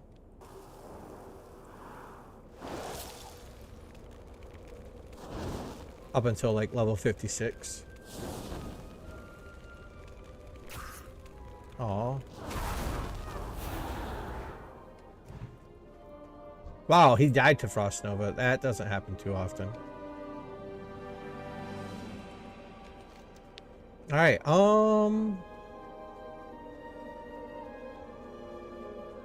I gotta go back to Iron Forge? That sucks. Yeah, I'm just gonna keep pushing on until I get to Lokmadan. But I'm gonna be going to eat really quick.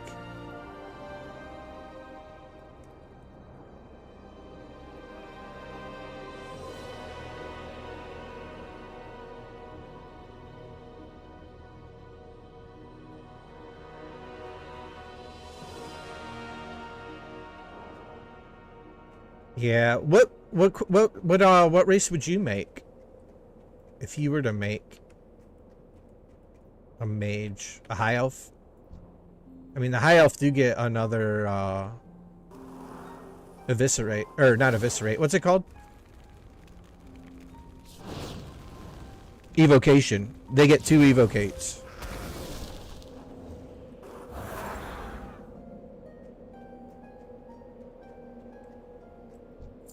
They get something that's called meditation, where they channel energy and refill their whatever energy they have.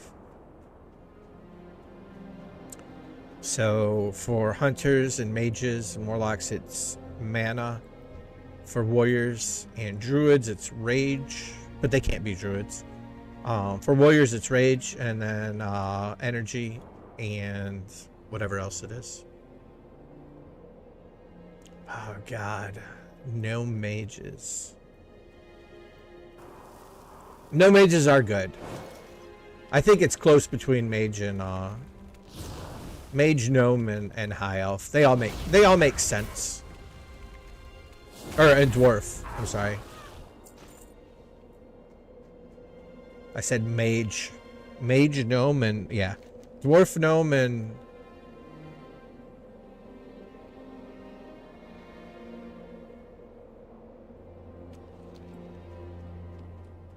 high elves.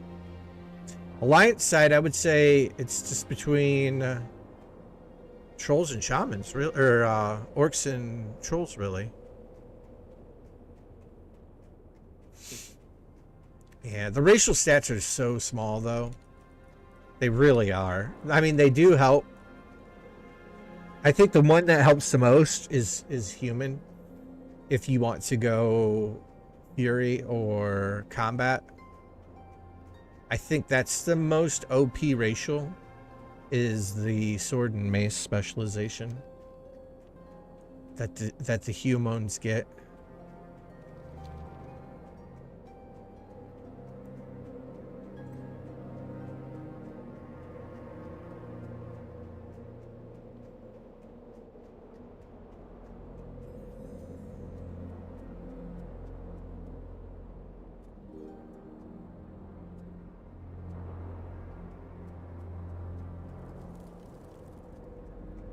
Huh. And I still think Troll's the best hunter, even though the Orc hunter is the classic hunter, as classic as the Dwarf almost.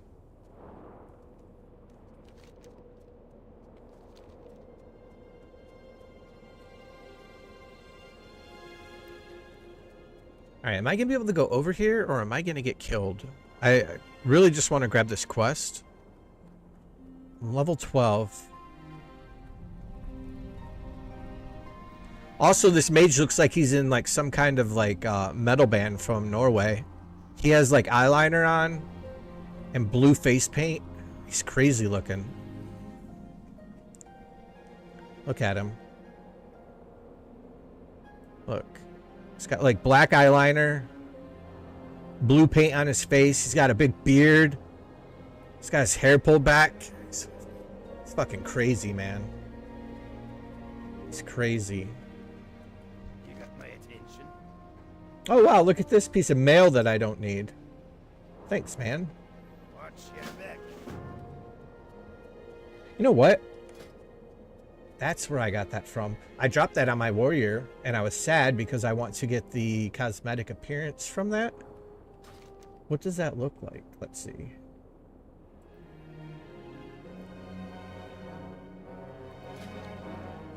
Oh, it's real basic. It's like, it looks like the paladin chest piece. That's cool, though. Oh, yeah, I'll probably go get that. I'll pick that quest back up.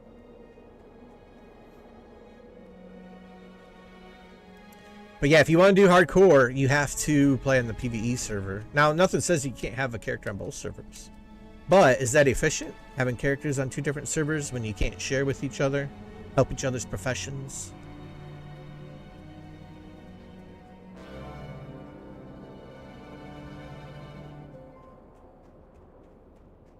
That's why I'm not going to level his alchemy until my hunter starts farming herbs for him. Then my hunter is going to mail all the herbs to my mage. And then my warrior, who's the higher level, he's going to mail all the cloth to the mage. The mage is just going to stay in the middle, getting fed everything he needs. And then he is going to transmute cloth and transmute Arcanite bars so I can make my Lionheart helm before I get to level 60.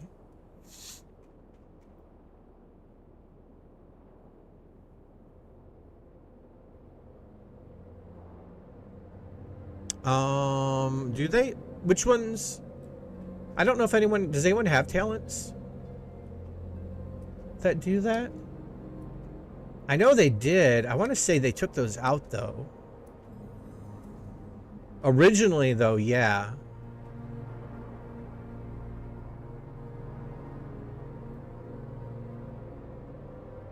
Oh yeah, I just went there and bought all that stuff. I bought that sword. That sword looks cool, dude.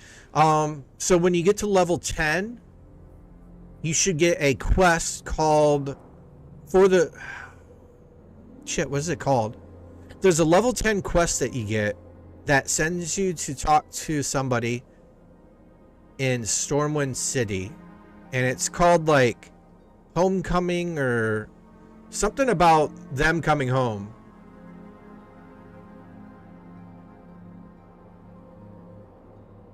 Okay, I think you got it at level 10 in Goldshire. And you should have gotten something that sends you to talk to somebody in Stormwind. And then that person sends you to the mage tower. And in the mage tower, you go up to the top floor and you talk to a high elf mage. And she creates a portal to the new high elf town. Because I just went there and I'm level 23.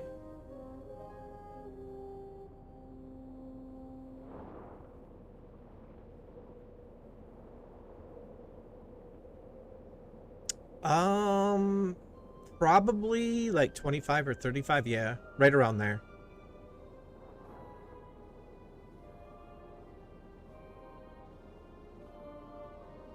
Yeah, because I didn't get it at all on this guy, and I'm level 12.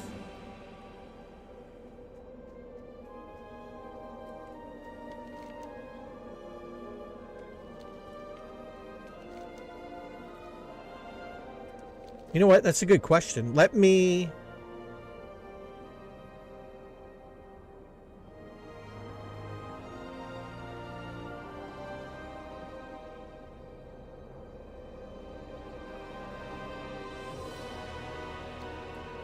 Maybe I can pick it up in Iron Forge? But... Yeah, it was a quest. It was a level 10 quest. And I'm almost positive I got it from Goldshire. And it sends you to the mage tower, to the top floor.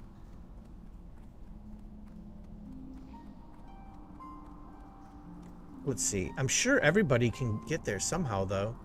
Maybe it only let him go there because I was a high elf? Because my warrior's a high elf, but yeah, he just went there and he's like level 21.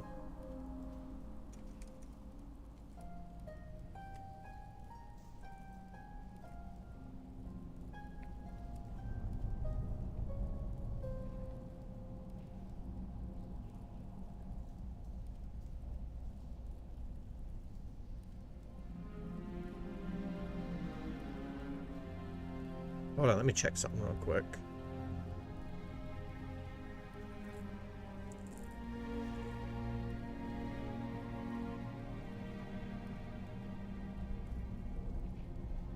Yeah, and sadly I have it done.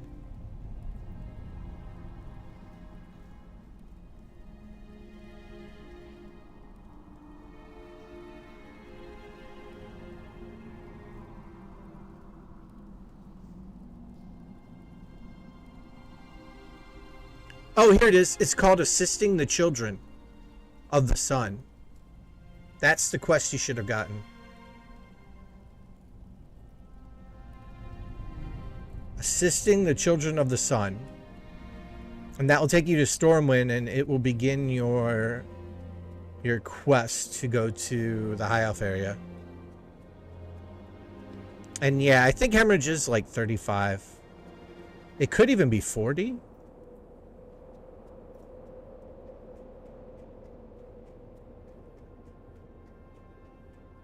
Here there. Be good.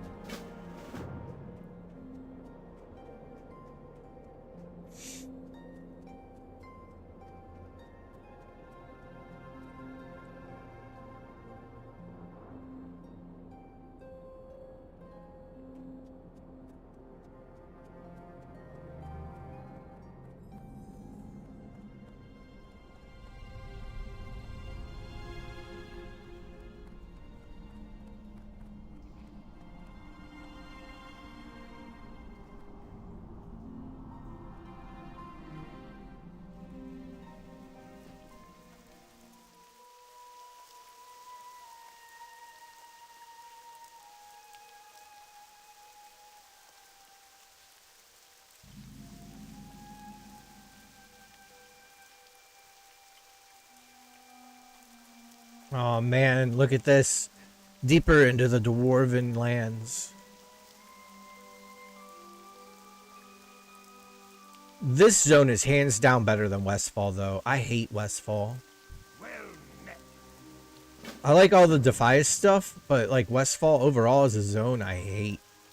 I hate it so much.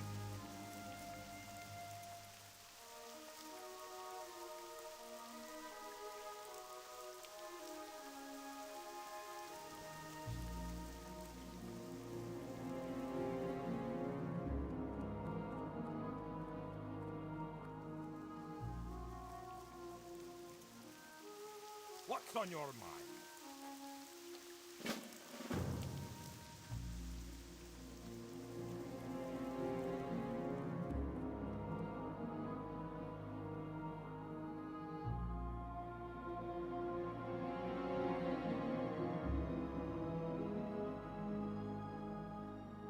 Oh yeah? Yeah, just crank it up, dude.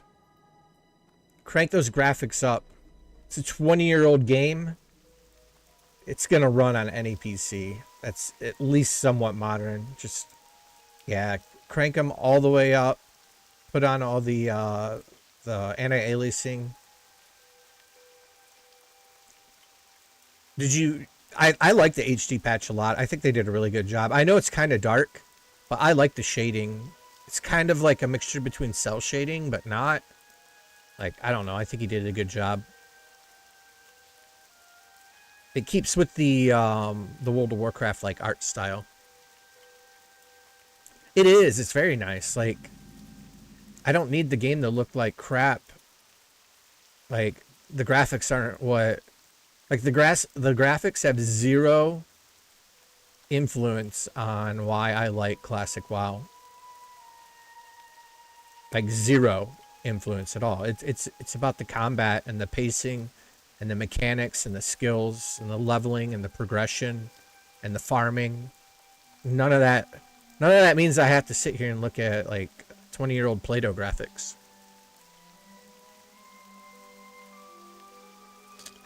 Is there an alternative? See, the big one that comes in 3 patches, A, B, and C. Is that the one that you got? By like Red Joe or something like that? Red Mage Joe?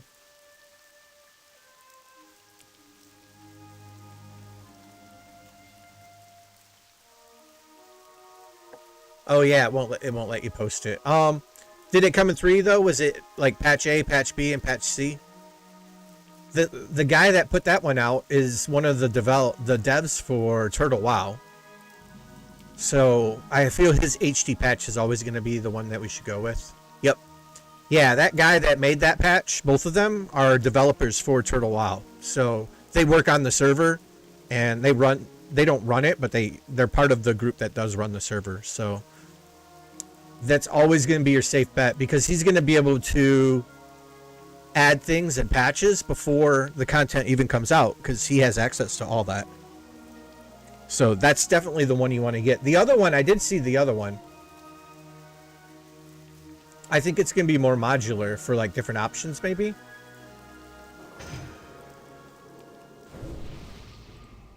But this is the one I'm going to stick with just because he's one of the devs for the server. So I trust he'll always be doing the right thing. Where is this quest at? Oh, it's up there.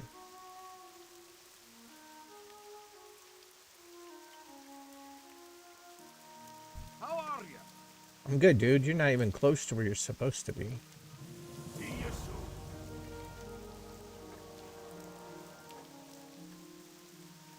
So are you on the... Be good. Correct on me. which server are you rolling on then? The PvE or the PvP server?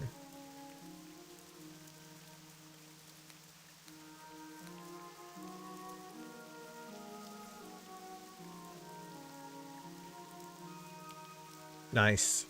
Yep, that's the busier server. You'll see up to like 8,000, 8K people on it sometimes. What can I get for you today? Keep your feet on the Which is ground. really good. Before they had the Eastern servers, like they didn't have anywhere else to play, so the server was pushing like 20 to 25,000 people online at the same time. And then they opened 4 or 5 Eastern servers for like Korea, China, and stuff like that. And I'm pretty sure they filled up like right away. Because, yeah, they didn't have an option. Like, they had to play with real crappy latency and on the EU server. They do. I mean, you're going to see a lot of hate for it, too, but that's just because it's popular. They'll be like, oh, those people that run that server are crooks. And I'm like, dude, I don't pay enough attention to private server drama to really care. But... yeah, everything about it's good. I mean, I'm in NA, and I don't really have any problems. Like my latency, I mean, yeah, my latency is going to be higher than, you know, someone in Europe or Russia. But like, does that really matter in Classic WoW? The game's not that fast. You know what I'm saying? Like, it's not like I'm playing CSGO. Yeah, like I'm not playing CSGO. I'm playing a 20-year-old tab target MMO. Like, it's okay if my latency is a little bit higher. It'll be fine. I can handle it. But yeah, I've not had any problems. They restart the server a lot and update it and patch it all the time. They're always adding things and adjusting things and fixing stuff. And if there's a new weapon or something that they put into the game that seems like there's a way to exploit it and it's a balancing issue, they pretty much fix it immediately. Like, they're really on top of like keeping the server updated and good to go. And I can only remember 2 times that I was having really bad connection issues, and there was something wrong with the server. They ended up taking it down and restarting it. But outside of that, yeah, I've never had problems.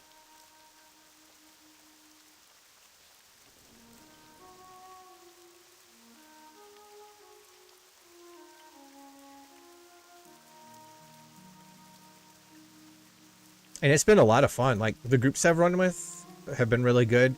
And I played over here last year too, leading up to and then after the talent changes got released. And I've always had a good time over here. I mean, there's going to be asshats in any video game you play.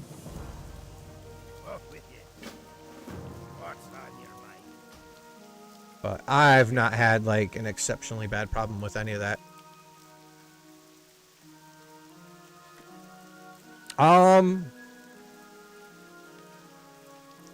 I think this is the first time going through it and leveling again and just running into new stuff, like random things that you see and you look at it and you're like, was this here in Classic? And you're like, I don't think this was part of Classic. I mean, some of the things are really simple. Like there's like little tents and stuff set up in areas that you're just not used to. The extra houses in Goldshire, you'll notice there's 2 houses inside the city, and some of the little quests and stuff, they tend to blend in relatively well. Like you have to go out and pet sheep, and then you have to collect wool on sheep. I like the fact that they add in items at certain level ranges to help balance out some things that classes need. Like druids and warlocks were kind of starved for certain gear that they needed for large gaps of their leveling, and now there's like a new quest added that gives you that. There's an attack power trinket that you can get at level 20 right over here, for, you know, feral druids or DPS warriors. The ring that the horde get at level 20 or 25, there's now an alliance version of that you can get from the mage tower in Stormwind. It's the exact same stats as the one that the horde get. Like, I think little stuff like that has been really cool. I do have a hardcore character. Died 4 times now. The last time was not good. I didn't make it far at all. The time before that, though, I was I 37, I think, on a hunter. Yeah, and I like how it's just classic WoW with like extra stuff here and there. I think the new class changes are done really well. I like the things that they did make sense. It's stuff that people have like thought about for a long time, like Battle Shout. Not Battle Shout, but Thunderclap. Why can't you use Thunderclap in all the like in battle stance and defensive stance? You know, now that's been switched. They reduced the rage cost of it by just a little bit, because even though Thunderclap's really good, it was never worth the amount of rage that it cost if you were tanking. And it's really good for tanking, but you would always be kind of afraid to use it because it would deplete your rage so fast. Like, just stuff like that. Like, they seem to know and understand what they're doing. And they come across as, and they present and they change things that just make sense.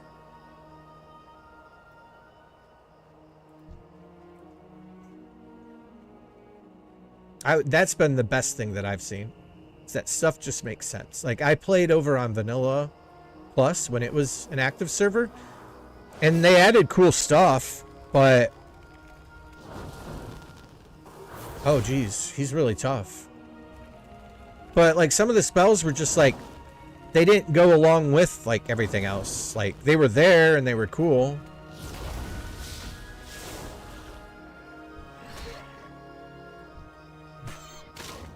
But they just didn't synergize well. And I feel like everything they do over here synergizes very well. The quests, the new towns, the new content. Like riding on a boat and looking out to an island that used to be empty in vanilla, and you see like a little village there now with pirates. Like, that's cool. Oh, the glyphs. All right, so at level 1 in all the starting areas, there's the hardcore guy, and then there's what's called a glyph master. And he'll kind of stand out because he's going to look a little bit better than normal NPCs, like his robe or whatever. And you can do the endeavor, which is the one where you can only use the common and poor quality items. There's the war glyph, which flags you for PvP at all times, and you get a 30% bonus to all mobs that you kill. There's the slow and steady, which reduces the experience of all the mobs that you kill and gives you a 10% penalty on your current level every time you die. There's something else called, it's really weird, it's about gambling. I have no clue what it is. I don't know if it's a joke, and it says something to help you stop gambling. I don't know what that one is. I was gonna actually Google that and I forgot. What else is there? There's another one that increases the rate in which you can learn your proficiency on your weapons. But as you just saw, you don't really need that because I leveled that mace in like 5 minutes.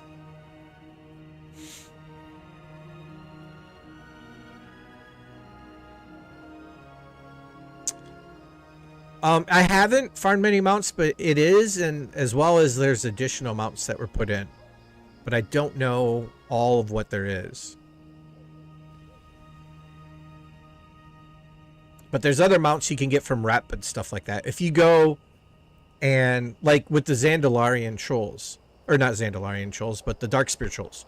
If you go over there and talk to their vendor, they have their own vendor, and he has, like, you know, the Armored Raptor and stuff like that.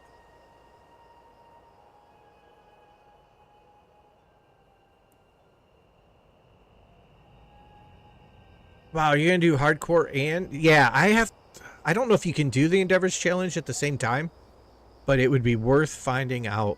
Plus, you can turn into a Murloc. You can be a Murloc if you complete that challenge. Well, that's the slow and steady one. Never mind. The slow and steady gives you the Murloc illusion, and it stays active until you log out or you take it off. So, yeah, it's pretty cool. I would definitely like pick 2 or 3 characters and roll them, all 3 of them, and then, you know, focus one as your main, and then just have the other 2 as side projects. They could either help with crafting or maybe one of them could be hardcore. You basically want everything on one character. Yeah, I do too. Like, I want to be able to turn into a Murloc and have all the titles. But you can only get the Immortal title by doing hardcore. So I'll never be able to have that. For standalone, though, yeah, I would suggest figuring out what, since you still don't know what you want to play, like pick like 3 classes. And then kind of jump between them. Get them all up to like level 10 or 15. And then from there, just pick what you want. And then have the others feed off of your other one. Like this guy here, he has no gathering professions. He's a tailor, and he is a an alchemist. And I'm doing that because I want him to transmute Arcanite and Felcloth. So my warrior, who's higher level, sends all of his cloth to him, as well as the person I'm leveling with. And then my troll hunter, once I start leveling him, I'll start sending herbs to this guy because it's cross faction, so I can mail to him. And then once that happens, I'll start leveling his profession, alchemy. Because right now, like, I'm level 13 and my tailoring's already at 115. My alchemy, though, is at 1. So I can either use gold and funnel him herbs, or just chill and wait for my my hunter to start leveling up, and then send him what he needs and get him leveled up. I was thinking that the Druid Tauren, dude, that would be really good. Oh, the Tauren over here get plains running at level 40. You get the ability to plains run, where you build up speed as you go when you're running on foot. That might be really, plains running might be really good for running around and mining herbs and mining.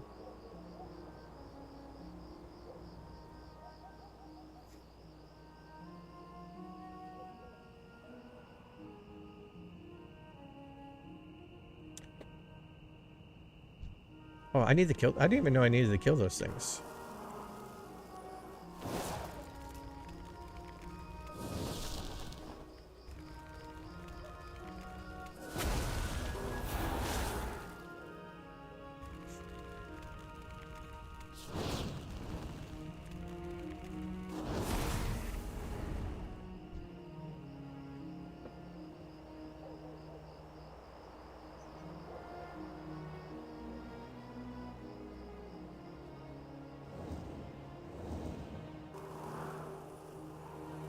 If you do a hunter, be ready to be really confused a lot, because I didn't realize how confusing hunters were until I was trying to help them get their hunter set up at level 10.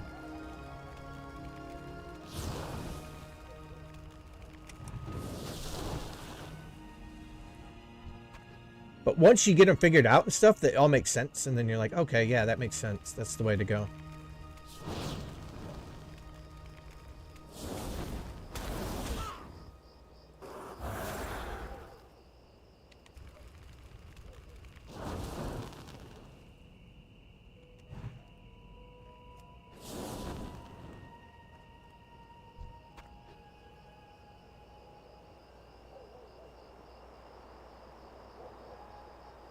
But mage is really good. Warlock, I feel like Warlock's the easiest class to level.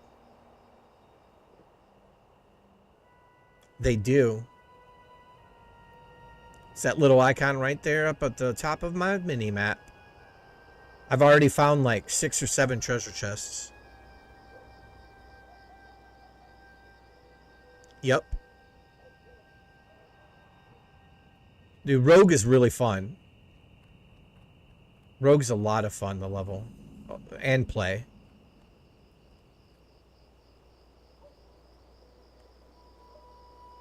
So you guys are both going to be rogues.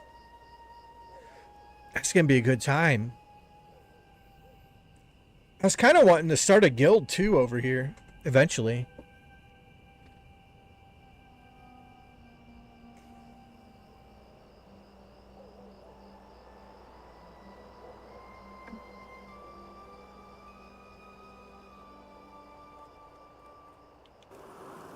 It's like a leveling guild.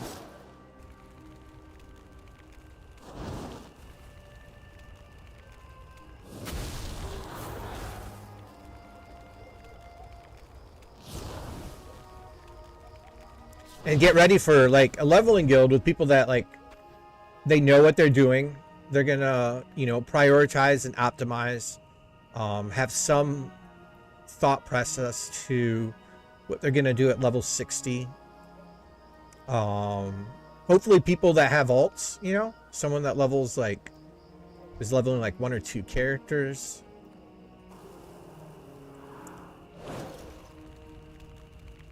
And then that way, when other people get in, like, we can like show them what to do, like explain to them like, no, you don't want to do that, you want to do this, and this is why. Like, I'll never forget the day that we were running Ubers with one of my longtime WoW friends, This is way back in the day. This is back, you know, when I was a kid and I sucked at the game. And we were waiting outside of Uber's, and this guy whispers to him. He's like, dude, why don't you have any spell hit? And he's like, what do you mean? He's like, I have all spell crit. And the dude's like, well, you ain't gonna be critting shit if you ain't hitting it. And so then he felt so stupid. So he went and he's like, dude, I used to have spell hit stuff and I got rid of all of it for crit and intelligence. And then he went and got spell hit and did so much more damage. And he's like, dude, I was the biggest noob ever of a mage. And I was like, it's all right, man. Yep, they had pickpocket. So you can run around and steal. Do you ever steal anything good? Like, I know you steal a decent amount of money. But do you get, like, resources? Or is it mostly just, like some linen cloth or something like that?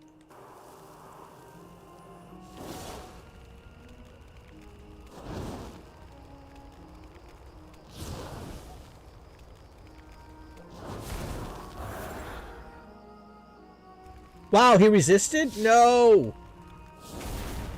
Oh my god. Wow, that guy was tough. Only boxes? Yep, you're gonna have to go level your lockpicking.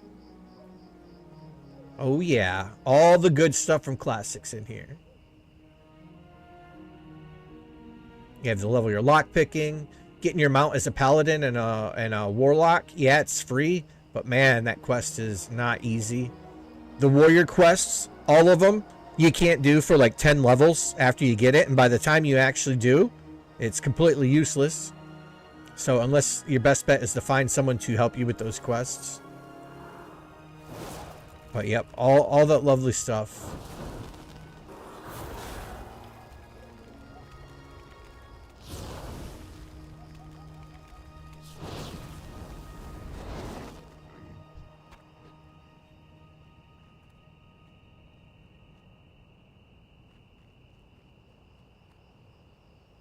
You're gonna see new instances and stuff all over. There's, how many have they added? The gates of Gilneas are open. You can now go there. That just came here recently, right before the PvP server opened. I think the week before. They were really busy.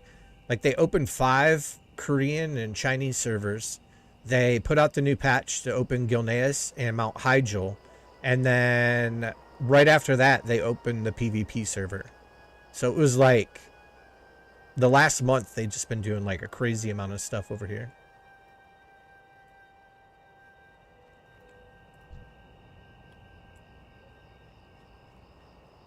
They've been busy. They're probably making bank too.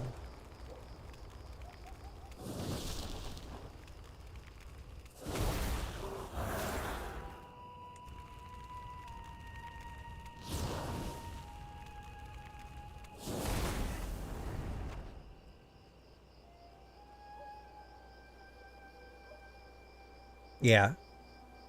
They had to do something though, because like the Chinese and Korean people weren't able to really get a good connection for some reason. Like, they were having bad latency and it was causing the server overpopulation just to be crazy, because they don't have any option really for, like, they have not many options for like Classic Plus type servers. So they were all playing Turtle WoW. So, but they have their own dedicated servers now. Like I said, there's like 4 or 5 of them.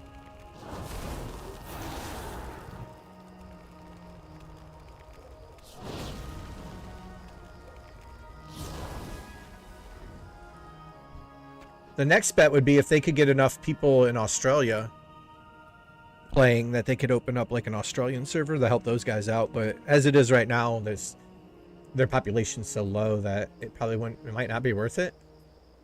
Though it seems like there are a lot of Australian players over here.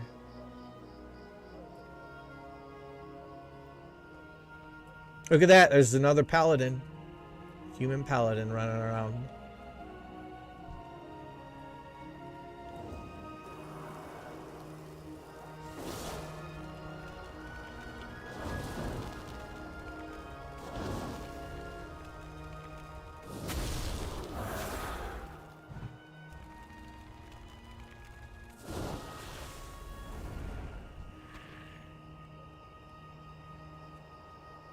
But yeah, like I said, they're very active. They may not tell us what's going on, and you may not know what's going on, but they're doing something. They tend to always be doing something.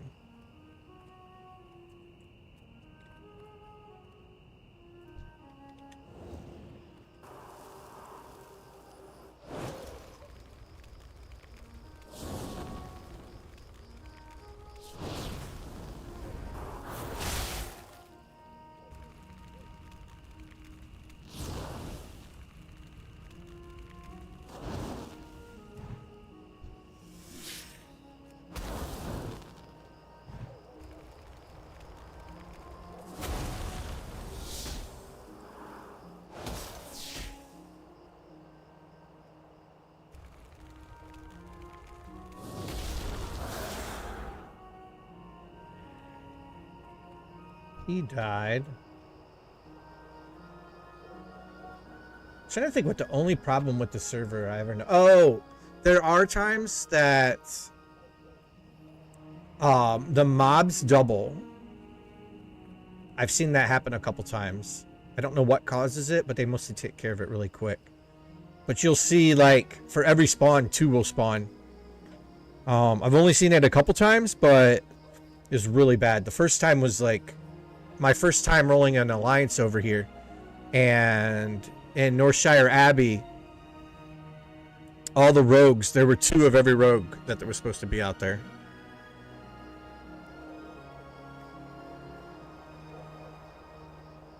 And the gnolls or whatever, there were 2 of them. So it was crazy. And I think it happens when there's just a lot of people in one area doing stuff, killing mobs.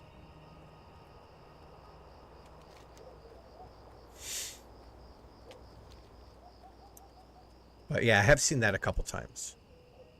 And yeah, better than Blizzard. I wish, I mean, dude, if Blizzard would do a Classic Plus, I would be all about. I mean, I'm still subbed and I don't even play retail.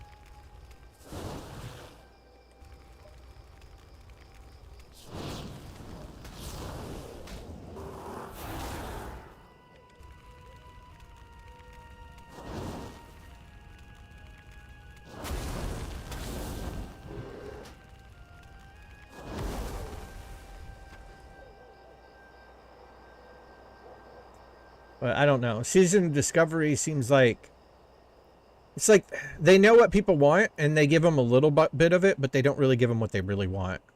And it just doesn't make sense. It's like, we know what you want, but we're going to give you this instead. It's kind of the same thing. And you're like, nah, dude, that's not the same thing at all.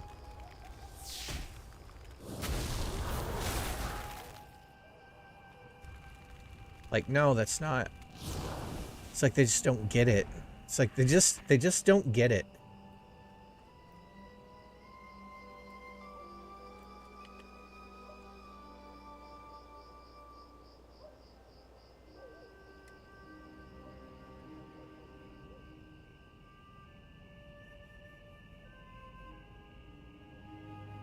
Yeah, I felt that for a long time. Like, I mean, Overwatch was kind of a success. I think Overwatch 2, not a success. Diablo 3 was garbage when it first came out. They fixed it. And as soon as they fixed it, they announced that they were going to cancel all the expansions for it, which was really great. You know, because they felt that they had already sold as many copies as they were really going to sell.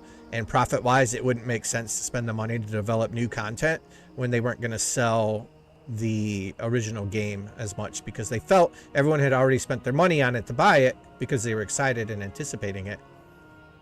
Diablo 4, I think Diablo 4 is really good.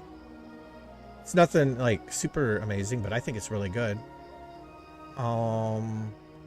Yeah, so really the new studio, the only thing they've really done that was a big success is re-releasing Classic and updating the graphics on Warcraft 3. So that should tell them something, that the most success they've had recently in the last 11 years is re-releasing the stuff that their predecessors had already done.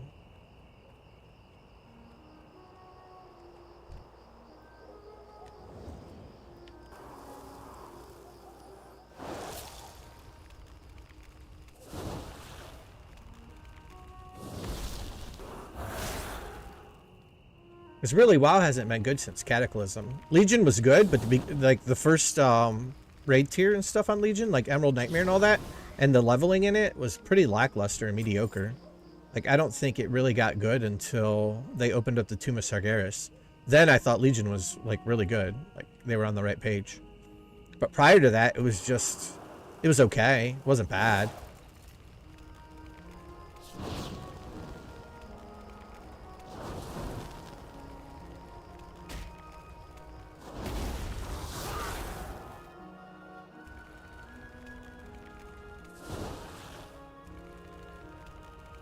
I was trying to finish up Tears of the Kingdom, and then I want to... I restarted Cyberpunk. And I'll be playing that next. And then I wanted to play... There's these 2 indie RPGs. Like, I like retro, like 16 and 32-bit RPGs. And I was looking to play Lufia 2, which I never finished as a kid. I don't know why. I played a little bit of it, and I was like, wow, this game's really cool. And Sea of Stars just came out, and then there was another one called... came out earlier this year, like right about the time Octopath Traveler 2 came out. But probably I'm gonna finish Tears of the Kingdom. And then I have Baldur's Gate 3, Phantom Liberty, and Lies of P sounds really good.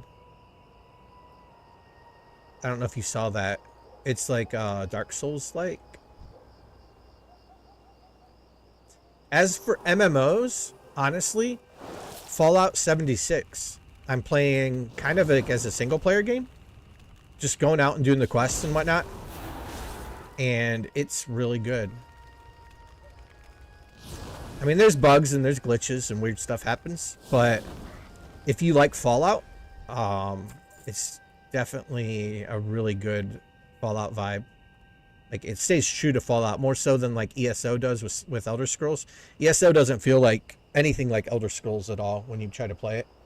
But if you play Fallout 76, it feels exactly like you're playing like an expansion or something for Fallout 3 or 4.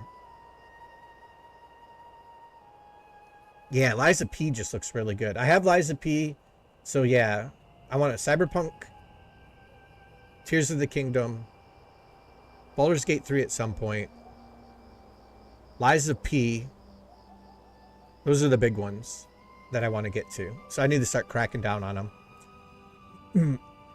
I mean, I could probably do Tears of the Kingdom without getting all the hearts, even though I'm kind of a completionist too. So at times I go, like, I want to get all the hearts.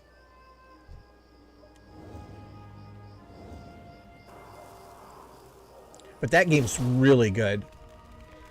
I wasn't sure at the beginning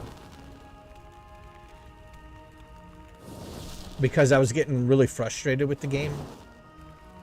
And that's because everything was gate locked. Like, everything was like locked behind the gate.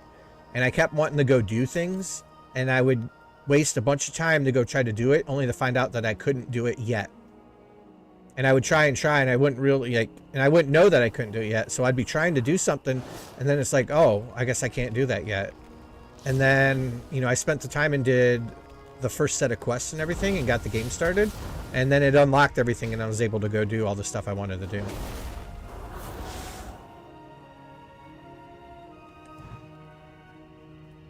So the beginning of it really frustrated me, and then once things kicked off, it was really good.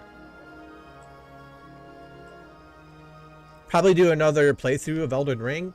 So I used to stream over on Twitch and whatnot, and during COVID when our office was closed, and I had a pretty good group of people that we were all streaming and whatnot. And then I stepped away for a long time, and I was doing a little bit on my YouTube channel here and there, and then all of a sudden the YouTube channel started taking off and I got monetized and everything. So I was like, you know what, maybe I'll try streaming over on YouTube. I haven't streamed many times over here at all, which is just like, most people who have like small communities on Twitch, it's literally a small community of other streamers, and they're all over there trying to hope that their channel can get to 30 viewers instead of like It's weird. It's like they don't really have viewers. They have other streamers viewing them.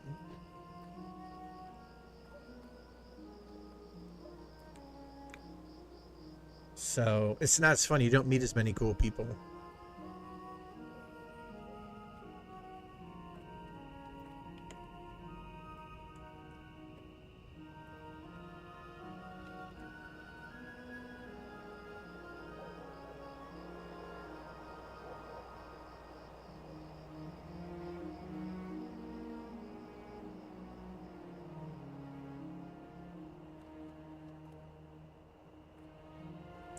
Alright, what was I doing? I still need one more of these. Yeah, this other quest is going to take forever.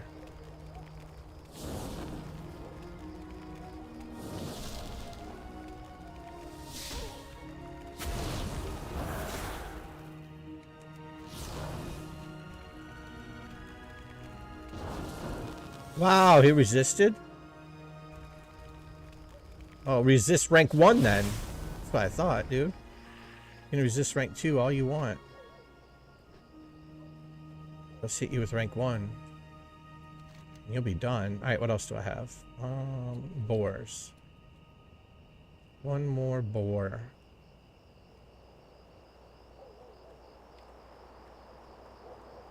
And a bear.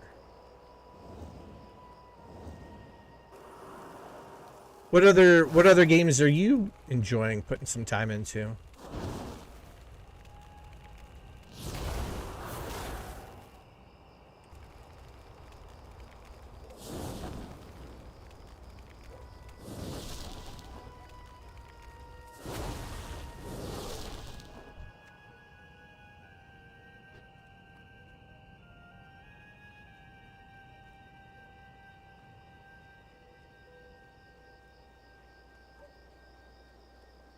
Alright, I need a bear and a boar. Or do I need 2 bear?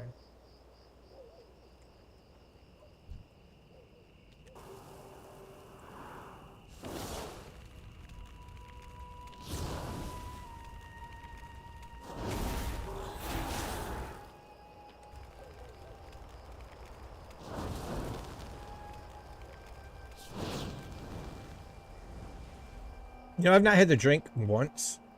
I mean, I have to now, but that's pretty good. I feel like maybe they did something to get mana to tick back a little bit faster.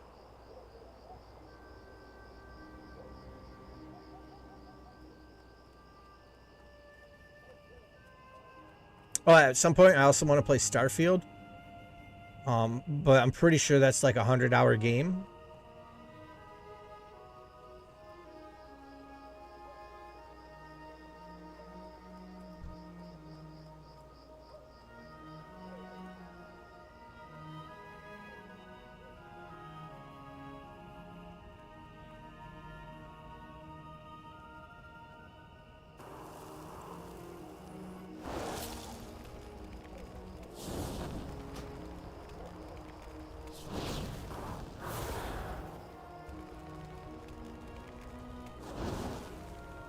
Oh wow, my mana shield and everything's down. Oops.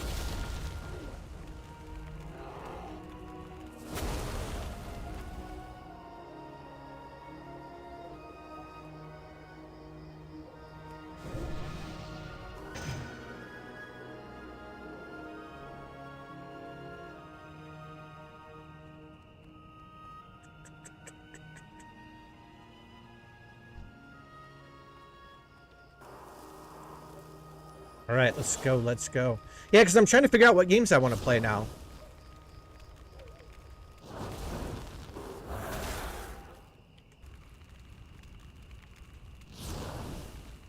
So I'm thinking finish Tears of the Kingdom and then go from there.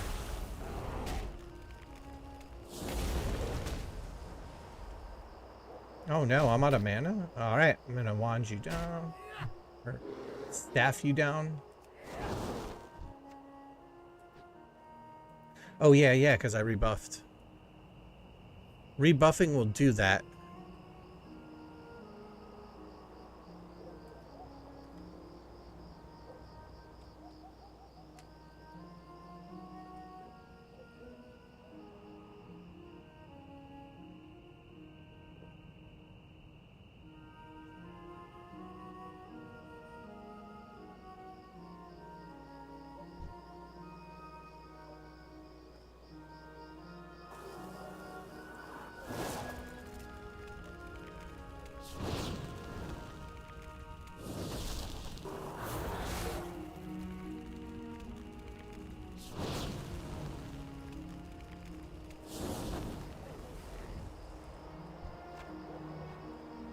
Oh, really?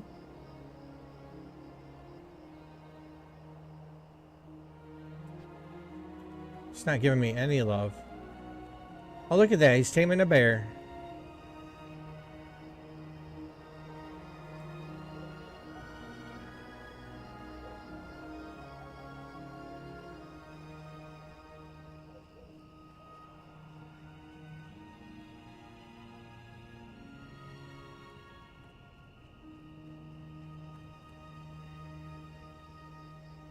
Oh, it's his first pet, man. That guy's gonna Thomas Bay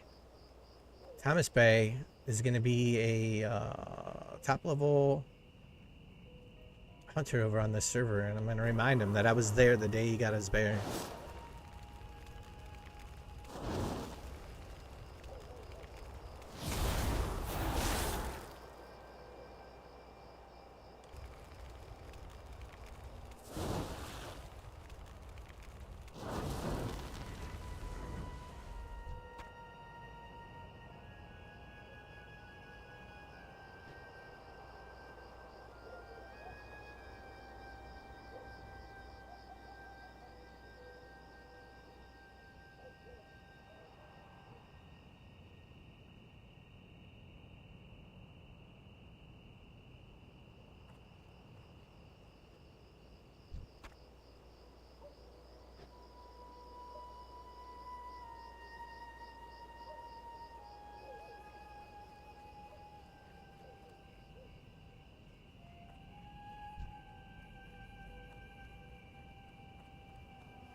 I am dead.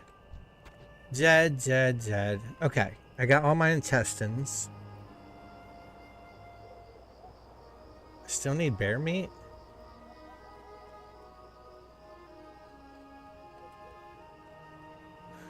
Ooh, I've just not seen many bear out here.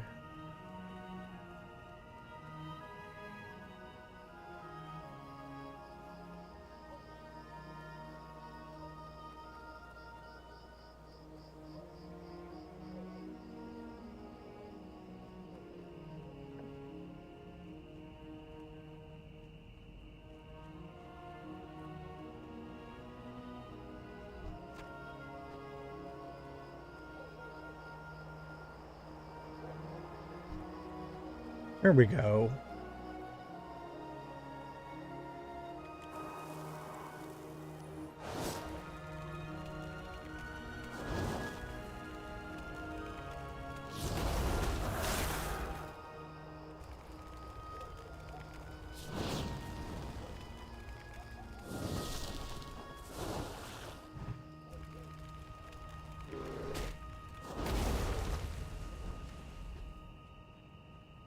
Yeah.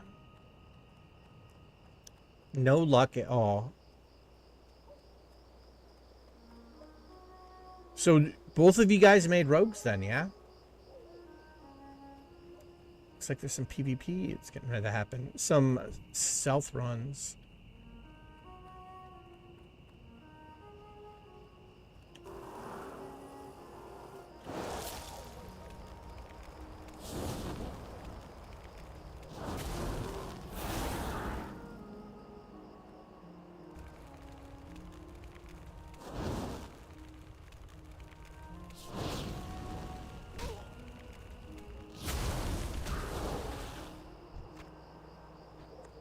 Finally. Keep thinking I have my turtle on this guy, and I don't.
Watch your back.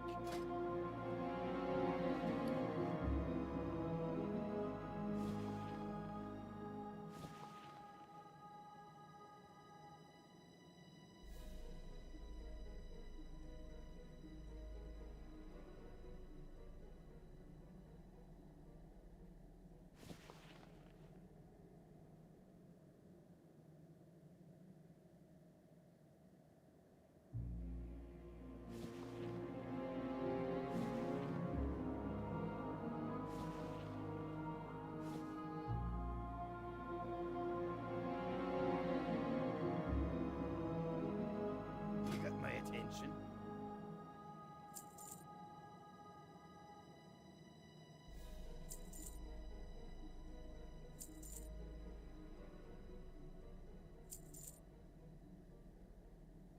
I already know that. Probably. What is this vendor that? Yeah.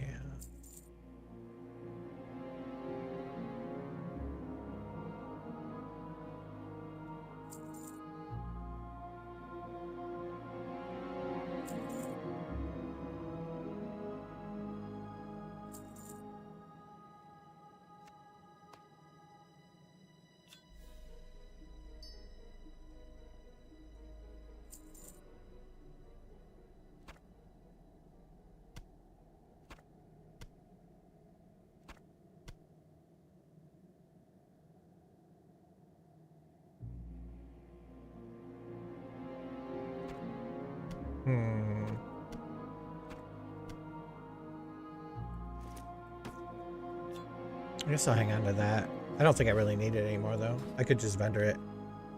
I think I could just vendor it.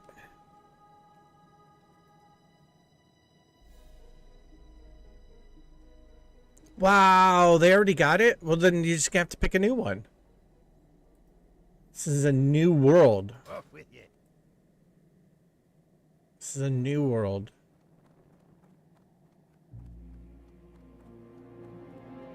Whisper them and tell them to delete their character immediately. You got my attention. Watch your back.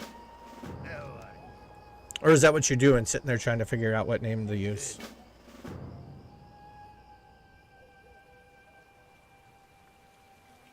You could do,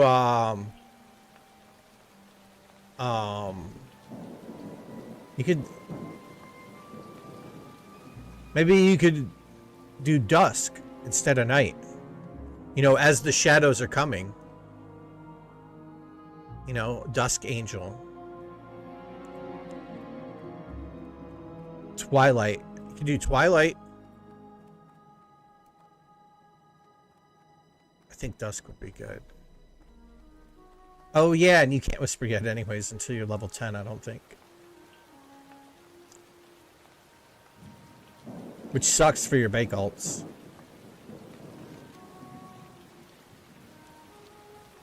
Alright, let's go turn all this in. I'm gonna wrap it up then for the day. Oh yeah, you can do night. Yeah, do that. Because that looks more like a name anyways, if you do it like that.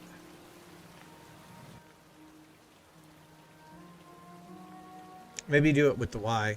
Both of them are good though.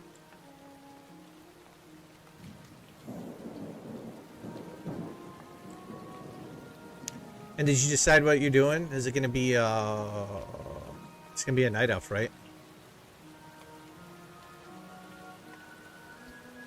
Night elves are good.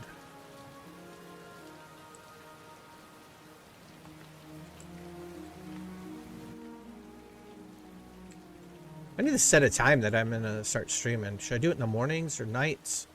Because eventually I'm gonna start. I keep saying this, but eventually I'll be able to stream or something in the daytime because I'll be able to work from home. But that keeps getting delayed.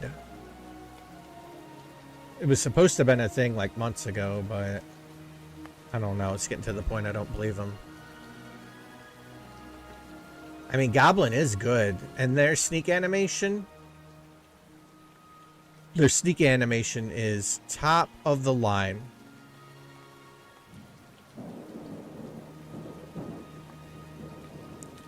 I was watching the presidents rate the Turtle WoW classes by race, and Donald Trump immediately said S tier.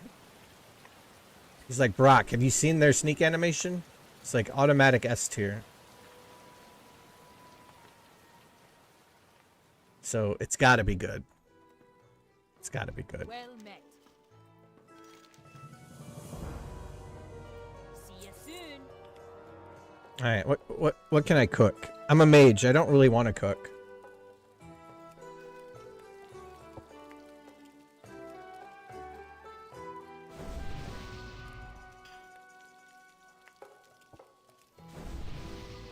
I don't need to cook, but I might as well get it ranked up, right?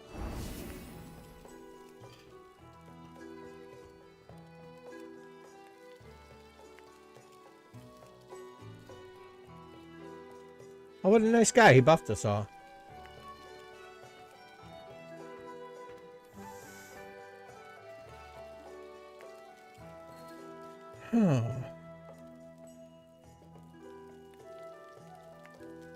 That's really all I can make? Well, that kind of sucks. I got all these Craigbore ribs and stuff, and I don't know what to do with them. Here, you can have my meat, though.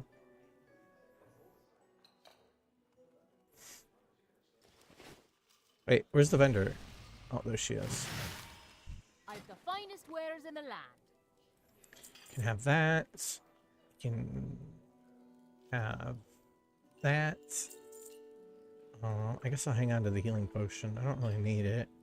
You can have that.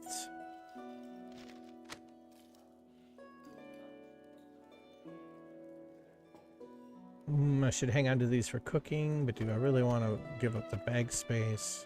You can have that. Have that up there. Boom.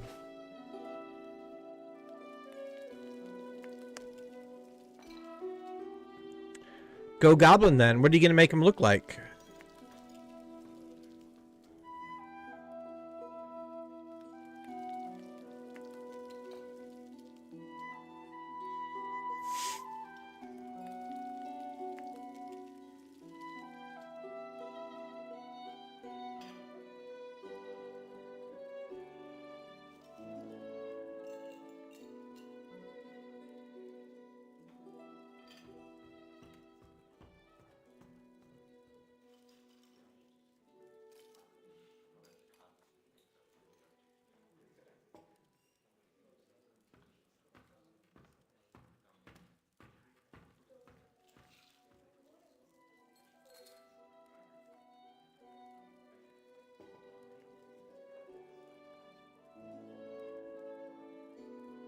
That's a good idea.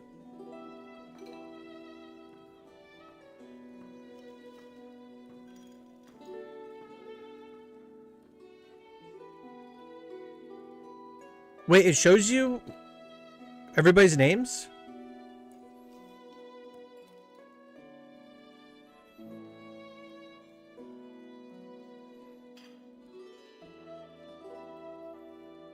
Even when they're not online?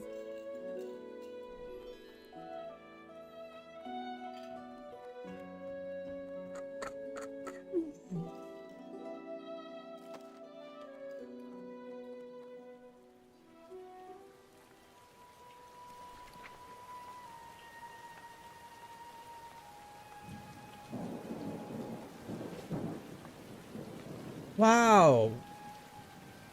I just got a 10 slot bag from somebody.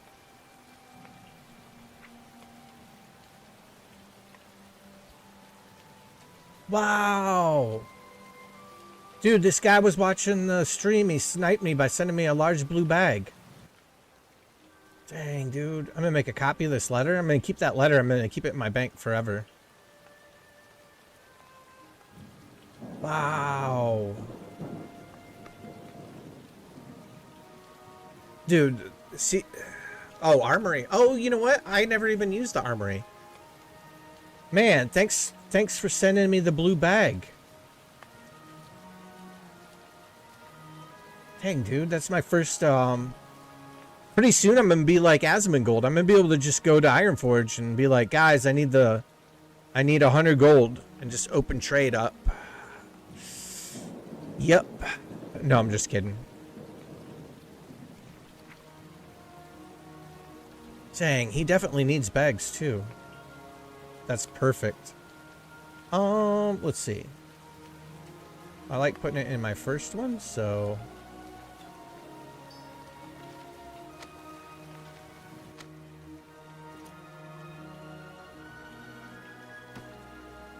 Oh, oops.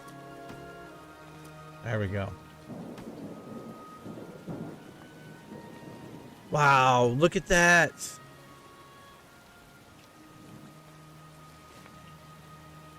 Dang.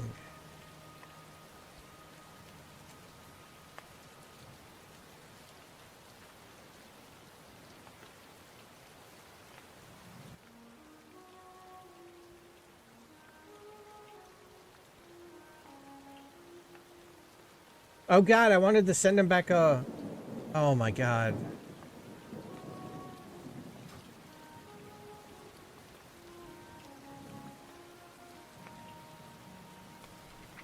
Oh, here we go, here we go.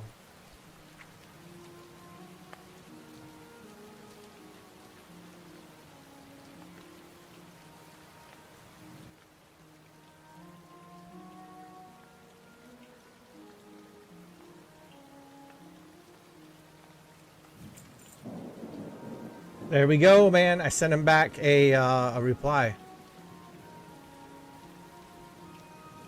That's gonna help me out huge. Huge. But yeah, I didn't even know that they had an armory for Turtle. Wow. I'm learning something. I'm learning something.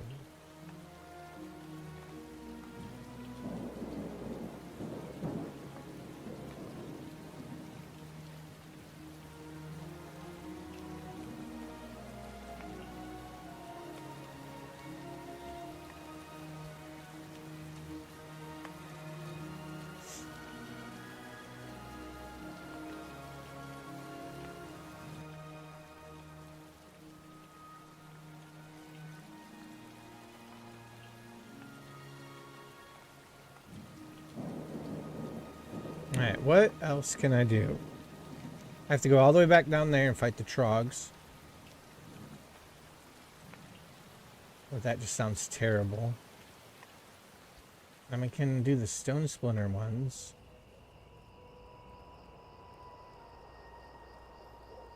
Guess I should go that way. Get those ones done first. I should probably also... I don't remember when I last trained. I guess I should push one more level before I go back to train. Because, you know, that's a long trip back to Ironforge.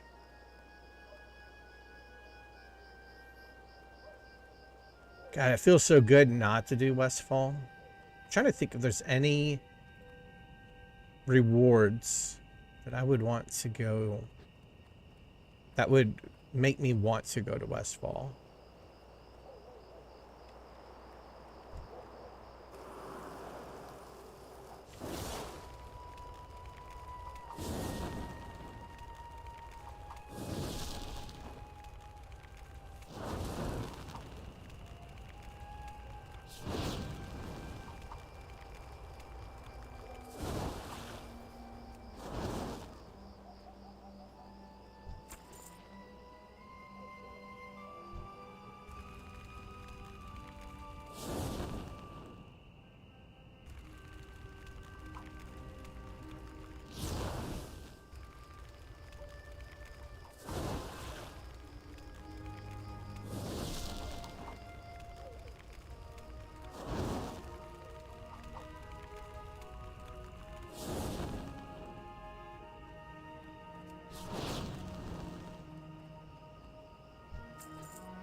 All these guys ranged?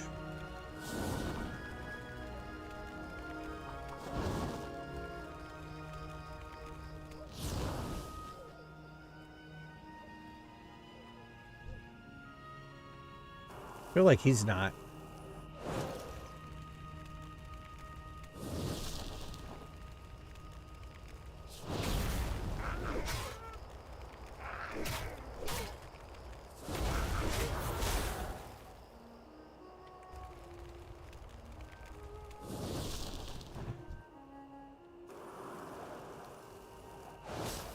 Oh, that was not good. Mana's low. Yep, this is gonna be a death. I mean, I should run away right now.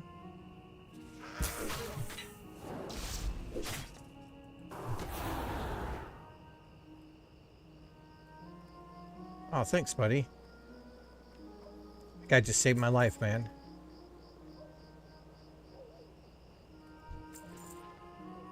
Oh, that's Thomas Bide. That's the guy that we saw get his first bear.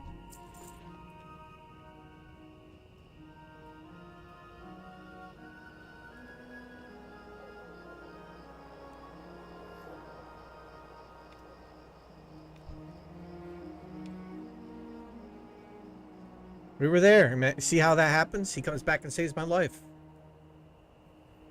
Comes back and saves my life. And remember, everyone, when you see Stop and Frisk, make sure you tell him hello. It's a good dude. Oh, shoot. I didn't even see that.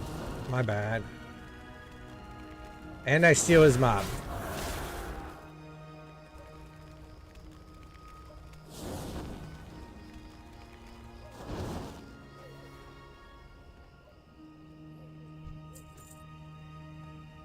Doesn't he have the rogue disguise? Learn how to disguise yourself as a stone splinter trog. How cool is that?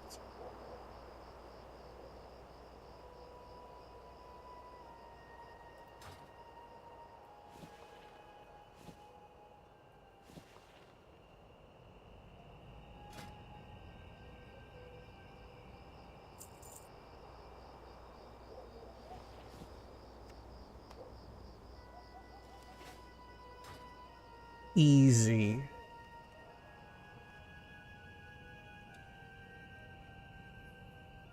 Easy, easy, easy.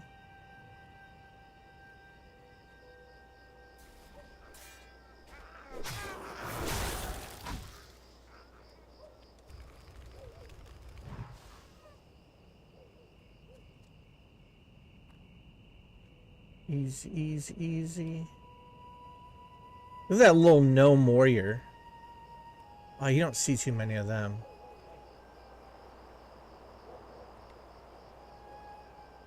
Don't see many of them at all.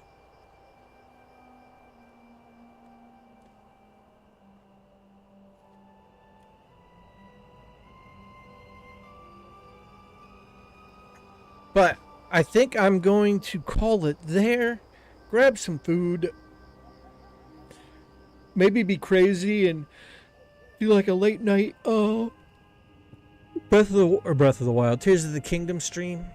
Get things situated because I really want to get back into Cyberpunk. I really do. I really do, but the games just keep stacking up over and over again.